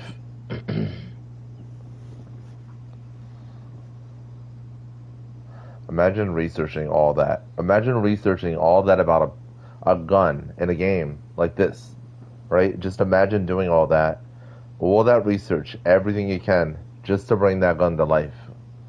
That's what I love about these games. What I love about how Hideo Kojima made these games. He brings everything to life in it. It's every little detail, everything, every little thing, every little aspect of the game is brought to life in its own kind of way. No other dev or company does that, or did that, especially back then. See, when these games came out, when this game came out, when Metal Gear Solid 2 came out, this is when devs really poured their heart and soul into the video game. You know what I mean? This is the PlayStation 2 era, which is probably the greatest era in video game history, honestly. It was the best console of all time, in my opinion. Everything that came out back then, even before, the devs poured their heart and soul into it. And this level of development, creativity, artistic style, and just all the work that's put into games like this back then is not really, it's not seen anymore, you know what I mean? It's not really done anymore like this. And so that's why it's so impressive to see and to watch. It's what I love about it. It brings games like this to life. It makes it more cinematic. It makes it feel less like a video game and more like you're playing a whole movie. That's what I love about it, though. Covering your body is a good start, but a bare face will kill even the best camouflage. If the situation calls for a high camo index, you better break out the face paint. To apply face paint, select face from the camouflage menu in the survival viewer. Then choose a face paint that blends in with your surroundings.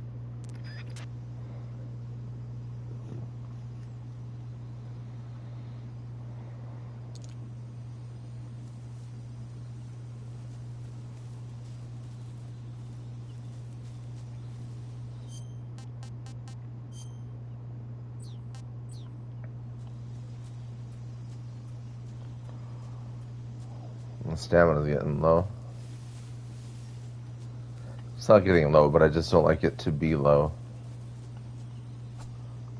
I prefer it to be as high as possible, basically. So we're always at 100%. I wonder if... Oh, what's that? That's closed.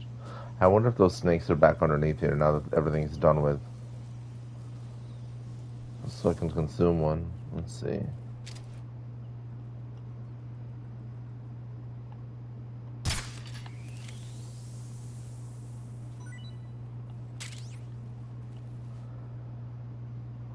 Let's see.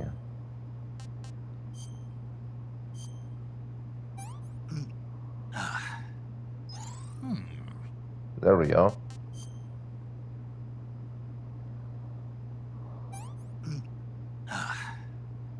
This is horrible. Yuck. I can't imagine what the hell that was, but at least the rat was good. I would imagine it would be naturally. Such a nasty animal, though. But I mean, imagine these kinds of rats aren't really that bad. It's rats that are in public, or not in public, but like suburban rats are disgusting. Rats in an environment like this aren't going to be so bad because of the fact that they are in their natural environment, you know what I mean? The reason rats in suburban environments are bad because they touch everything and it's human populated. There's trash and dirt and germs and bacteria. They're going to transfer everywhere. But in the wooded area, woodlands, forests, and jungle, all this, it's a natural habitat for them. There's less bacteria, less germs that they're transferring around, less chance for disease to spread and all that kind of stuff.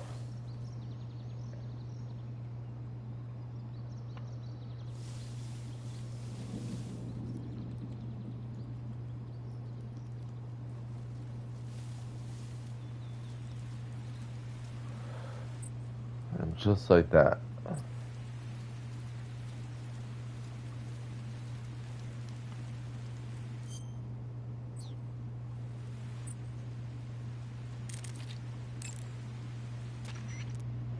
That swamp seems pretty deep. It's probably deep enough to dive underwater and swim around. Press the crouch button when you're swimming on the surface to dive underwater. The controls when you're underwater differ somewhat from when you're on land. The movement stick controls the direction you move in. Simply move the movement stick to move in that direction. Press the action button repeatedly to swim faster. This is useful when you're in a hurry. You can also press and hold the evade button to surface in an emergency. If you want to change the direction you're facing, you can use the camera stick to control the camera.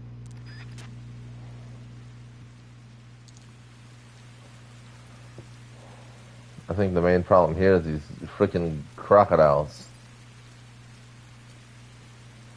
Yeah. Now we're in their territory. When you're bitten by a venomous animal such as a snake or a spider, or hit by a poisoned arrow, the poison will start to affect your body. Your life will decrease with each passing minute, so cure the poison as soon as possible. To cure poison, go into Cure in the survival viewer and inject yourself with a dose of serum. You can get serum from enemies. Either hold them up or shake their bodies down after you defeat them. I'm pretty sure you can also get serum by capturing the rabbits that live in that area. Snake, be careful. That area is inhabited by coral snakes.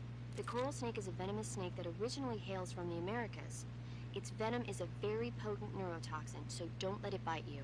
If you do get bitten, go into the survival viewer right away and use Cure to neutralize the poison with a serum injection.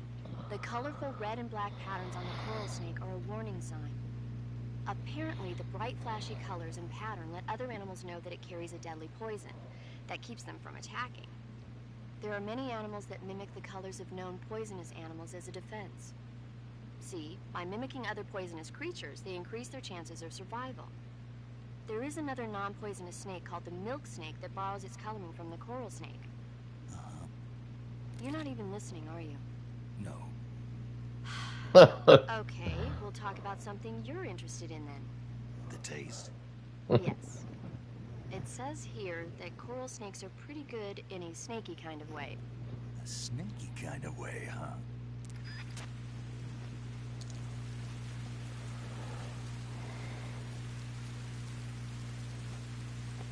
Yeah, it would be that close. That area is inhabited by the milk snake. The milk snake closely resembles the coral snake, but it's actually not venomous. Even so, you'll still take damage if it bites you, so don't get too close. So is there a way to tell the difference between a milk snake and a coral snake? It's pretty difficult. They really do look almost exactly alike. I guess if I had to pick something, I'd say it's that the milk snake is much less aggressive. Okay. Ah, I just thought of a better way. You're going to love this. What? Eat it. Eat it? Yeah. The guide says milk snakes don't taste very good. Is that right? But if I've already caught and eaten it, what does it matter which kind of snake it was? It doesn't, does it? Shoot, I thought I had a good idea.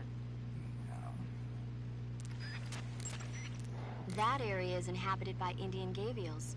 The Indian gavial is a crocodile that originally lived in freshwater regions in India and Nepal. Why are Indian crocodiles way out here? They're captive crocodiles that were brought here for research purposes but escaped and became wild again. Indian gavials are large creatures. Adult males grow to over 6 meters in length. You'll That's never big. catch one alive, even if you use the tranquilizer gun. Got it. So, how do they... Taste? Yes, I did look into that. You know what they always say. Tastes like chicken.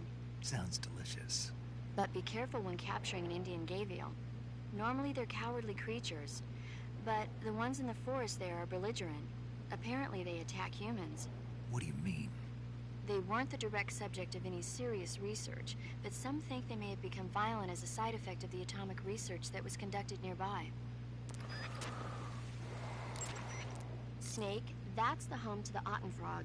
The Otten frog is a large, corpulent species of frog. They're known as a delicacy, so it might be worth catching them for food. The Otten frog was originally found only on Amami Oshima in Japan. Frogs usually have 4 toes on their front legs, but the Otten frog is unique in that it has 5. Got it. By the way, you said they were known as a delicacy, right? Right. So that means they must taste pretty good, huh? I guess so. I hear that in Japan, Otten frog sashimi and sukiyaki are popular dishes. Really? Yeah. Japan, huh? That place is starting to sound better and better. Yep. Snake, that area is inhabited by the poison dart frog. The poison dart frog is native to the tropical rainforests of Central and South America. They normally grow between 2 and 5 centimeters in length, but for some reason the ones in that area seem to be much bigger than that. Poison dart frogs are known to carry a potent neurotoxin called familiotoxin. Long ago, people used the poison Familial sounds like breathing. Watch out, because if you eat one, you'll get food poisoning. Snake, that area should be inhabited by tree frogs. The tree frog is a green frog that's found throughout Asia. It's arboreal, spending most of its time in shrubs and bushes. You can capture animals alive by using the tranquilizer gun or a mousetrap. When you capture a live animal, you can carry it on you as a weapon by going to backpack in the survival viewer. Once an animal is on your person, equip it, use the aim button to ready it, then press the attack button to throw it.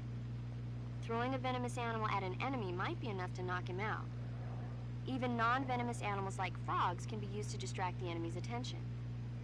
And since I know you're going to ask me, yes, keeping animals alive prevents them from rotting and makes them taste better when you eat them. Remember though, you've only got 3 cages for capturing live animals. You should be able to find Siberian inkcap mushrooms growing in that area. The Siberian inkcap is a mushroom in the inkcap family. It's known to be edible, so keep an eye out for it. Snake, there's a fruit called the golova growing in that area. The golova is a variety of jackfruit found only in Selino-Yarsk. It's big and tasty, so I think it'd be worth searching for. Snake, there's supposed to be a Tsuchinoko in that area. Tsuchinoko? You've never heard of it? It's a mysterious snake that's found all over Japan. If it lives all over Japan, then why is it so mysterious? Many people have seen them, but no one's ever caught one. If you do manage to catch one, it'll be a major historic discovery.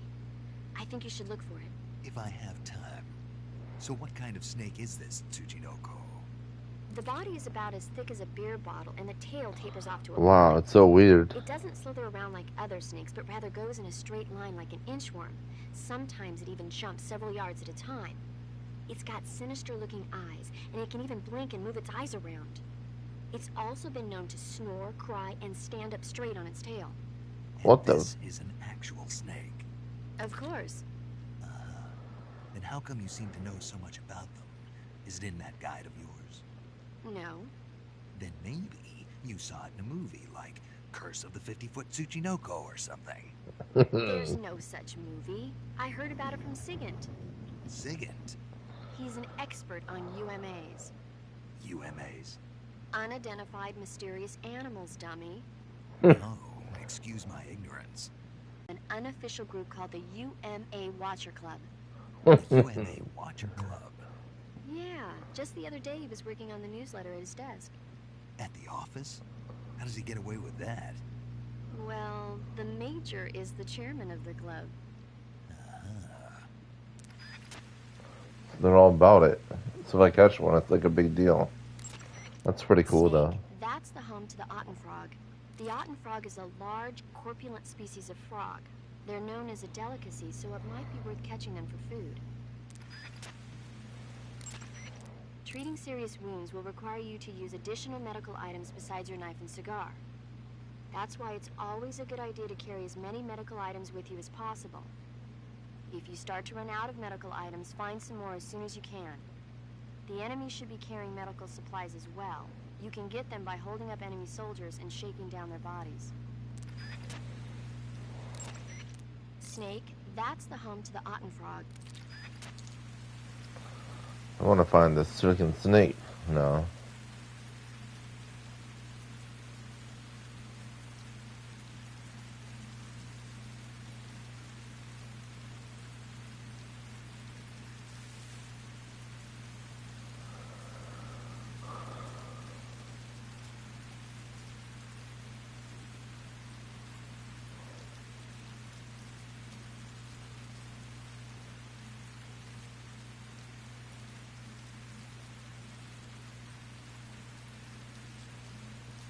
Oh.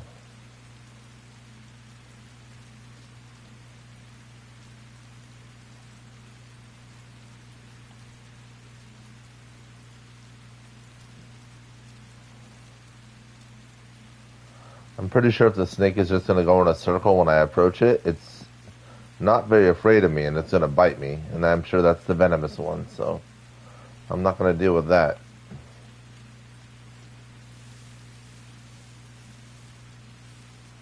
Of course they'd put it in the bushes.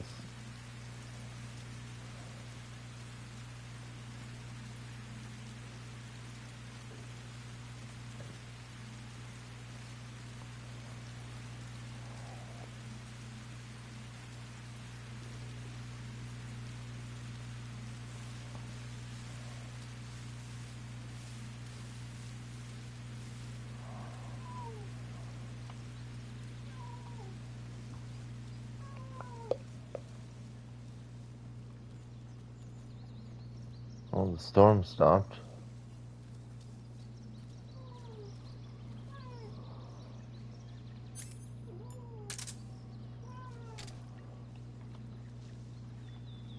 I hate to kill it, but we want to eat it.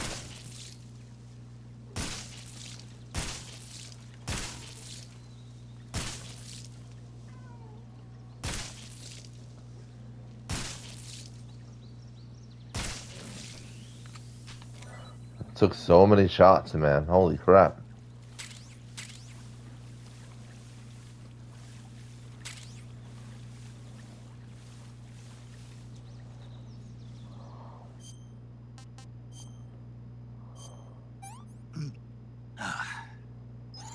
Not too bad.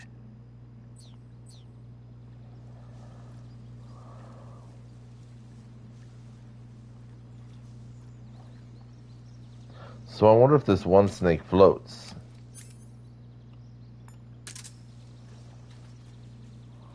The legendary one that they're talking about.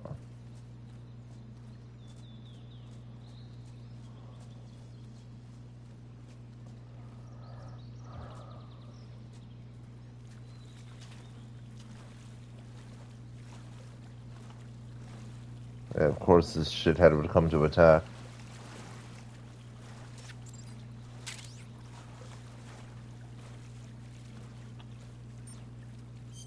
I just got fucking bit. Oh, leeches.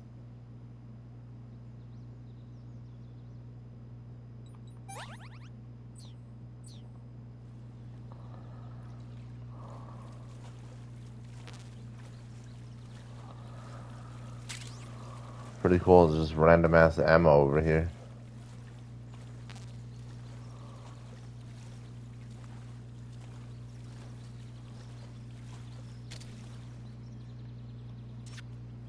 Ah, Jesus. Getting leeched on, man. At least the cigar is like infinite.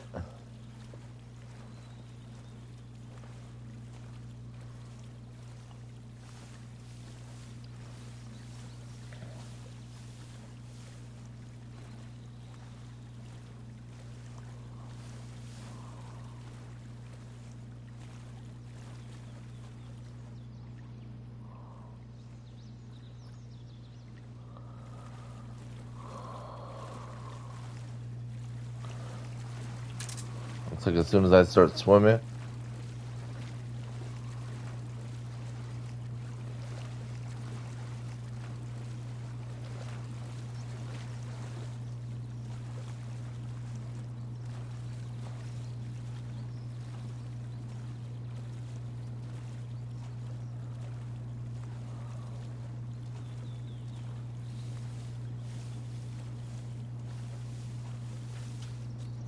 Alright.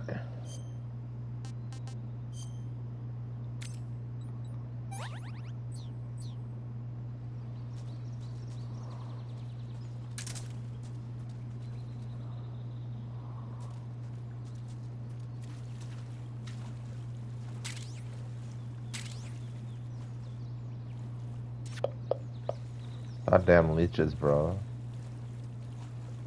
Sounds like they kiss him when they get on his body, too.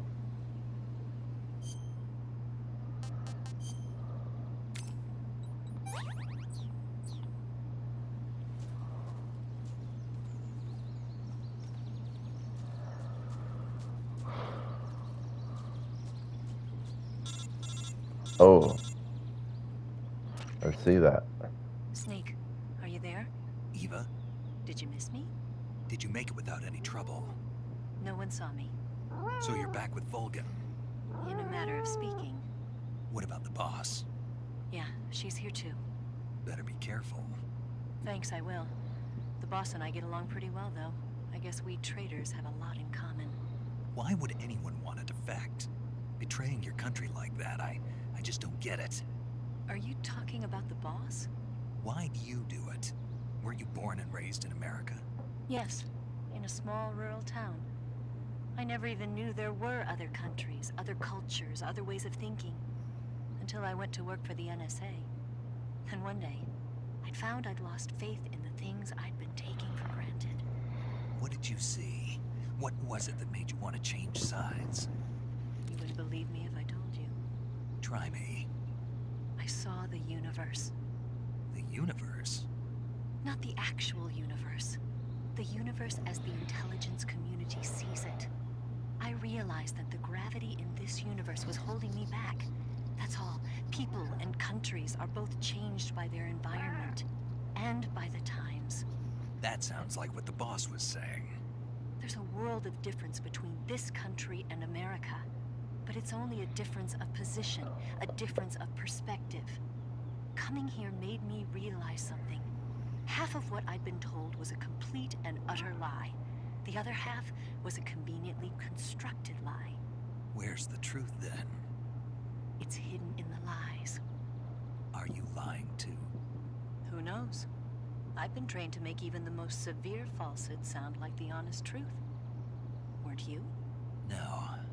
I believe because I have to, even if it is a lie. That's part of my mission. I'll have to remember that. If you need me, give me a call on the radio. My frequency is 142.52. See ya.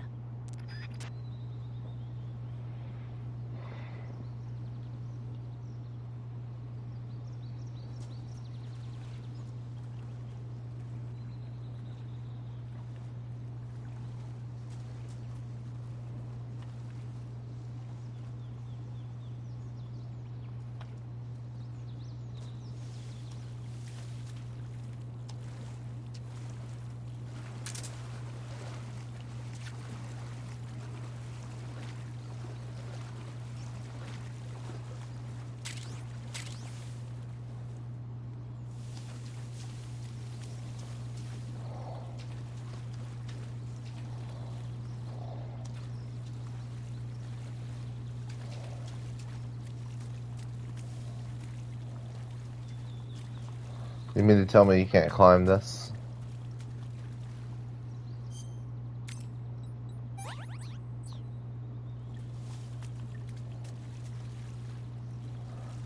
Whoa.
Oh, Claymore.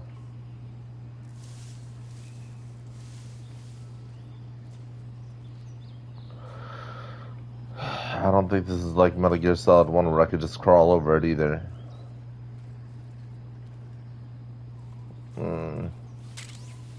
Oh, I can. Ha! That's awesome. That's one benefit for sure.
Yeah, who's that?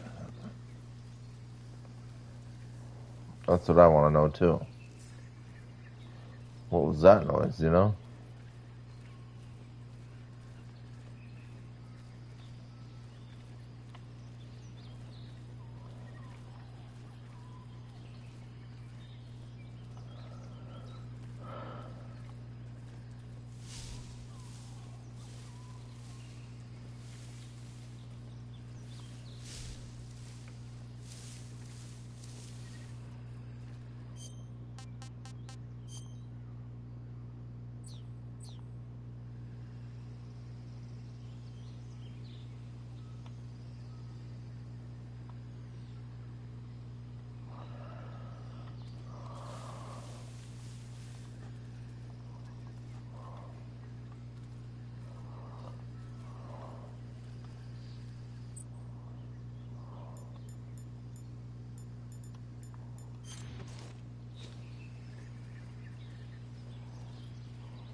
Shit. HQ. This is HQ. Patrol here. We're under fire. Enemy position unknown. Commencing alert status. Acknowledged. Sending reinforcements. Use extra caution.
God damn it, man.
Sorry.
Here at last.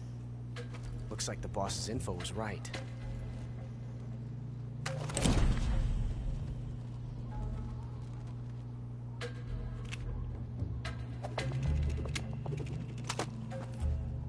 Twice now you've made me taste bitter defeat.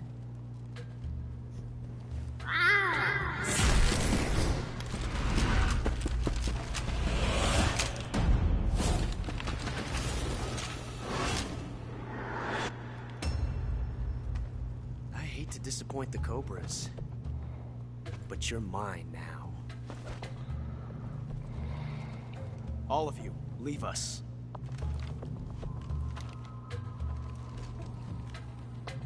It's just you and me. No one to get in our way. Ocelots are proud creatures. They prefer to hunt alone.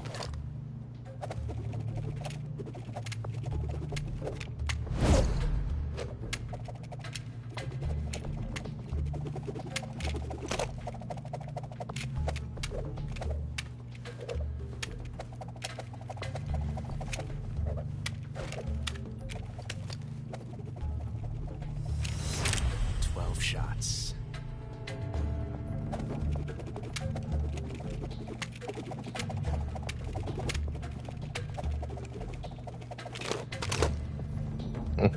It's pretty slick, man. This time I've got 12 shots.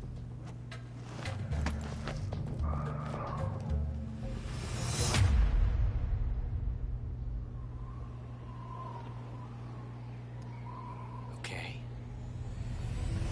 Draw!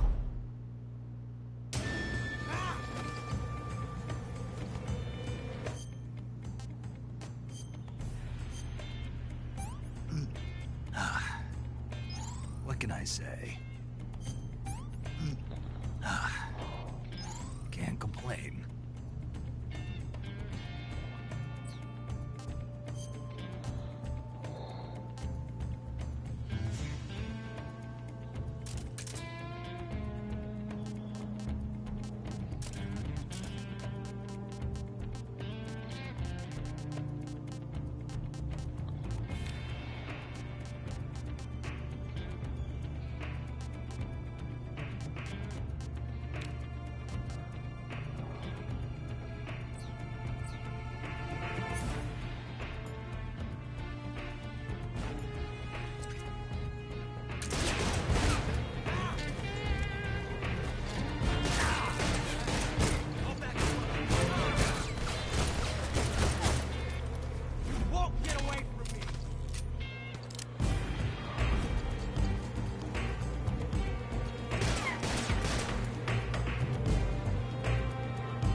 Simply changing a clip.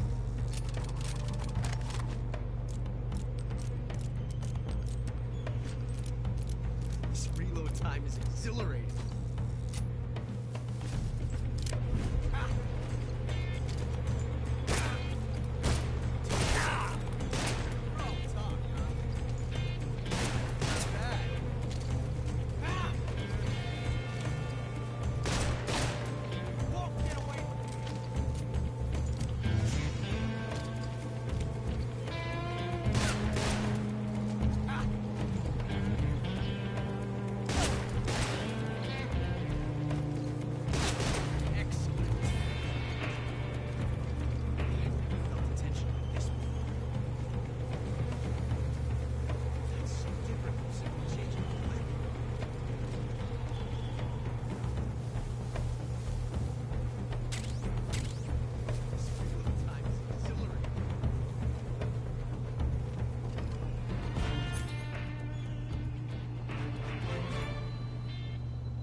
Pretty tasty.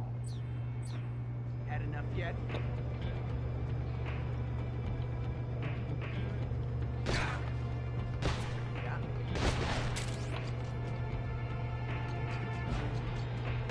Not bad.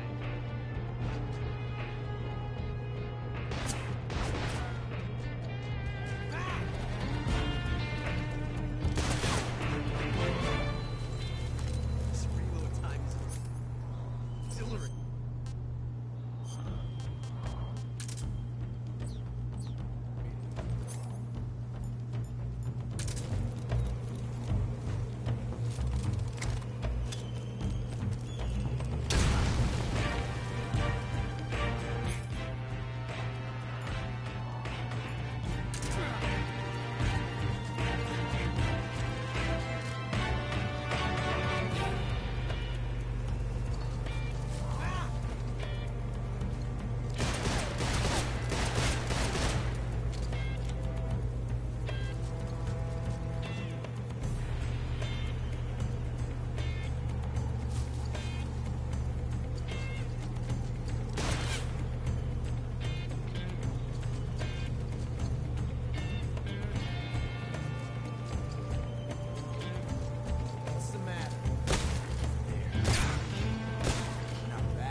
Lucian.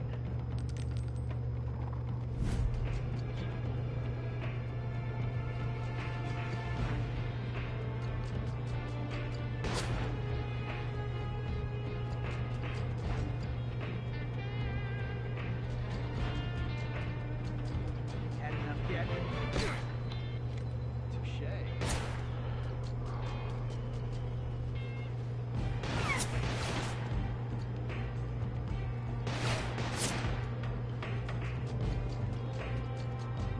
Can't hide forever.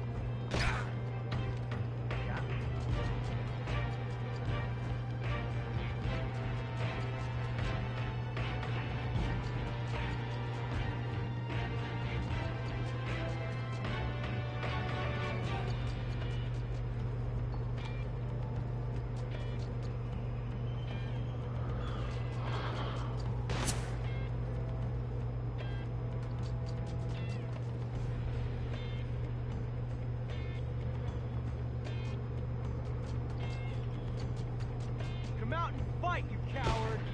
Ah. Nice shot.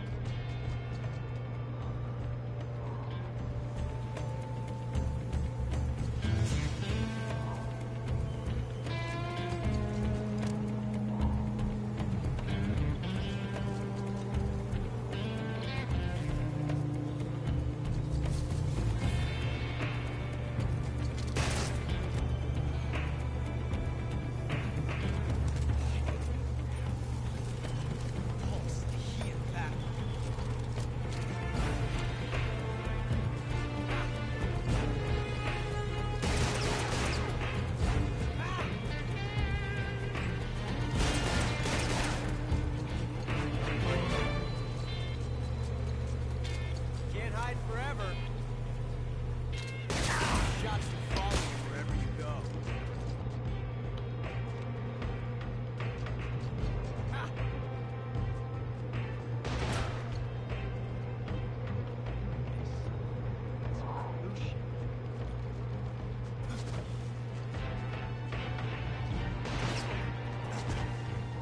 No. Fuck. Come on, climb up, climb up, climb up. Oh, that was so close. That was terrible.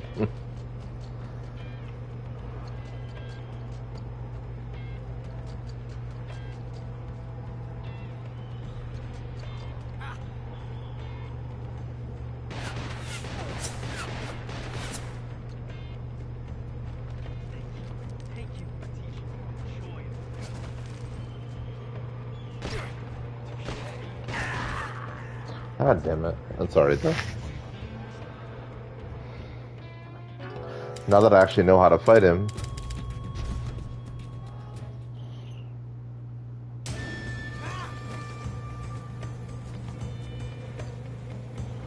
Alright.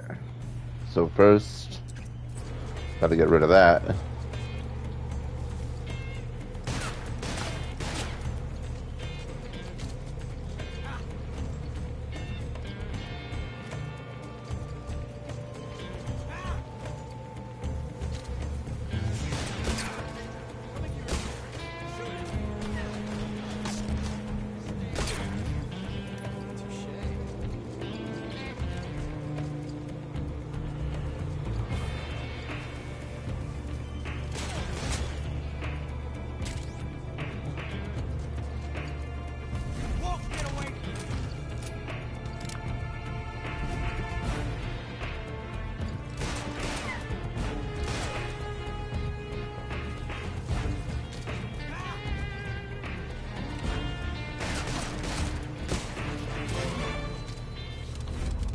What just happened to me? I got bit.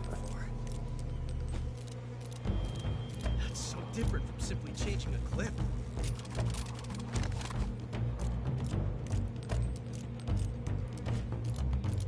This reload time is exhilarating. It's got like a bullet attached to him.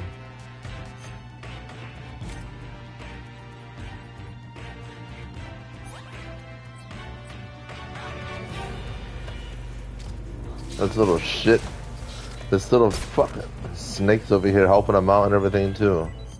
That's fucking crazy, dude. I'm getting shot at by the one guy. I got King Cobras biting me in the back. It's insane. So Metal Gear, though, you know what I mean? So Metal Gear. What can I say? Can't complain. There we go.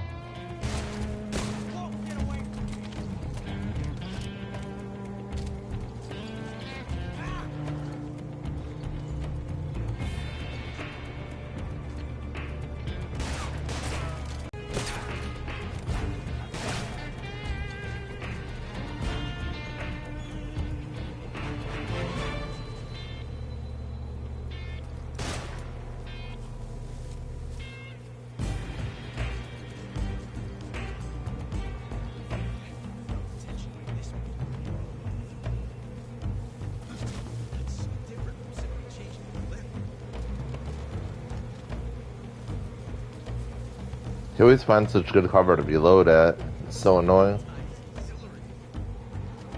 You got so much cover over there.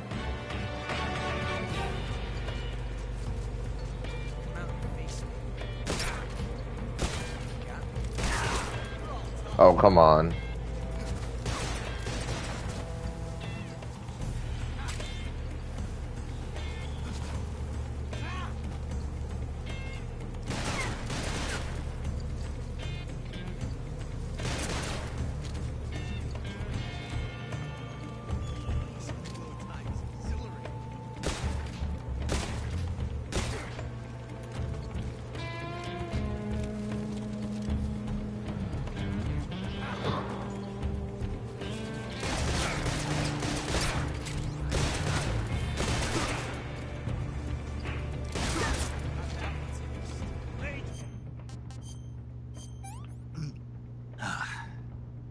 Pretty tasty. Amazing. I never knew reloading could be so thrilling in the middle of a battle.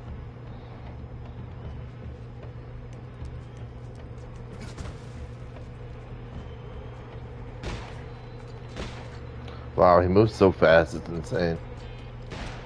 Not even realistic.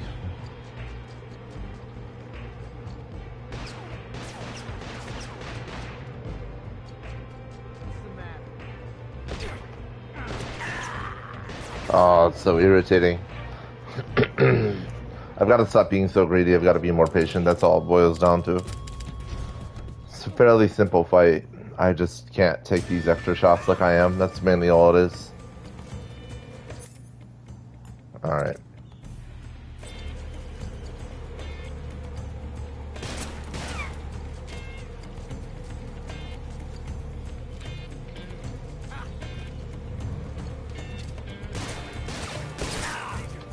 Damn.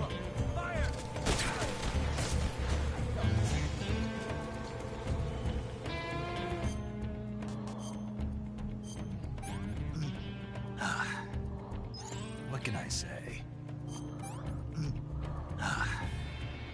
Can't complain. Alright. So when he sticks out, it's only one shot. It prolongs the battle, but it prevents me from getting shot at back, basically, and that's how you have to fight it. Especially because I'm not going for the kill, I'm just going...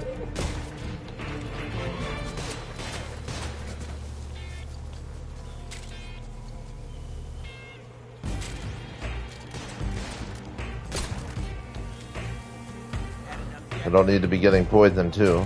You know what I mean? Holy crap.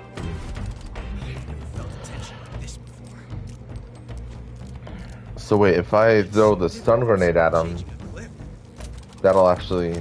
Yeah, I see what I need to do, too. So when he's reloading closer, I'm going to throw the stun grenade at him to eat more of his stamina away. Because I don't want to kill him, I want to stun him. Because if you stun him, you get more of a bonus for beating him. Whereas if you just go for the kill on him, you get less of a bonus. The game rewards you. The game rewards you for not killing. So this is what we need to do. Oh, we have it. Good. Alright. That's what I need to aim for, literally.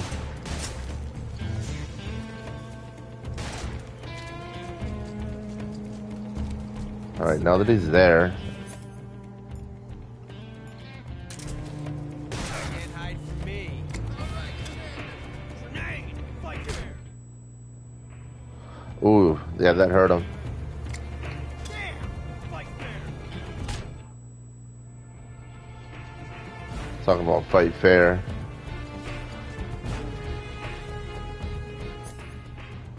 I'm fighting quite fair.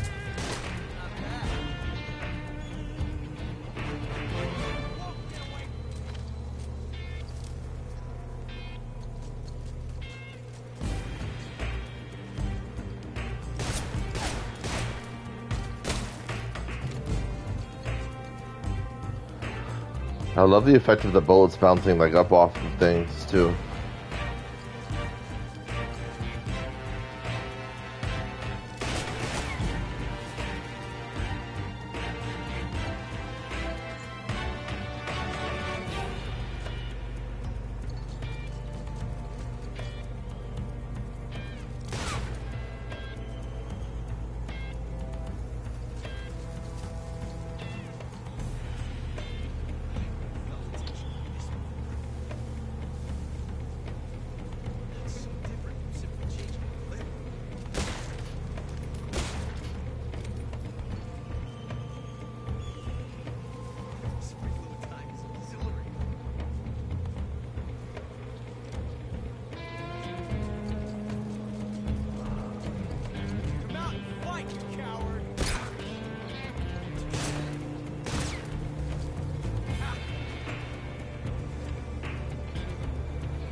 Got him again.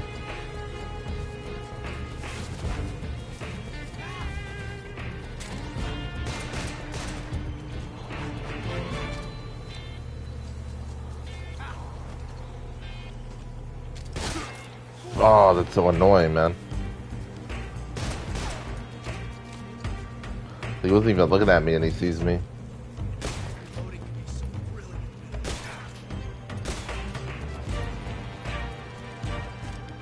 They're doing pretty good.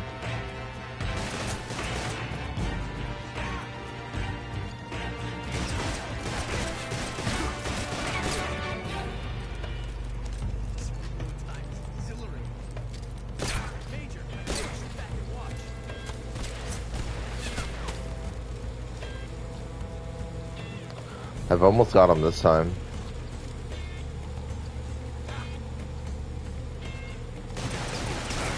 Holy crap.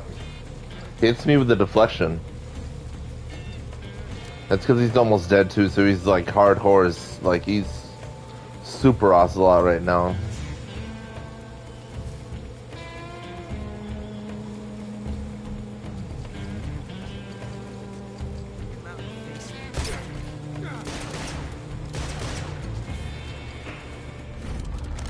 One more shot should do it. Look how fast he reloads too. It's wild, man.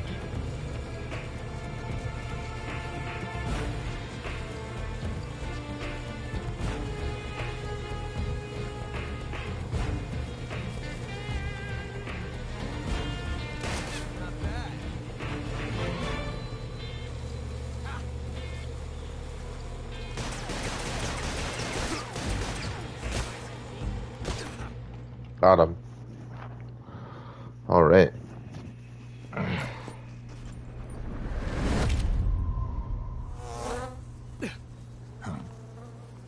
Damn it. He found us.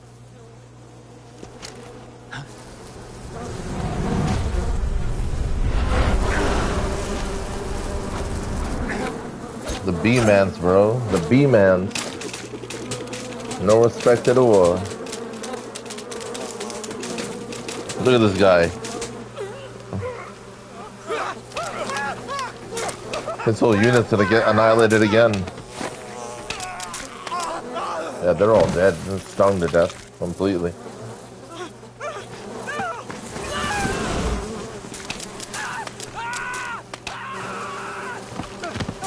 That's horrifying.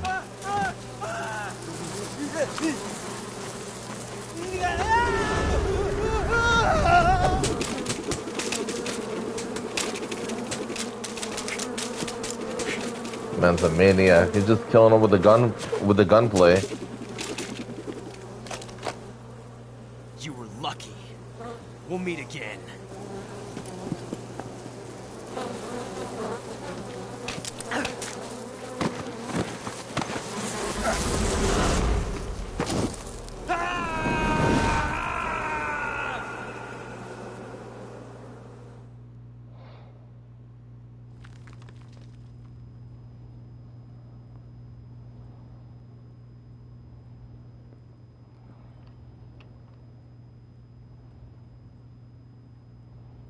Well, this is a nice way to come back. You can't even see anything. Oh, I got the uniform. Yeah, this is a reward. Wearing it removes any handshake when readying weapons. That's awesome. So yeah, they reward you for when you fight in the boss fight. They reward you for going for the stun instead of the kill. You obviously don't kill him either way, but if you whittle down his stamina instead of his health, or any of them, if you whittle down their stamina instead of their health, you get the bonus uniform. And then this one I just found in that water area from before with all the crocodiles. GAKO pattern camo uniform. Wearing it enables you to hear Keratin's calling. I don't know what that means. Well, that's pretty cool too. Via animals, it gets rid of. So wearing this camo will get rid of weapon sway for me. Looks crazy. Oh, that's cool. And then this one, let's see. Looks really, really goofy. Man, this got rubber ducks on his. Freaking rubber ducks on his outfit. That's so funny. I wonder if they'll tell me what this means. Oh, there it is.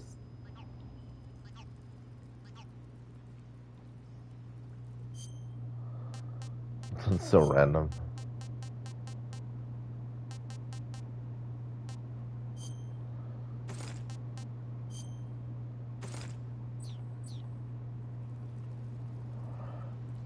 I mean, he's so camouflaged, I can't even see him now. It's just absolutely insane.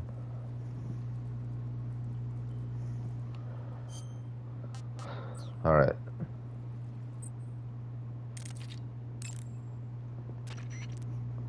Snake, are you okay? Snake! Major. Snake. Are you all right? You're not hurt? No. That was a hell of a drop, but I'm fine. Looks like there's no way back up, though. I see. Well, anyway, it's good to hear you're not injured. Slipping and falling may not have been part of the plan, but getting into that cave was. Proceed further into the cave. The cave seems to be structured like a maze, but there's an exit somewhere. Find a way out of the cave and head for the aqueduct. All right, but it might take me a while to get through this cave. Are you hurt? No. Is it the enemy? Did they set a trap for you? Not that either. Then what is it? It's dark in here. Dark? Yeah, there's no light anywhere. I should have brought a flashlight with me. So what you're saying is that it's going to take you a while because you don't have a flashlight? Right. Snake, if you don't have a flashlight, you should be looking for a substitute. I tell you, American soldiers these days rely too much on ready-made equipment. Go again. What was that? American soldiers rely too much on ready-made equipment. And not only that, they can't seem to grasp that one piece of equipment can have multiple functions. Back when I was in the SAS, we never had that problem. We were trained to use every piece of equipment in as many ways as possible. If you don't have a flashlight, look for something else. You need to develop flexible, innovative thinking if you want to... Hey, are you listening to me? Yeah, of course I am. First, take a look at what you're carrying with you now. Don't you have anything that can provide you with some light? It'd be cool if the game... I wonder if it adapts. Like, if he's in the game... Because usually your eyes will actually adapt. So if you're in something like this... If you're in the pitch black like this, over a period of time, your eyes dilate and will soak in whatever light is actually available, and you'll actually start to see. So even if you go into a room and you turn the light off, you'll notice that after a certain period of time, you'll actually start to be able to see again. So we actually do have, like, night vision. It's just it takes a little bit longer for our eyes to adjust. Whereas, like, a cat or a dog, their eyes just adjust instantaneously. Their eyes trap more light than ours do, though. Everything appears to them much brighter than our eyes do, because their eyes have the ability to trap more light inside. So actually, when you think you're looking at a bright light, a cat, it's even brighter for them because their eyes are able to trap in more light. It's actually pretty incredible.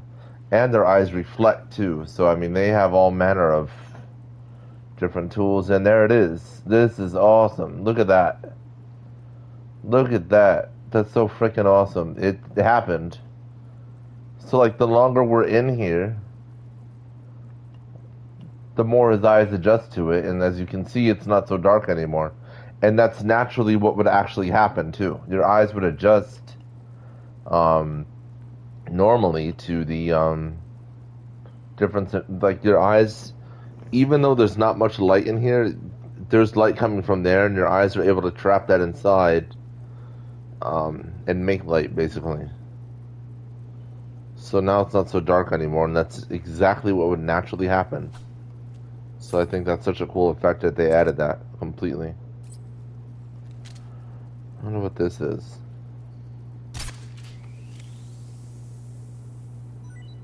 Oh, my suppressor's almost dead.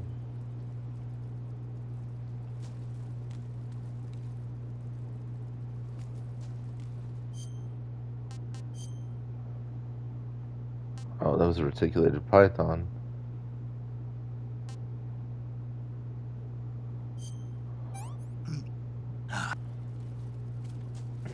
Plus, I mean, if you really need to, you can use his cigar as a form of light. But then that impacts his health, so you don't want to really do that. So let's see what's in here.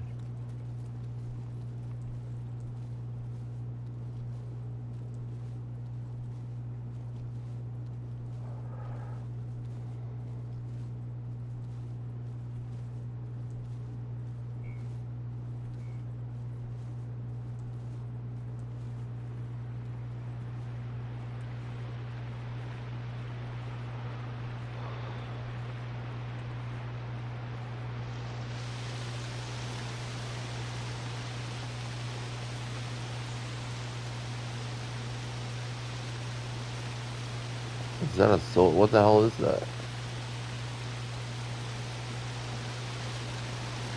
Oh.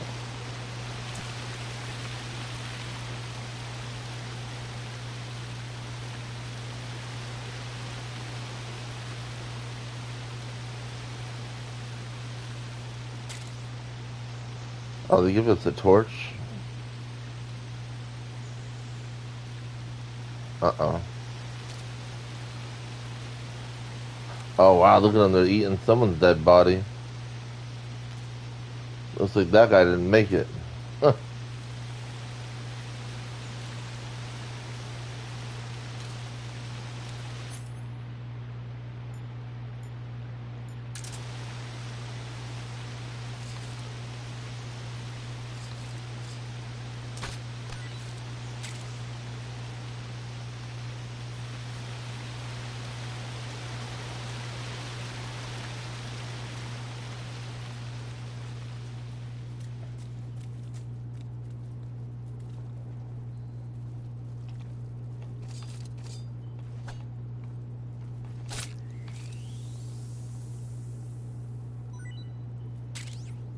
Let's have some crab, man.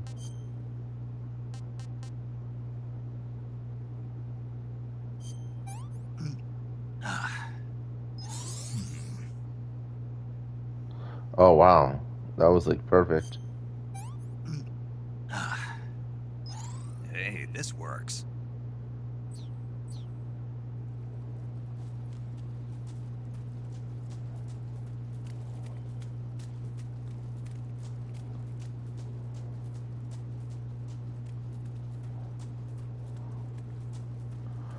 But yeah, I love that his eyes adapt like that. I think that's really cool. A really cool effect.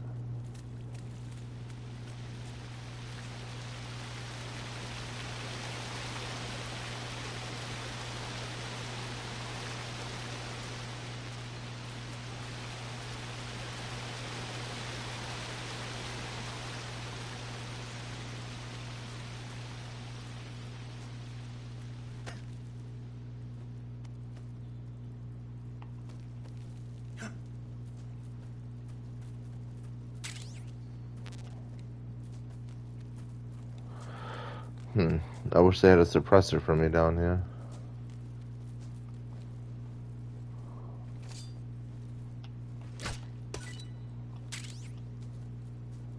I wonder how long those mushrooms are good for. 'Cause those are really, really, really good mushrooms.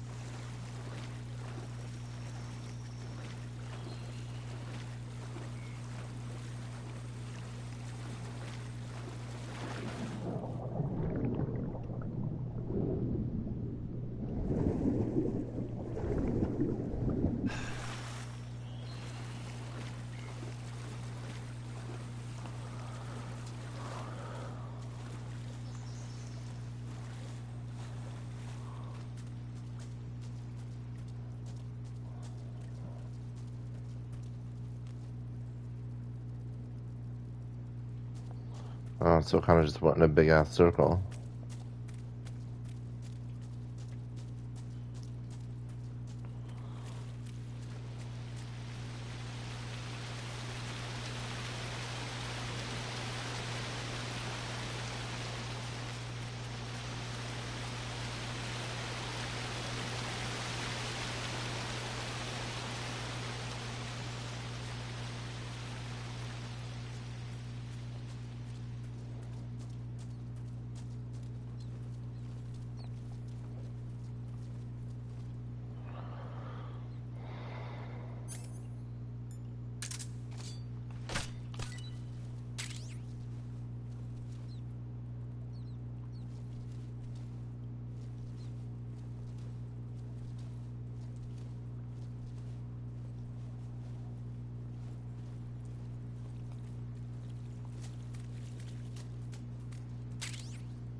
I wish they'd give me a suppressor.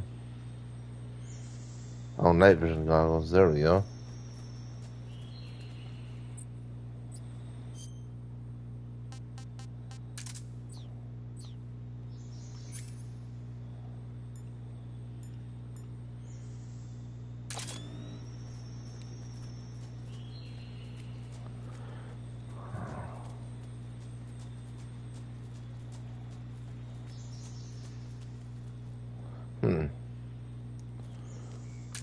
Not much of a night vision goggle. Jeez.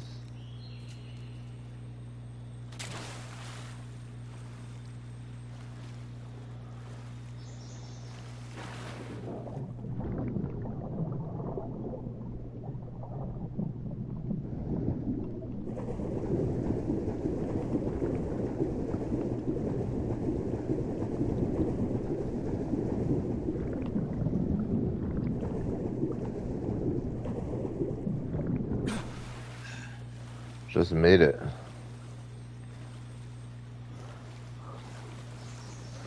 I mean, I understand the difficulty, but you think you'd be able to hold his breath a little bit longer than that, considering is what he is and all, you know?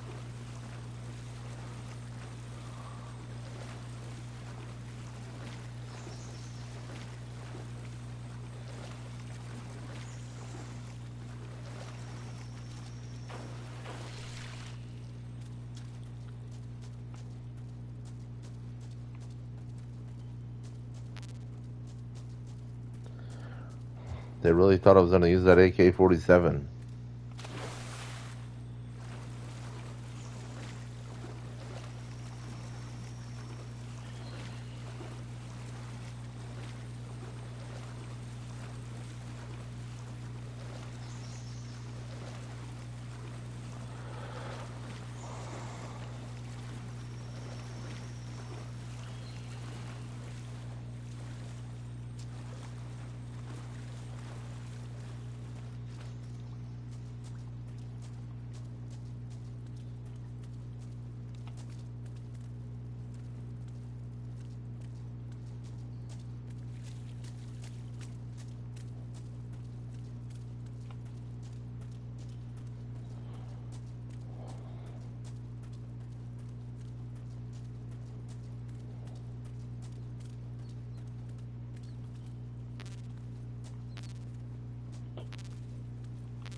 So I'm getting a lot of ammo for the gun, but I need a suppressor so bad.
I caught you at last. We are the sons of the boss. I am the pain.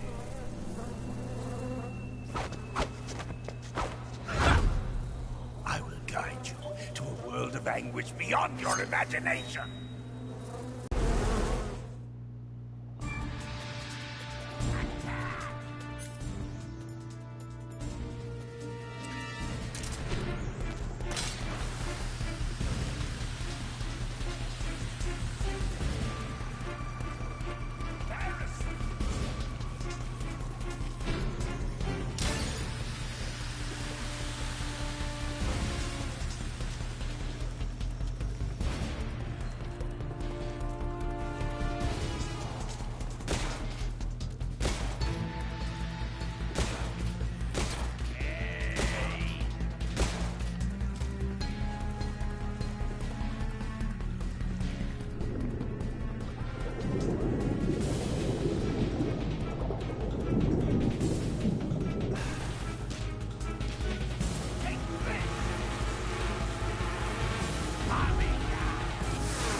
Doesn't even let me. It indicates the circle button to push. It doesn't even, but he doesn't even dive. So I don't understand what that was.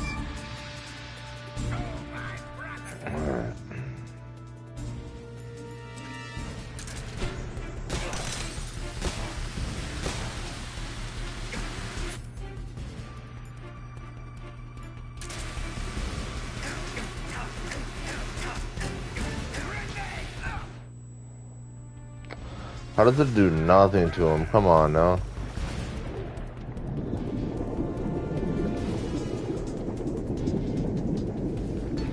Alright.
I'm gonna puke.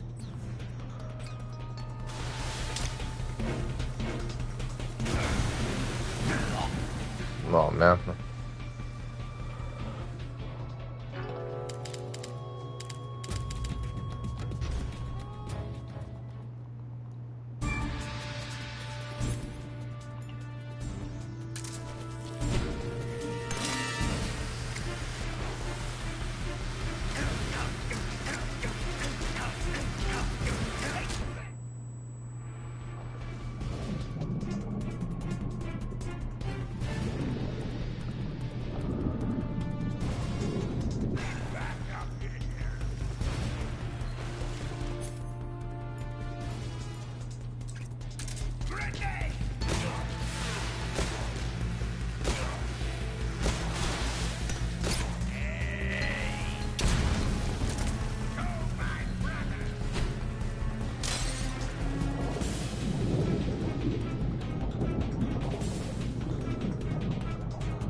That's tasty.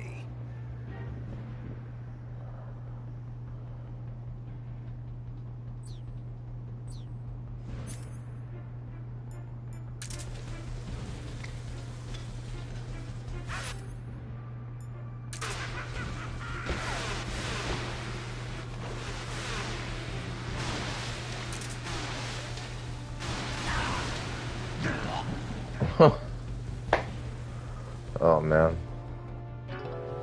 This mechanic's kind of a terrible fight.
Oh, it's such a terrible fight. He's so slow and dopey.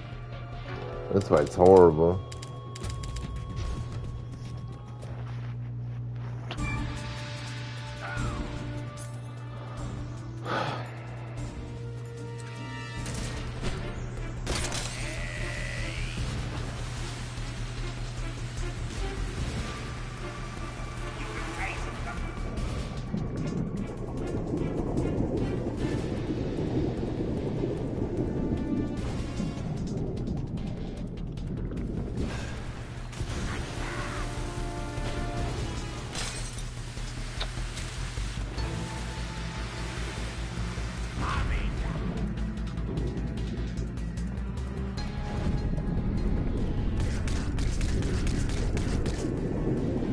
That's a little bit ridiculous.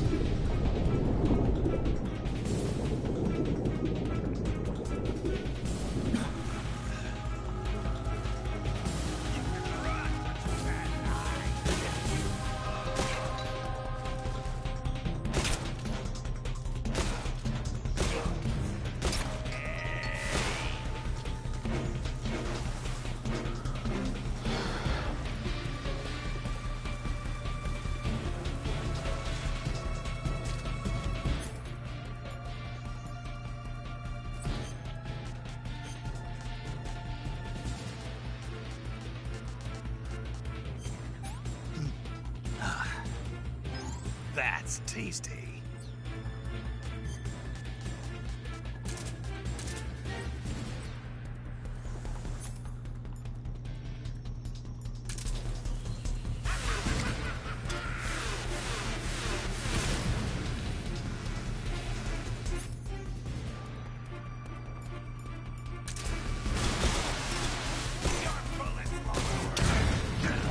Oh, come on. I'll do this later. I'm not doing this now. This fight is absolutely atrocious. He moves so slow and...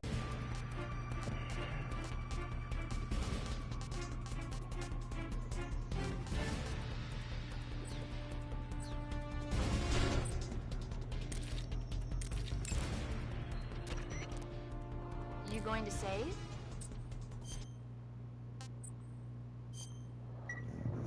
Good luck. Thanks. Alright, well, I appreciate everybody who tuned in and hung out with me this whole stream. But this fight's terrible, so I'm gonna get some rest and try it later. He just moves so slow.